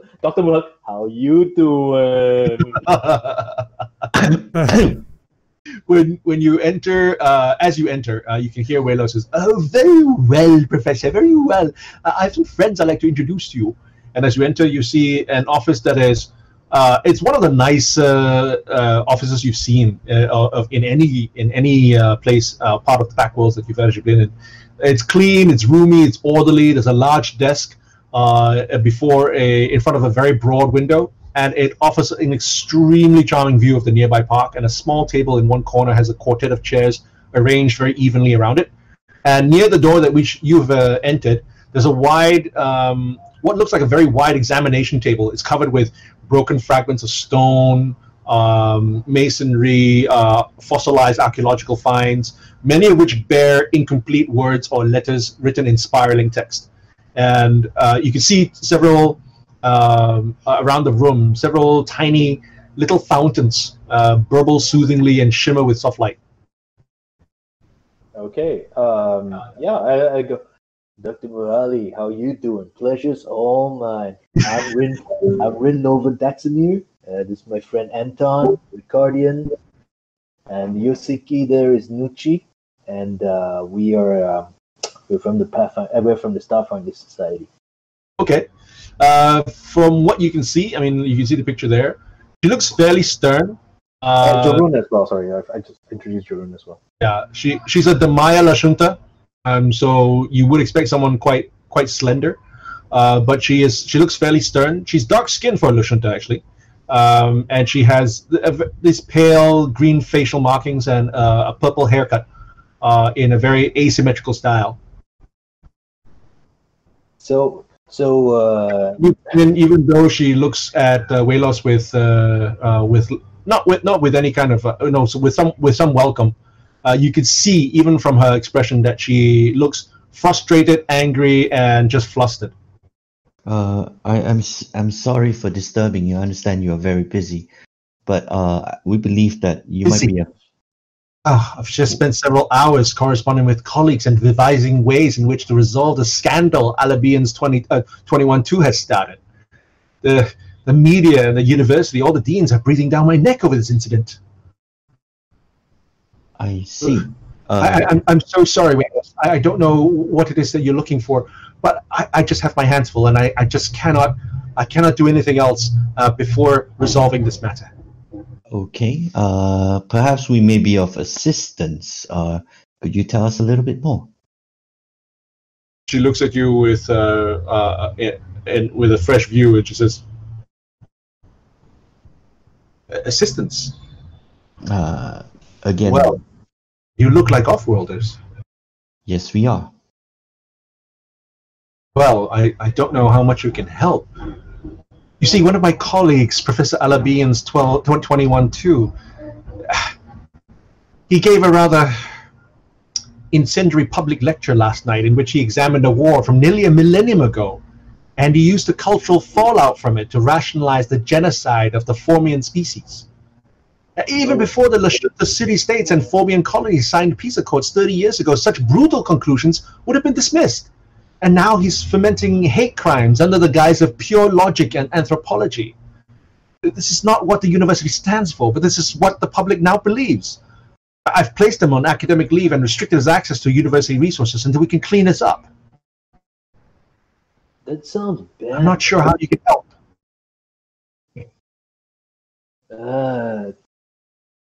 I glance at Anton. She looks at Wayless and looks back to you and you lot and says, "What did you come to Castrovel for anyway?" We believe we have the fragments of the Kishali language, and you being one of the most learned in this field, we thought you might be able to help us. We found more than just fragments. We found a piece of the old Kishali Empire, shorn off a larger structure. At this point, Waylos pulls out a data pad and says, sends a sort of, you can see him send over an AR little screen, and says, "Oh, this is what I was talking to you about earlier, Muhali. You remember? This is tied in with Hal Zan's expedition." You can see her immediately furrow her brow, and her face turns dark with anger. And you can see she says, "I have neither the time nor the inclination to discuss that showboating amateur's exploits. However, my colleague, Dr. Olmeya Salstani, she has a strong interest in the ruins of Ukulam." I said, Dr. Muhali, leaving aside the showboater, right? What we found is legit, right? This is the biggest find we've had in God knows how long on this, and yes, and the Starfinder Society has requested our aid. Come, Muhali, come. When have we ever had a much greater chance than this? I'm so sorry for interrupting. Please continue. I say this. I mean, this is a chance for us to set right whatever that showboater has set wrong, right? This is legitimate, right? Maybe the interpretations of this guy was off. I don't know. I'm not the brightest spark out here, but it seems to me like we got a chance to reset expectations out here. She holds up a hand to pause you and says, "I must stop you there. I really have no time or interest in this. You can speak to my colleague, Dr. Solstani. But according to my records, she departed on personal leave 2 days ago." Okay. And then you can see her make a, if you sense motive, roll sense motive, otherwise roll perception. Sense, but my sense motive is lower than my perception. But yeah. Okay. I'll roll sense motive, I guess. Motive will have a lower DC, perception will have a higher DC. Nope. I'll roll perception.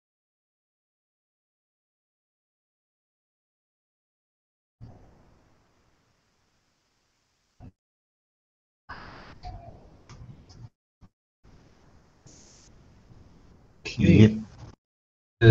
Perception did not hit, but sense motive actually works. So you can see from her face as she reads her records, when she says, "According to my records," she departed on personal leave 2 days ago.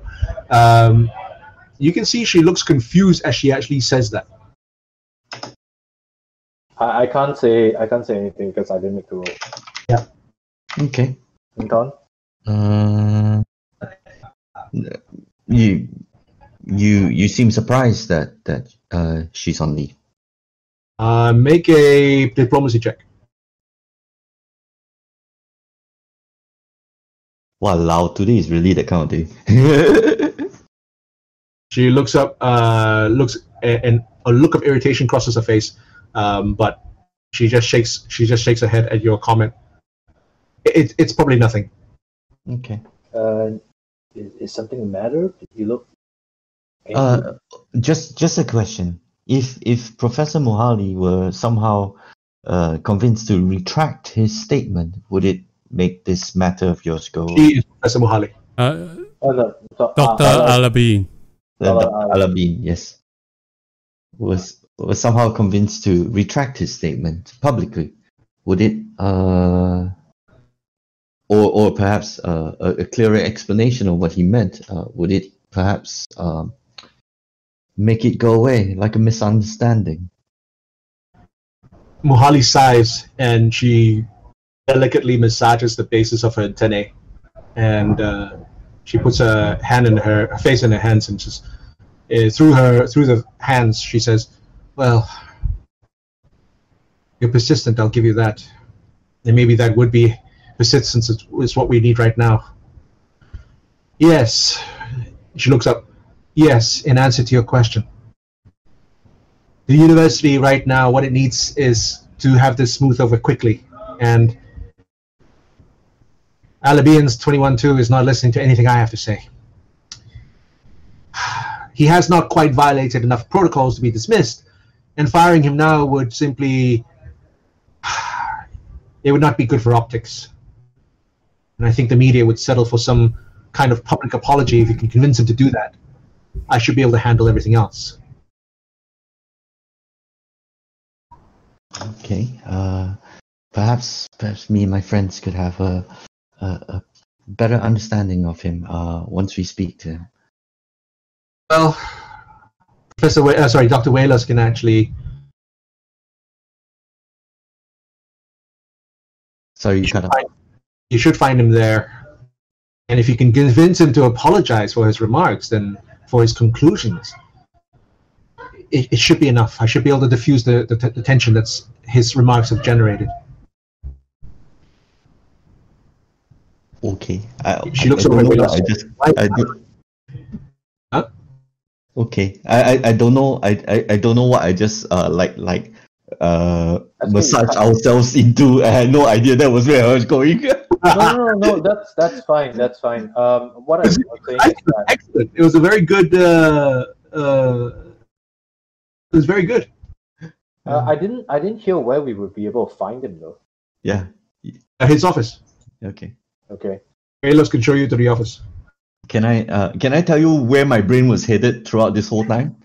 All we need to do is to hire the press secretary of the Hakwinzan guy, and everything will be fine. Hardy har. Okay. I say, let's go have a word with him.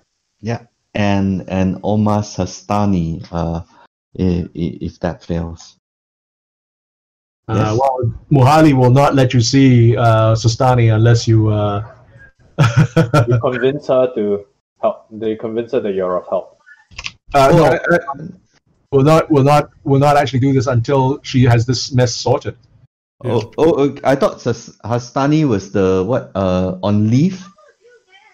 That's right. So, but she looked confused by that. Yeah. She looked irritated by that. You don't know why. We just have to kepo more. That's all. Yeah, it could be someone's already beat us to it. Velos, this sort of rather crestfallen, leads you from the office. It's all right, man. Let's go have a word with Dr. Alabian. Oh, I don't think you will quite understand. You see, well, I mean, Dr. Alabian certainly is one of the most, if not the most, accomplished xenoanthropologists. I mean, although none of his peers could hardly doubt his knowledge on the subject, but his own publications tend to review mixed reviews due to the, shall we say, utterly sanitary impartiality and lack of empathy with which he approaches his work and subjects. And this tension, this blow up is just the latest in a run in a series of how oh my god, I have no words. We are walking along the corridor and there's nobody else around, right? Dr. Willows. Right? Dr. Willows. So what I'm hearing from you, Dr. Willows, is you're not saying that he is wrong, merely how he says it. He just he holds such extreme views, and his interactions with his co-workers and with his students even. He's boorish. He'll psychoanalyze you to your face as if he were performing you a favor. Dr. Willows, do you I have friends like that. Dr. Willis, do you have a recording of the public lecture? I wasn't there. I heard about it only this morning, but only in brief. I had no idea that it caused so much unhappiness among people. Google? The Guardian? Okay. It's probably on YouTube right now. Yeah, can I Google the lecture? Sure. Doesn't take much to find it. It's on the HoloNet, on the Castrovel HoloNet. Okay. Hey, Rin, this guy's more popular than you. Yeah, but I've got principles, man. Well, he has a dean, so there. Anyway, yeah, try to understand what he's talking about. Go through the video, basically. Not being La Junta or a Formian. You can make a culture check to see whether you understand Can his. I make a culture check to understand? Or any of you watching it can make a culture check if you want to understand, but it's you won't have the same the same sensitivities to the issue. Okay. I'm La Junta. Okay. Oh, you're La Junta. That's right. Yeah. Sorry, I just 19. Okay.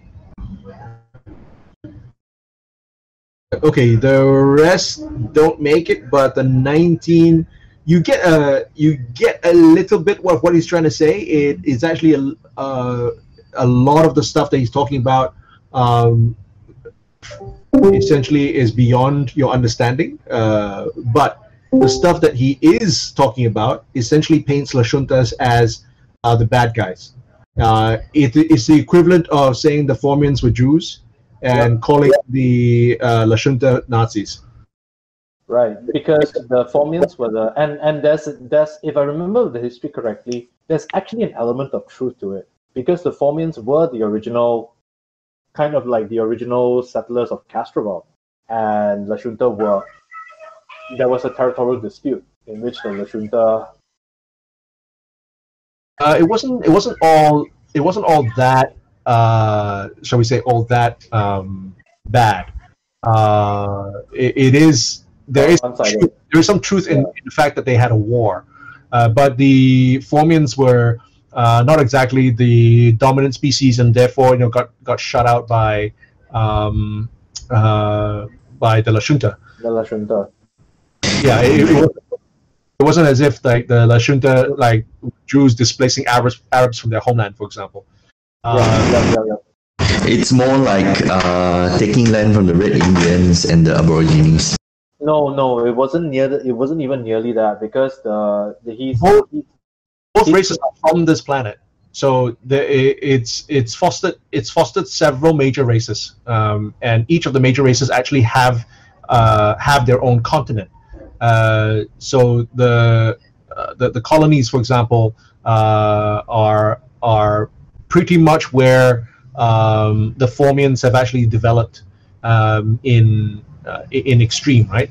Asana is where the La Juntas developed, and Sovereign is where the elves originated. Mm-hmm. So in fact, it wasn't as displaced as this before. It's just that as the various races develop their own culture, identities, and so on, and their own distinct individualism and versus collectivism, and the way their mindsets worked, the Sovereigns actually pulled away and became an isolationist race. It's almost like stereotypical story of elves in no matter what fantasy setting, right? Yeah.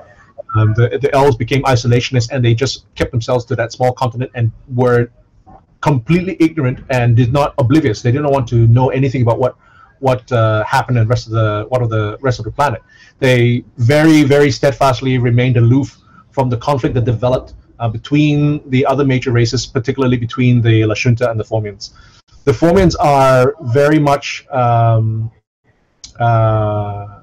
like hive minds, whereas the La Junta are very individualistic. And there was a battle. It sparked a millennia-long war that raged between these two races until just 30 years ago.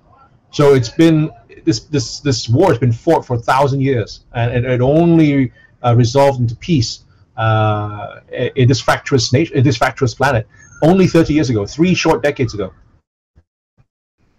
Yeah, and him trying to basically look at this millennial war and say, yeah, you know what, the Lashunta have been committing genocide is not exactly the best way to deal with a peace treaty. Yeah, so his piece, from a very simplistic point of view, his piece was basically saying, well, the Formians actually never wanted to dominate the planet. The Lashunta did.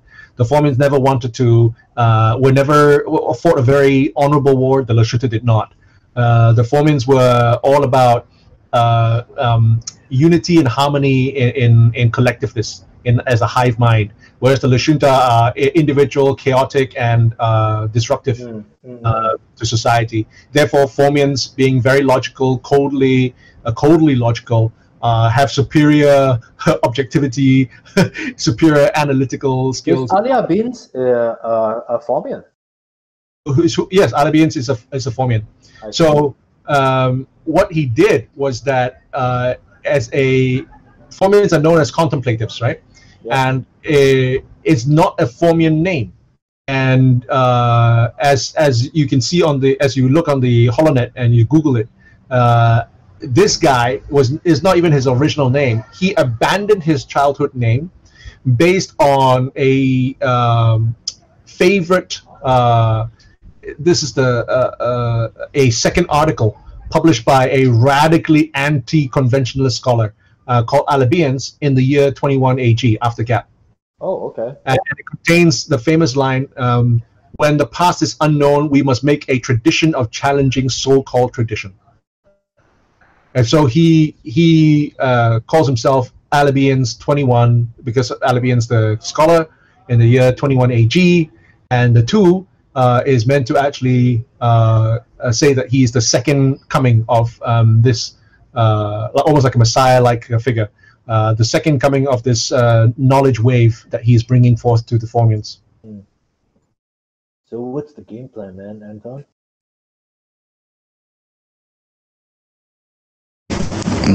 Begin with understanding his point of view. Walos leads you downstairs, and his office is on the second floor.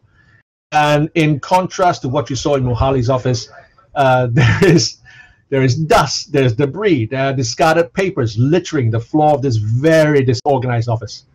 A single chair stands in the corner, and the desk and the shelves are crowded with books, with scrolls, with statuettes, with loose computer hardware.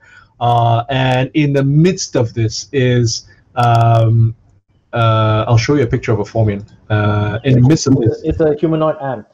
Before this, can I just quickly read up on the first Alabians? What was it again that your statement was? When the path is unclear. Oh, you mean in that famous writing? When the path is unknown, we must make a tradition of challenging so-called tradition. Oh, it's the brain. It's the brain ant. It's the brain. It's the brain ant. In the brain. Pinky in the brain. Pinky in the brain. Ooh. Looks disgusting. Say what? It's disgusting. He will make a very nice meal for a mind flayer. Mind flayer. Or a zombie. Anyway, it's this office is basically this organized chaos. It contains a mishmash of texts, cultural artifacts from across the packed worlds and beyond. Because he is Formian, he's contemplative. He uses essentially psychic powers to fly. This particular contemplative is nonchalant about the filthy floor, which when you enter crunches noisily under your feet. At the moment when he looks up, like he is at loose ends, because with little else to do with his time, he looks happy to be entertaining anybody.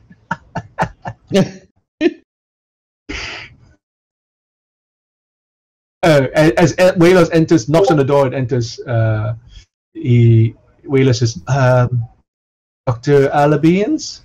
Dr. Alabians? He goes in, you guys follow, again with all the shit crunching under your feet, and in all of your minds you suddenly hear a voice going, "Oh, hello, what have we here?" Yeah, greetings, Doctor. Greetings. From a lesser life form like you, I suppose that's the best I'll have to make do with. I do not know the appropriate way to. Well, of course you don't. You came with this imbecile Walos. Of course. You just see Walos grimace from his normal cheery self. He's now you could just see a grimace on his face, and he's like trying to grit his teeth, just trying to. He's gone quiet. And I actually don't mind because as far as I'm concerned, he's quite accurate. and just to the point, like, where's the lie? I'm not like Rin is like. I'm like, how insightful this man is. in your mind, you hear. I'm glad you agree with me. I do come from the backwaters of Akiton, so I understand. What is it you want? You better speak up because this idiot will not. You see Waylers again, completely in contrast to how you've seen him so far, is just quiet. He opens his mouth as if to speak and then shuts it up and like nothing comes out. We come from the Starfinder Society, and how sad for you. And have a matter of great import that spans from an empire from ages ago. We're talking about thousands and thousands of years ago. Don't tell me another Halkuim Zan. We actually have procured a large amount of data from a ship that was broken off from that period. Like that was broken off. A fragment that was broken off from that period. It was massive in size. I can tell you now that most of it is drivel. Drivel. Perhaps if you care, if you are interested in the information, we could share it with you. The information you have is rather paltry compared to the command I have of the unrivaled mental catalog of this university's collections. Whatever you have, will pale in comparison to what I have. That is fantastic, because we would gladly wish that you unlock those secrets to us. Well, even so, I have reviewed Zan's notes decades ago. It has zero, I tell you, zero intellectual. You cut off. If you want to, it's basically lambasting Zan and the notes and what we have has nothing to do with Zan, and that's the key thing. I can tell you that anything to do with the Kashali Empire has fallen into great disuse. I might be able to help you, but thanks to the punishment I've received from my most recent lecture on truth, I am unable to help you track down any of the documents. But I'm quite happy to answer any questions you may have. Share with us this truth that you went into quite publicly, might add. He flicks a glance over to Rin and to Walos. Well, the truth is that murderous ancestors of these pigs murdered my ancestors in order to take control of the planet. I see. Again, you see Walos. I say at this point in time, and I say, what was that phrase from Ashali? Yeah, I was going to use it. Go, do it. What's that phrase? I'm sorry. When the past is unknown, we have to change the past. Is that correct, SK? No. When the past is unknown, we must make a tradition for the future, right? No. Wait, I wrote it down. If the past is unknown, we have to make a tradition of challenging the past. No, of challenging so-called tradition. Yes. Okay, we have to make a challenge. a tradition of challenging, so-called tradition. I said, if you, with all due respect, Professor, if you are saying that the professor, what's the other guy's name? What's the guy the original explorer Yukalam? Halkuim Zahn. If you're saying that Dr. Zahn's works have Doctor, not, please do not even call him by that name. He was no doctor.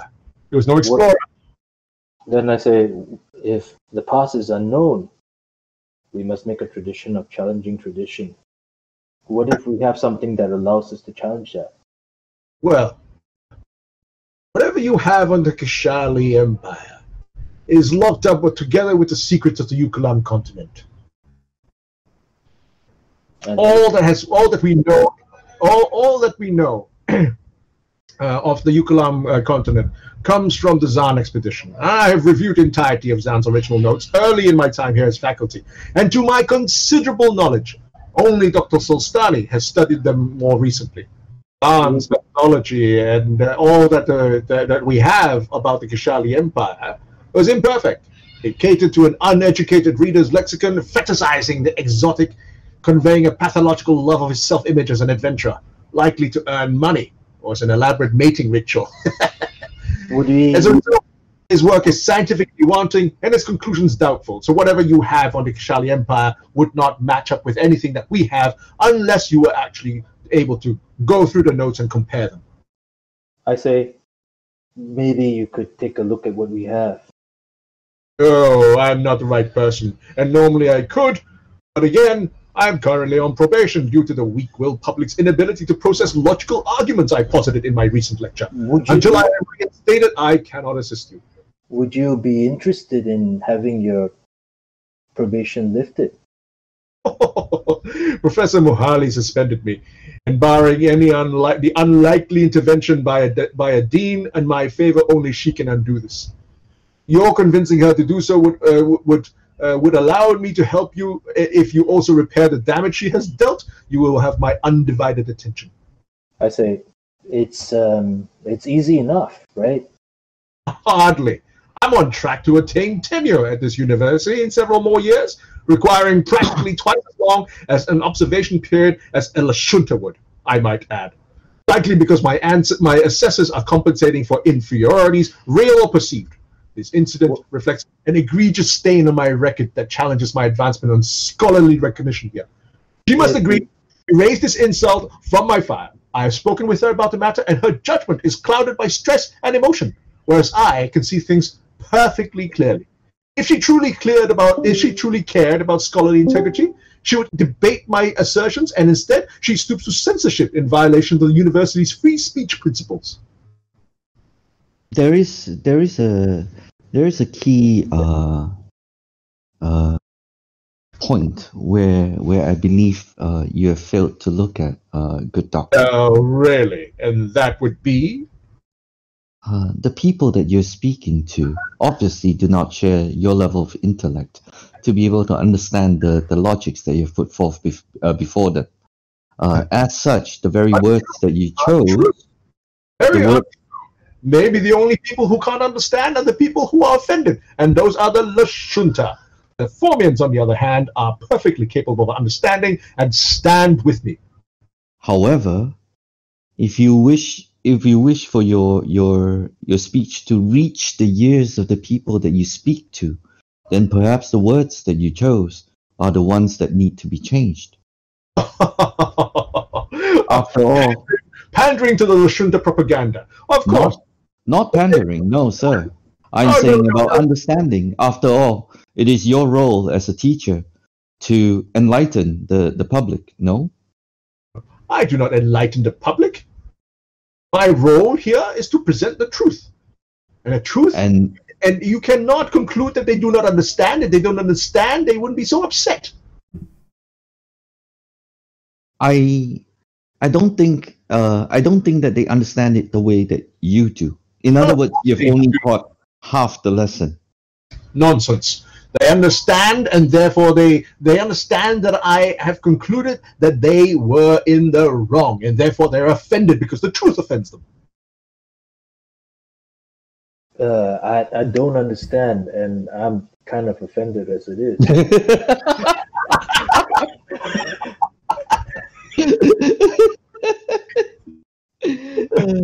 No, I'm serious. I say that. Okay, and then in that case, he says, "Well, you perfectly demonstrate why it is impossible talking to you. You have no credit at you're being unfit to render such conclusions or stating any argument that is rationally flawed when you yourselves do not understand. You have no credentials to present here. You have no fundamentals to support your argument. You don't have the education nor the mental capacity to even construe a proper argument against what I have said." But what we have is the truth. Yes, the truth, as I have set it out. I looked up the data pad that we have, and I just show him the sample of the language that we have on the data pad. He looks at it. What is that? That's, I say, the truth. Oh, my dear child, go back and play in the corner. Why? I mean, you wanted to know the truth, right? I thought you were all about the truth. The truth is that the Lashunta army strategies against their former neighbors excuse me. The truth is that the Lashunta's army strategies against their former neighbors in the previous conflict were detrimental to all considered. I gesture towards I gesture towards Rin and say he's not interested in he's not interested in the empire, and therefore we should not even bother talking. Actually, to my understanding, the Formians have a shared a collective mind. Is that correct? They can share a hive mind. They can if they want to. Okay. So I actually ask, like, to my understanding, the Formians are capable of sharing a collective mind. Is that correct? Yes. What's your point? So when you speak to a Formian, the understanding is the transfer of knowledge is almost perfect. No. If we wish to share in that particular way, of course it is. We're superior in that regard. However, for other races, most of us are incapable of understanding to that deeper level, and as such, we behave as full individuals. Just to be clear, he's been speaking to all of you telepathically so far. Mm-hmm. Yeah. Okay. I'm speaking out loud while doing this. Yeah. Yeah. Unless you have telepathy. Yeah. So as full individuals. So as such, as individuals, the Lashunta, each acted independently, and within their understanding of their knowledge. I'm not here to debate whether it was right or wrong for them to do what they have done. What I'm trying to share is imagine if you were permanently cut off from your hive, your shared collective knowledge. Would that not be a blow? I have no idea what form of drivel you are going on about. What has it got to do with anything? So, I have a question for you, sir. You look bored, like really, really bored. Know many Formins, do you, Lashunta? No, but you just look bored. I mean, are you? Well, there's nothing more to do here. I have time enough to contemplate until you interrupted. Of course, I was looking forward to the prospect of having something more entertaining someone more entertaining to speak with. But it seems that you come here upon a mission from our Grand Mistress Mohali. Looks over at Walos. Is that right, Walos? Yes. Shut up. I tell you what. I'll help you if you have my suspension lifted. We can do that. I am willing to make this gesture in a convincing manner, as long as you can convince Mohali to make 3 concessions. What is that? He cancels my academic suspension, restores my access to university's restricted facilities, and pardon the whole incident on a tenure review file. It could be done as long as you make a formal apology. Well, I'm prepared to consider that if my conditions are met. Let's go and Cancel suspension, lift access, and wipe record of incident off the tenure file. from tenure file. Thank you so much. That was understandable, and I really appreciate that. Oh, get going, child. No sarcasm intended. That was really understandable. I finally understood that. When we leave and are a considerable distance, I whisper to Rin, did we just bore him into submission? I think we did. I think we stupided him into submission. It was like starving an intellect vampire, right? I see.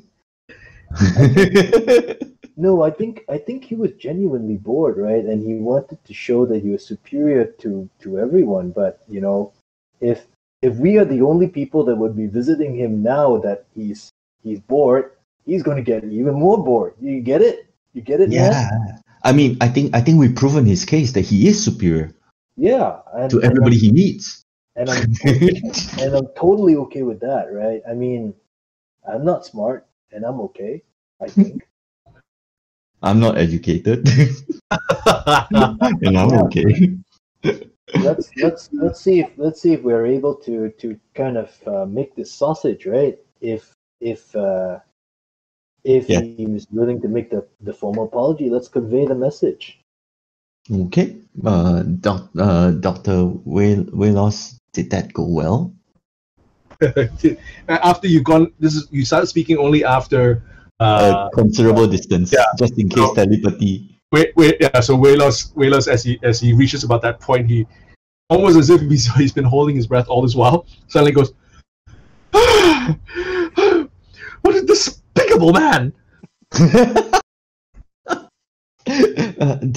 Did that go well, you think? Yeah. Well, I guess by most accounts that went very well. What usually happens at the end of a conversation with him? Does someone deck him across the face? Because I was feeling like decking him across the face. Oh no. Most times it goes like this. Sometimes he's even sarcastic.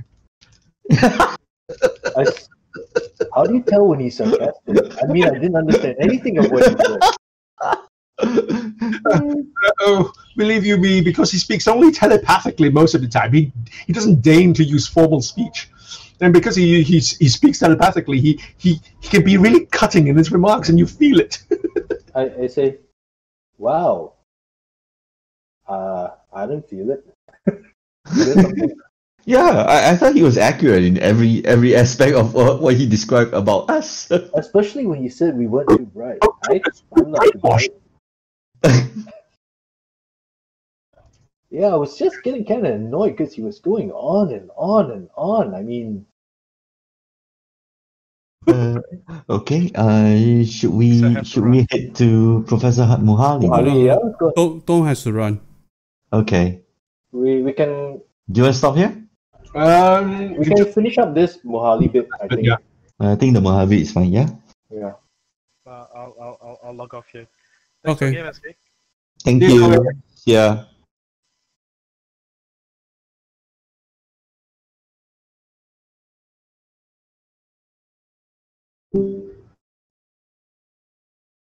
Okay.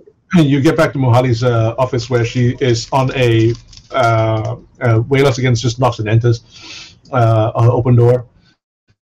She is obviously you can hear even as you approach the office, she's obviously having a very frustrating conversation. And when you enter, you can see several screens in which each of the screens at the bottom says Dean so and so, Dean so and so, Dean so and so, and she's having a very frustrating conversation with Deans. And the Deans is just before they log off, almost like a hang up the kind of call. One of the Deans very angrily says, "I don't care how long what it takes, Mohali. Just take care of it." And then they hang up. And you can see Mohali just sink into her seat, just rubbing her temples and massaging her antennae again, just going, "Oh my goodness." I say, we got kind of good news. Kinda. So I can't remember the 3 demands, man. So we are the professor Elabines has indicated that he's willing to make a apology or retract the state a formal apology if you are willing to cancel his suspension, lift access to the restricted areas, and ensure that this incident does not appear on his tenure file. She was nodding. She nods at the first one. She nods at the second. When you get to the third condition, she sits up, anger plainly seen on her face. Waves her hands towards the AR viewers where she just had a call with the Deans. And she says, "Is he mad? Does he not know the furore that he's incurred? The fury, the anger. The Deans were just about to lynch me. I can't wipe this off his tenure record." Just imagine if this goes away, it goes away very quickly, and before it blows up. Just weigh it against the greater issues at hand, no? Just good argument. Make a diplomacy check. I was also gonna say he's gonna fuck up again. You're gonna have plenty of chances to censure him. That's an even better argument. Let's treat it as a double assist. Can I? Yeah, sure. Do you want me to do? I'm a +7, so yours and mine is just assist. No. The main argument is Anton's. Okay. Okay. Cool. Okay. Fine. I failed, which is just Just as well. No help from me. No help from me. Polar opposites. Yeah. No, I wasted the one.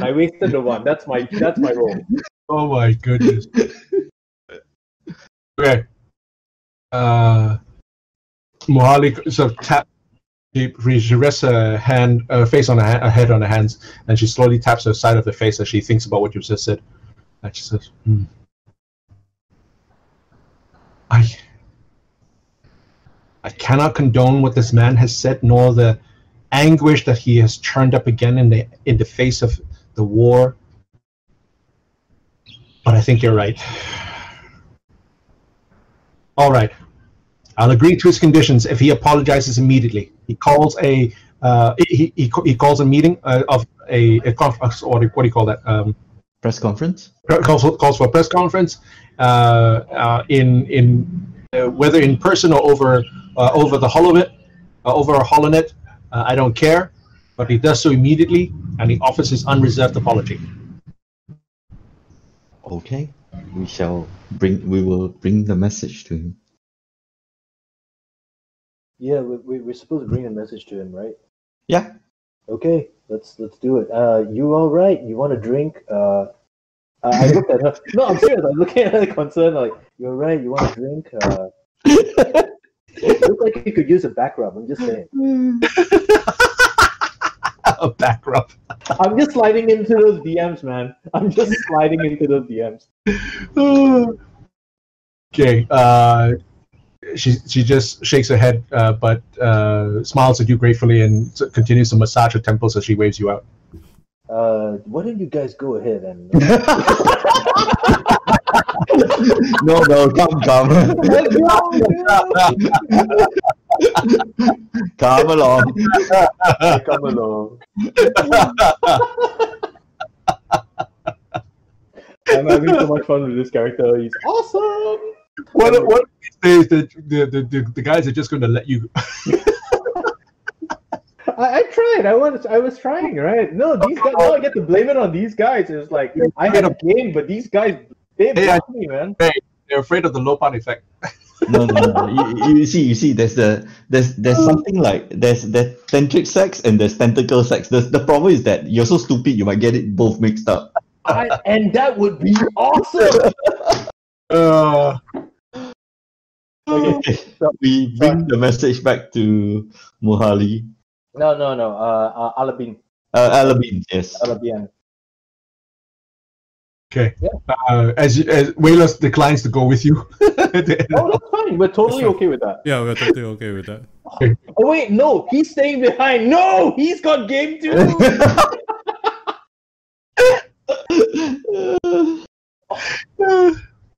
Okay, you go back into Alabin's office, and Alabin looks up. Back so soon? I'm like, yeah. I can't remember what. The conditions that you set forth were as follows: cancel your suspension, to lift access to restricted areas, and to wipe the record of the incident from your tenure file.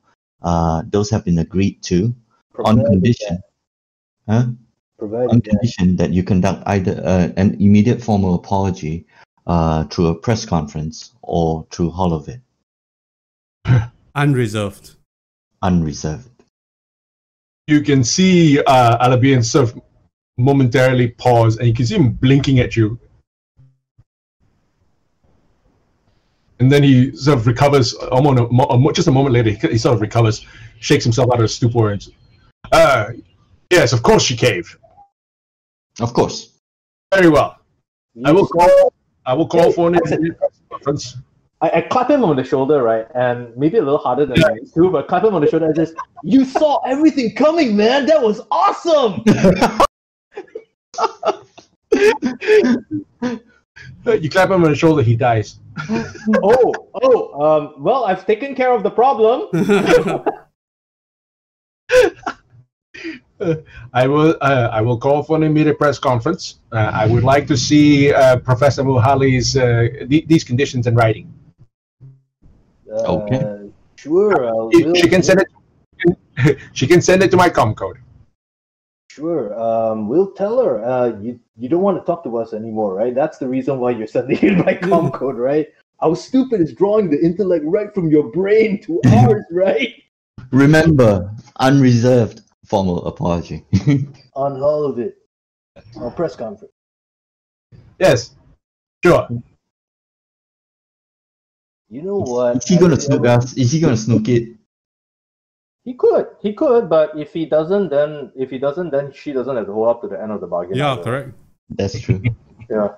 Yeah, so, but you know, as an intellect, double press the case, you'd be like, "Walao ye." No. But if I walk up, I walk on, right? If he double press the case, you get double charge him. Okay. It's a cause for dismissal. Yeah. Okay. You know what? Yeah, that would be a cause for dismissal, right? Yeah. Yeah, it's a cause for dismissal. I say, you know what? I think the guy's lonely, man. Okay, go. Let's get out of here. Yeah, we go back to Mohali and tell her. Yeah, she agrees. She agrees. Okay. So about the back rub, man. No. About Hey, what? About Hastani. Hastani, focus. Solstani. We'll wait while you type up the message, man. No, she's sending it via Concord. Yeah. Remember the unreserved, just in case.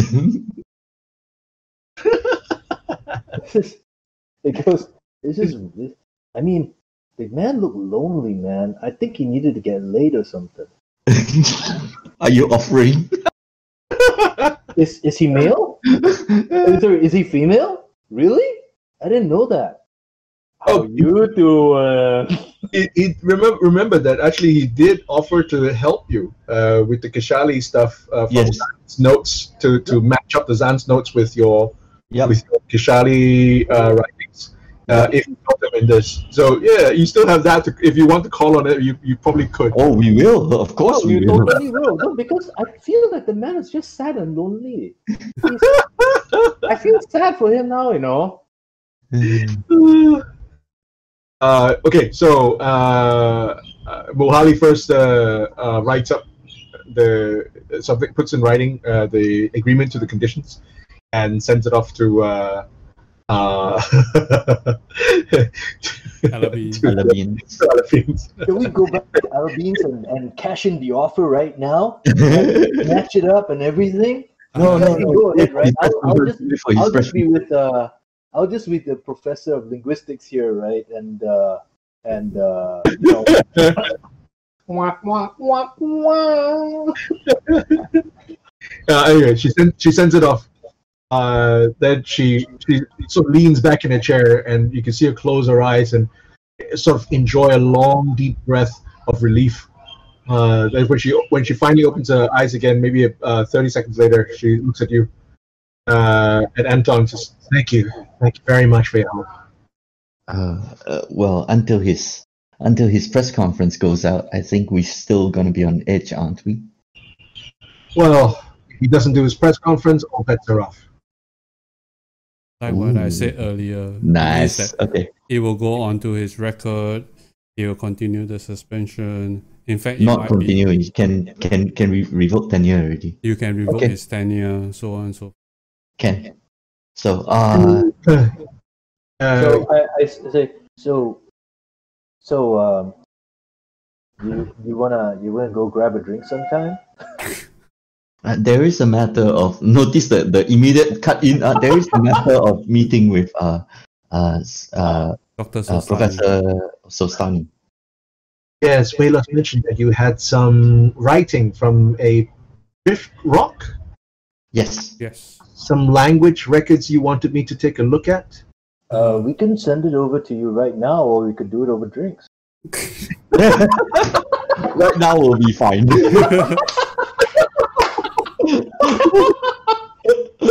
Jarun is rolling her eyes in the back. Jarun has been victim of this. From my computer, you see the text being passed over to Mulali's. Okay, it can be a line beam, right? Yeah. So she looks at her. She opens up her plate and she looks at it, and almost immediately her eyebrows lift up and her eyes widen, and she looks up and she says, "Where did you find this?" Drift rock from the Epsilon station that the Archeon came in with. You read the news about that? That was all us. No, I'm not aware of that incident. Okay. So A large piece of rock, larger than a ship, was found in the drift, and when we arrived to investigate, we found that the insides of the rock were constructed, so to speak. What little information we're able to grab from the plate, from the language in front of you, seems to indicate that the rock has been around pre-gap, thousands of years, and the fact that it was in the drift was already of interest to us. One thing that was of note was that it seems to be traced towards Kitsbani civilization, and as such, we thought we would seek the help of the preeminent minds of the language in Castrovel. Well, yes, I've never heard of this in conjunction with the Kishali Empire. But what you have here is a non-Elven language group, but found in association with the few known Elven sites on the continent of Yukalam to the west. Elven? Not Yes. modern Elven, but ancient Elven. Ancient Elven. Did you find any pictures, any holograms of elves aboard that asteroid? We didn't see any of that. But we have a computer core of a security robot that went malfunction. We didn't see any of that, right? No holograms, right? No, we No, saw no. no holograms. No holograms, man. She looks puzzled. She's very, very interesting. Most intriguing. Give me a moment. She turns towards her other plate and she says, "Computer, Solstani office." You can see a holographic, a holocom open up, and it just rings. And there's no answer. Then she says, "Computer, cancel. Solstani home." Again, same thing. No answer. Then after a few more rings, Mohali says, "Computer, cancel. Solstani, personal." Again, it rings. And there's no answer. What happened to Sistani, man? I'm not sure. Earlier on, when you asked and she came to mind, I actually looked at her schedule and it showed me that she was on leave. However, I do not remember at all signing off on her leave. You did not sign off on the leave? I do not recall approving her absence. Could I gain access to your leave, to your system? He's a forensic computer guy. Well, I appreciate the help, but that would be against university policy. I'm sorry, I cannot allow you access to our computers. No, not any worries. But I'm just afraid that it might be your system might be compromised. Just maybe have a quick look around to see. Is she the expert on this? I'll ask our own university security to take a look at this. One moment. She taps out a few messages and then she, again, when she gets some results back, some answers back, she says, "I've just reached out to some of her family and friends, and Dr. Solstani, no one has heard from her." That's bad, man. When was her leave approved? When was her on leave? She looks back at her leave records and she says, "Well, that's the thing. She wasn't supposed to be on leave, but this says that she's been on leave for 3 days." That's bad, man. Wait, I mean- and when did the approval? When was the system locked that she was going on leave?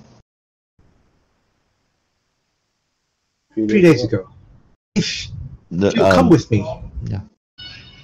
Come with me. He stands up, takes out another key card from her desk, and she starts to go when her hollow com AR units all come up again, and you can see the deans calling. And she's "Oh dear, look, I have to take this." She hands you the key card, and she says, "This is the key card to Dr. Solstani's office. Whelos, could you see them there? Okay. Have a look and see what you can find. If there's any sign of where my colleague might be, I'm going to file a missing persons report to the police as soon as I finish with this call." I telepathically ping Ricardian first. That's like, we'll distract Wavos and you will hack into the system. Yes? No, we don't need to. We just see what the room's condition is first. I believe it has been searched. Wow. Yeah. I think she's in trouble. Yeah, of course. All our spider senses are tingling. Yeah, because this is exactly the kind of shit we would pull if we were trying to take a guy out, right? Yes. No, it's not trying to take a guy out, but to put people off a specific trail. Yep. We'll hack into the system, put a false record inside. Yep. Stuff like that. So I have a feeling that her office will have been searched. Wow, okay. Among other things. I still can't believe we outstupided the guy. How stupid. Outsmart? Never. Outstupid? All the time.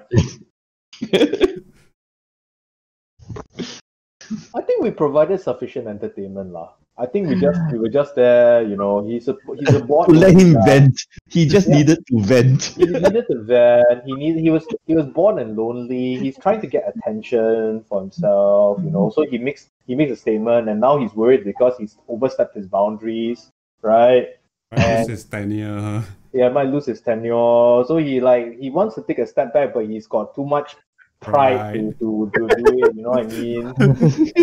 It's a come on lah. I mean, you Wait, five situations like this stop, every week, man. stop. Are you psychoanalyzing him and telling us that you're doing him a favor? And I'm not even smart about it.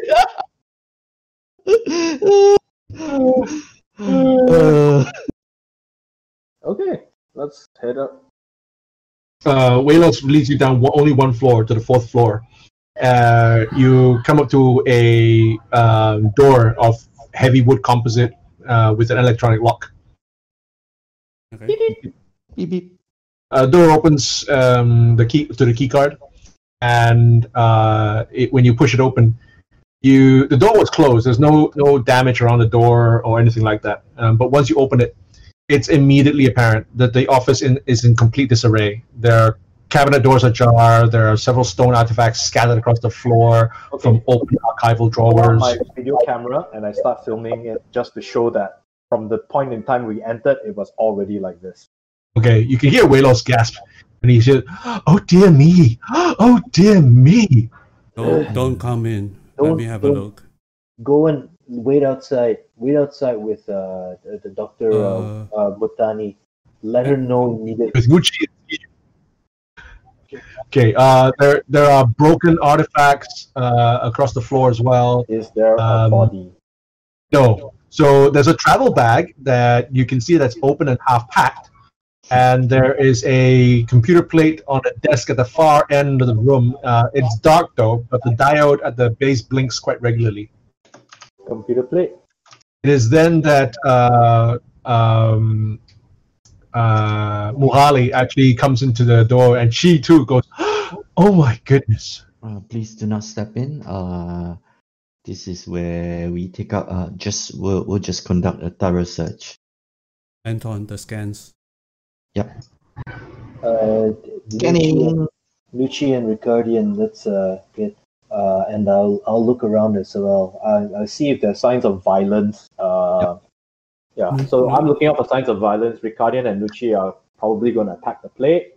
And No. I'm doing the search of the place for physical evidence. Lucci and Ricardian. Yep. Anton is looking for physical evidence. I'm looking to see if there's signs of struggle or fight.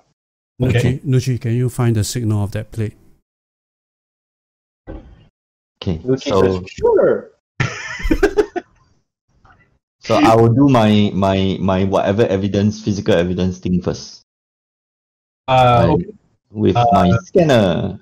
Muhali just looks at it as you pull out scanners and stuff like that. She says, "Are you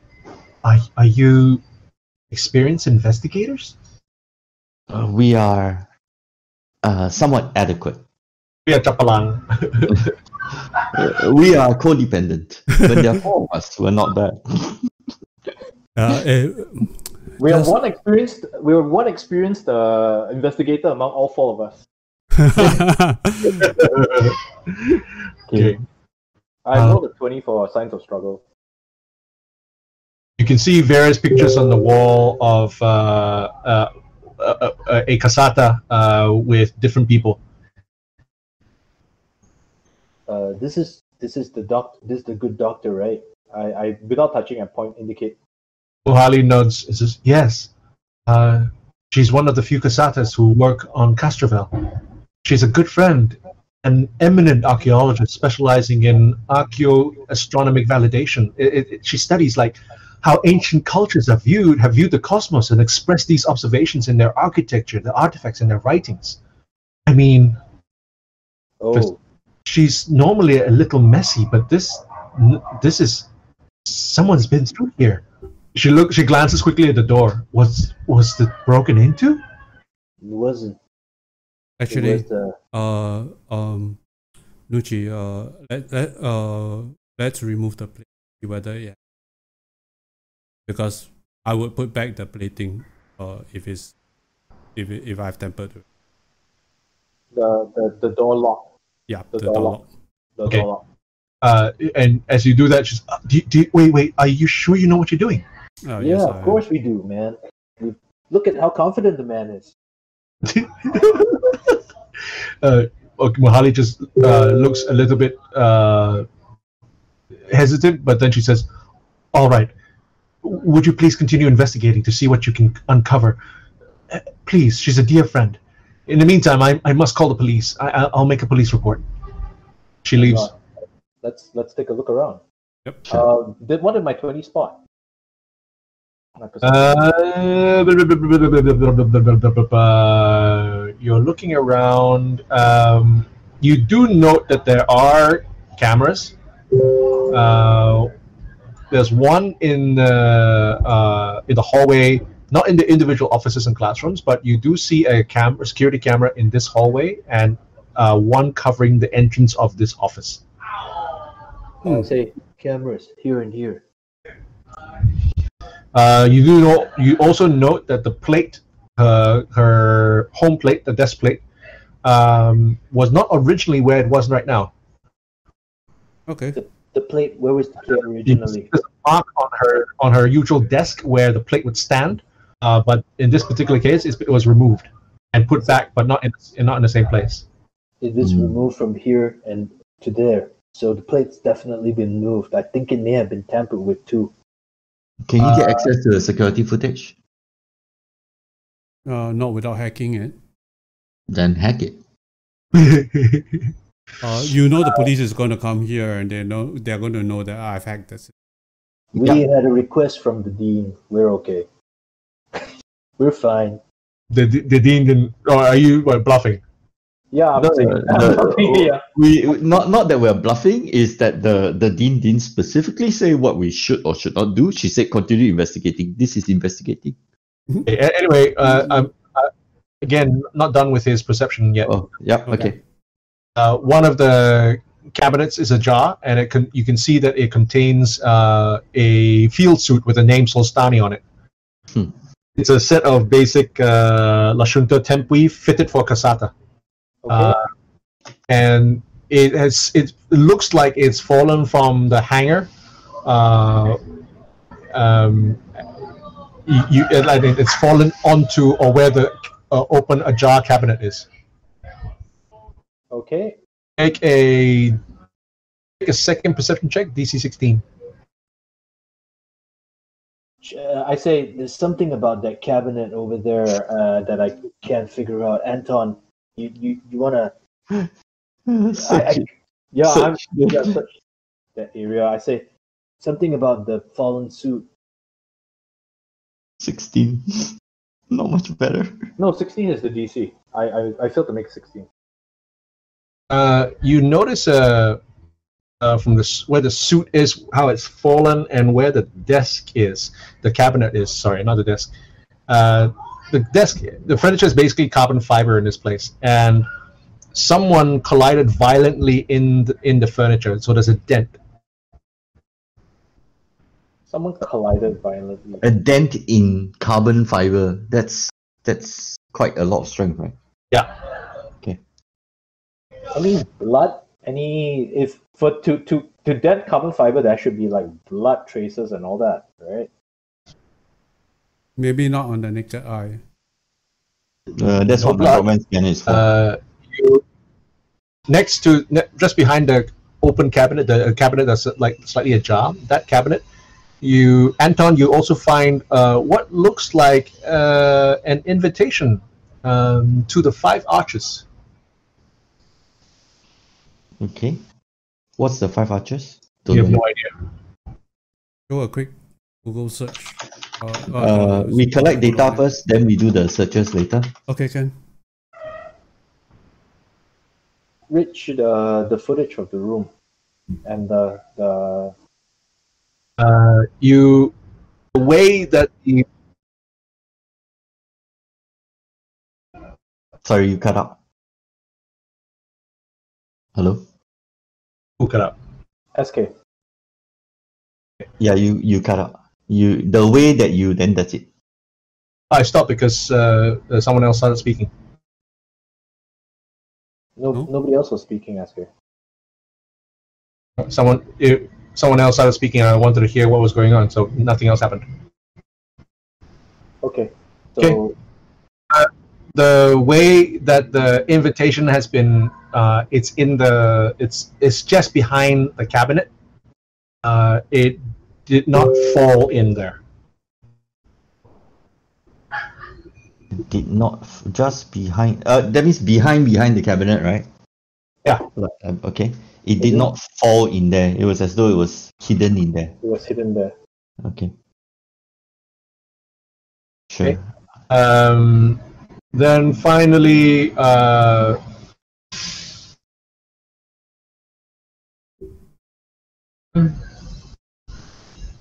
you can either make a culture, perception, or any of the academically relevant profession checks. Profession archaeology, or profession history.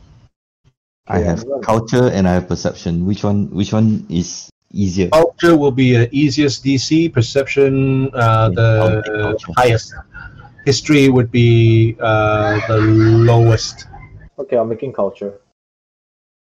16. 13. Okay.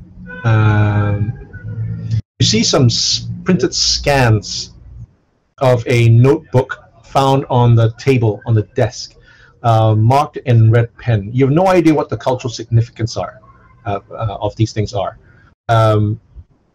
They seem to be printed copies that Dr. Solstani was annotating by hand, not through a computer. Oh. Okay, I take quick high resolution shots of all of them, but I leave them there. On paper, is it? Yeah, the paper. You can see around the whole office, paper only represents a fraction of the work on what she's doing. Most of it is done either on plates or in AR. There's very little paper. When it is on paper, it looks like there are certain very, very specific things that are printed, and you don't know what the significance of it is.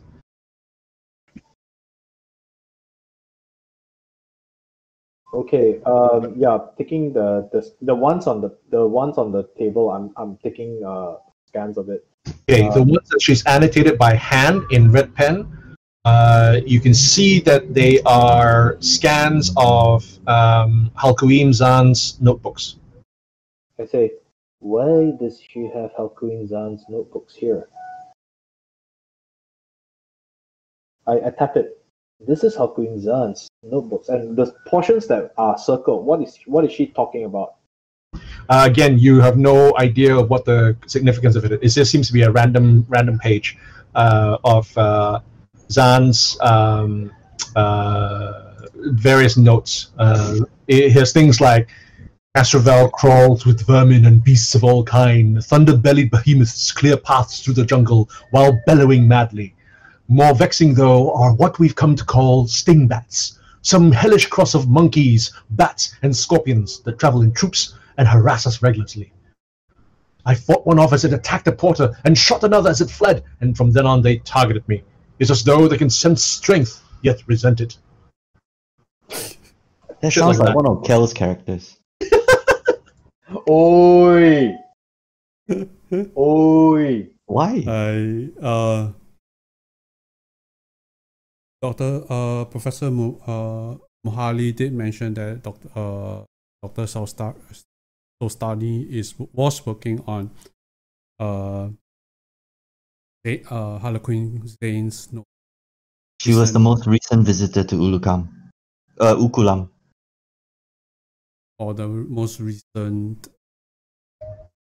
That's why Mohali thought she would be the best person to aid you in the stuff that you found in Driftrock. Because of her specialty, she connects how ancient cultures view cosmos and cosmic history, and how they form that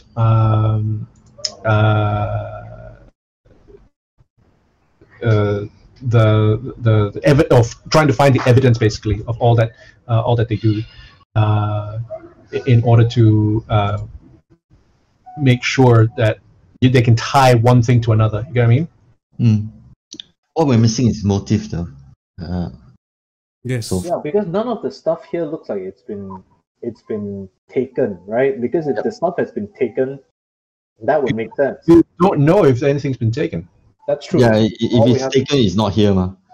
But what has been left behind looks very complete so far, at least Yeah. so far.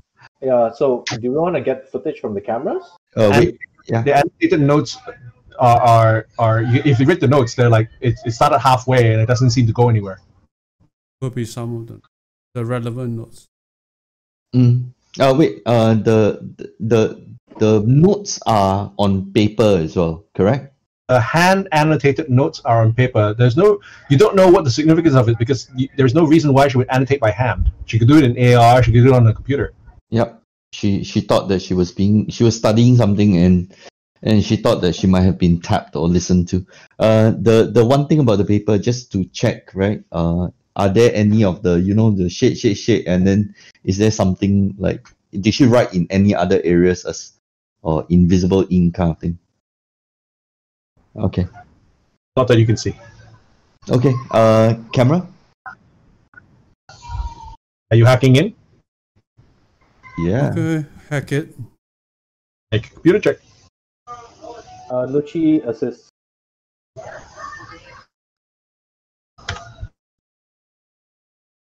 Okay. You add a +1 now, right, Rich? 28. Oh yeah, right. I still haven't put the +1. You can add a +3. Okay. 30. 30. Easily hacked in. Okay. Pull out the footage 4 days. Yeah, for the last 4 days. You see a trio of Corosha Lasuntas carrying heavy backpacks and wearing uniforms enter the building 2 days ago in the late evening, after all the reception personnel had left. They then take the stairs up, and there seems to be no footage of them actually on the other floors or even leaving the building. Okay. You just see only that. Check the logs. Check to see whether something has been replaced. Yeah, check the logs if there anything has been added on. Okay, make a computer check again. C18. Cool. 30. Yes. You actually, as you look at the various logs of the cameras and the security systems, there is definitely inconsistencies on the footage on several floors, including the 4th floor where Solsani's office is, suggesting that somebody has possibly hacked in already to the building security cameras. Okay. Probably to either loop the footage of empty hallways like you've done before, or to hide whatever they've done. Okay. It's quite obviously that we have we can highlight this. Is there a way to annotate the logs to see whether to Nope. indicate that? Nope. Okay. And You only suspect. There's no evidence of it. You only suspect that. You can say there are inconsistencies. Okay. what about the home plate? Can we download that footage so that we at least have the faces of these 4 Lashuntas? 3. Three Lashuntas. Yeah, I'll download the footage. Sure. So, Anton and Rin, make a culture check.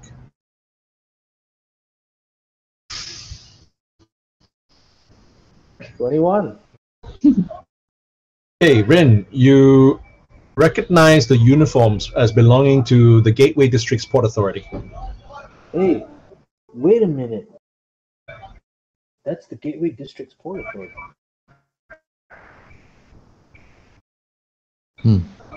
That's the customs authority thing, is it? Gateway Not. No. It's the Gateway District. It's the water port, not the star port, right? Yeah, that's right. Okay. It's linked. It's connected to the starport. It's linked to the starport, so the uniforms are very similar. What are they doing here? Why would they be carrying heavy backpacks? They left by boat. Okay. They went in and never came out, right?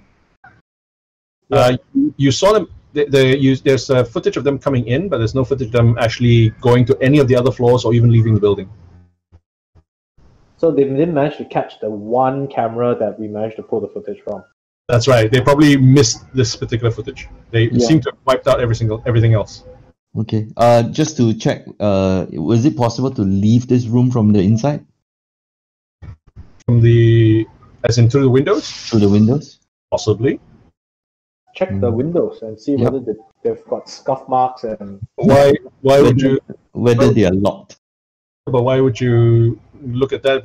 They could have just easily walked out the door. It's a Yeah, they just, if they manage to catch the footage, just to wipe it. But yeah, the other way is to leave through the windows itself. That's all.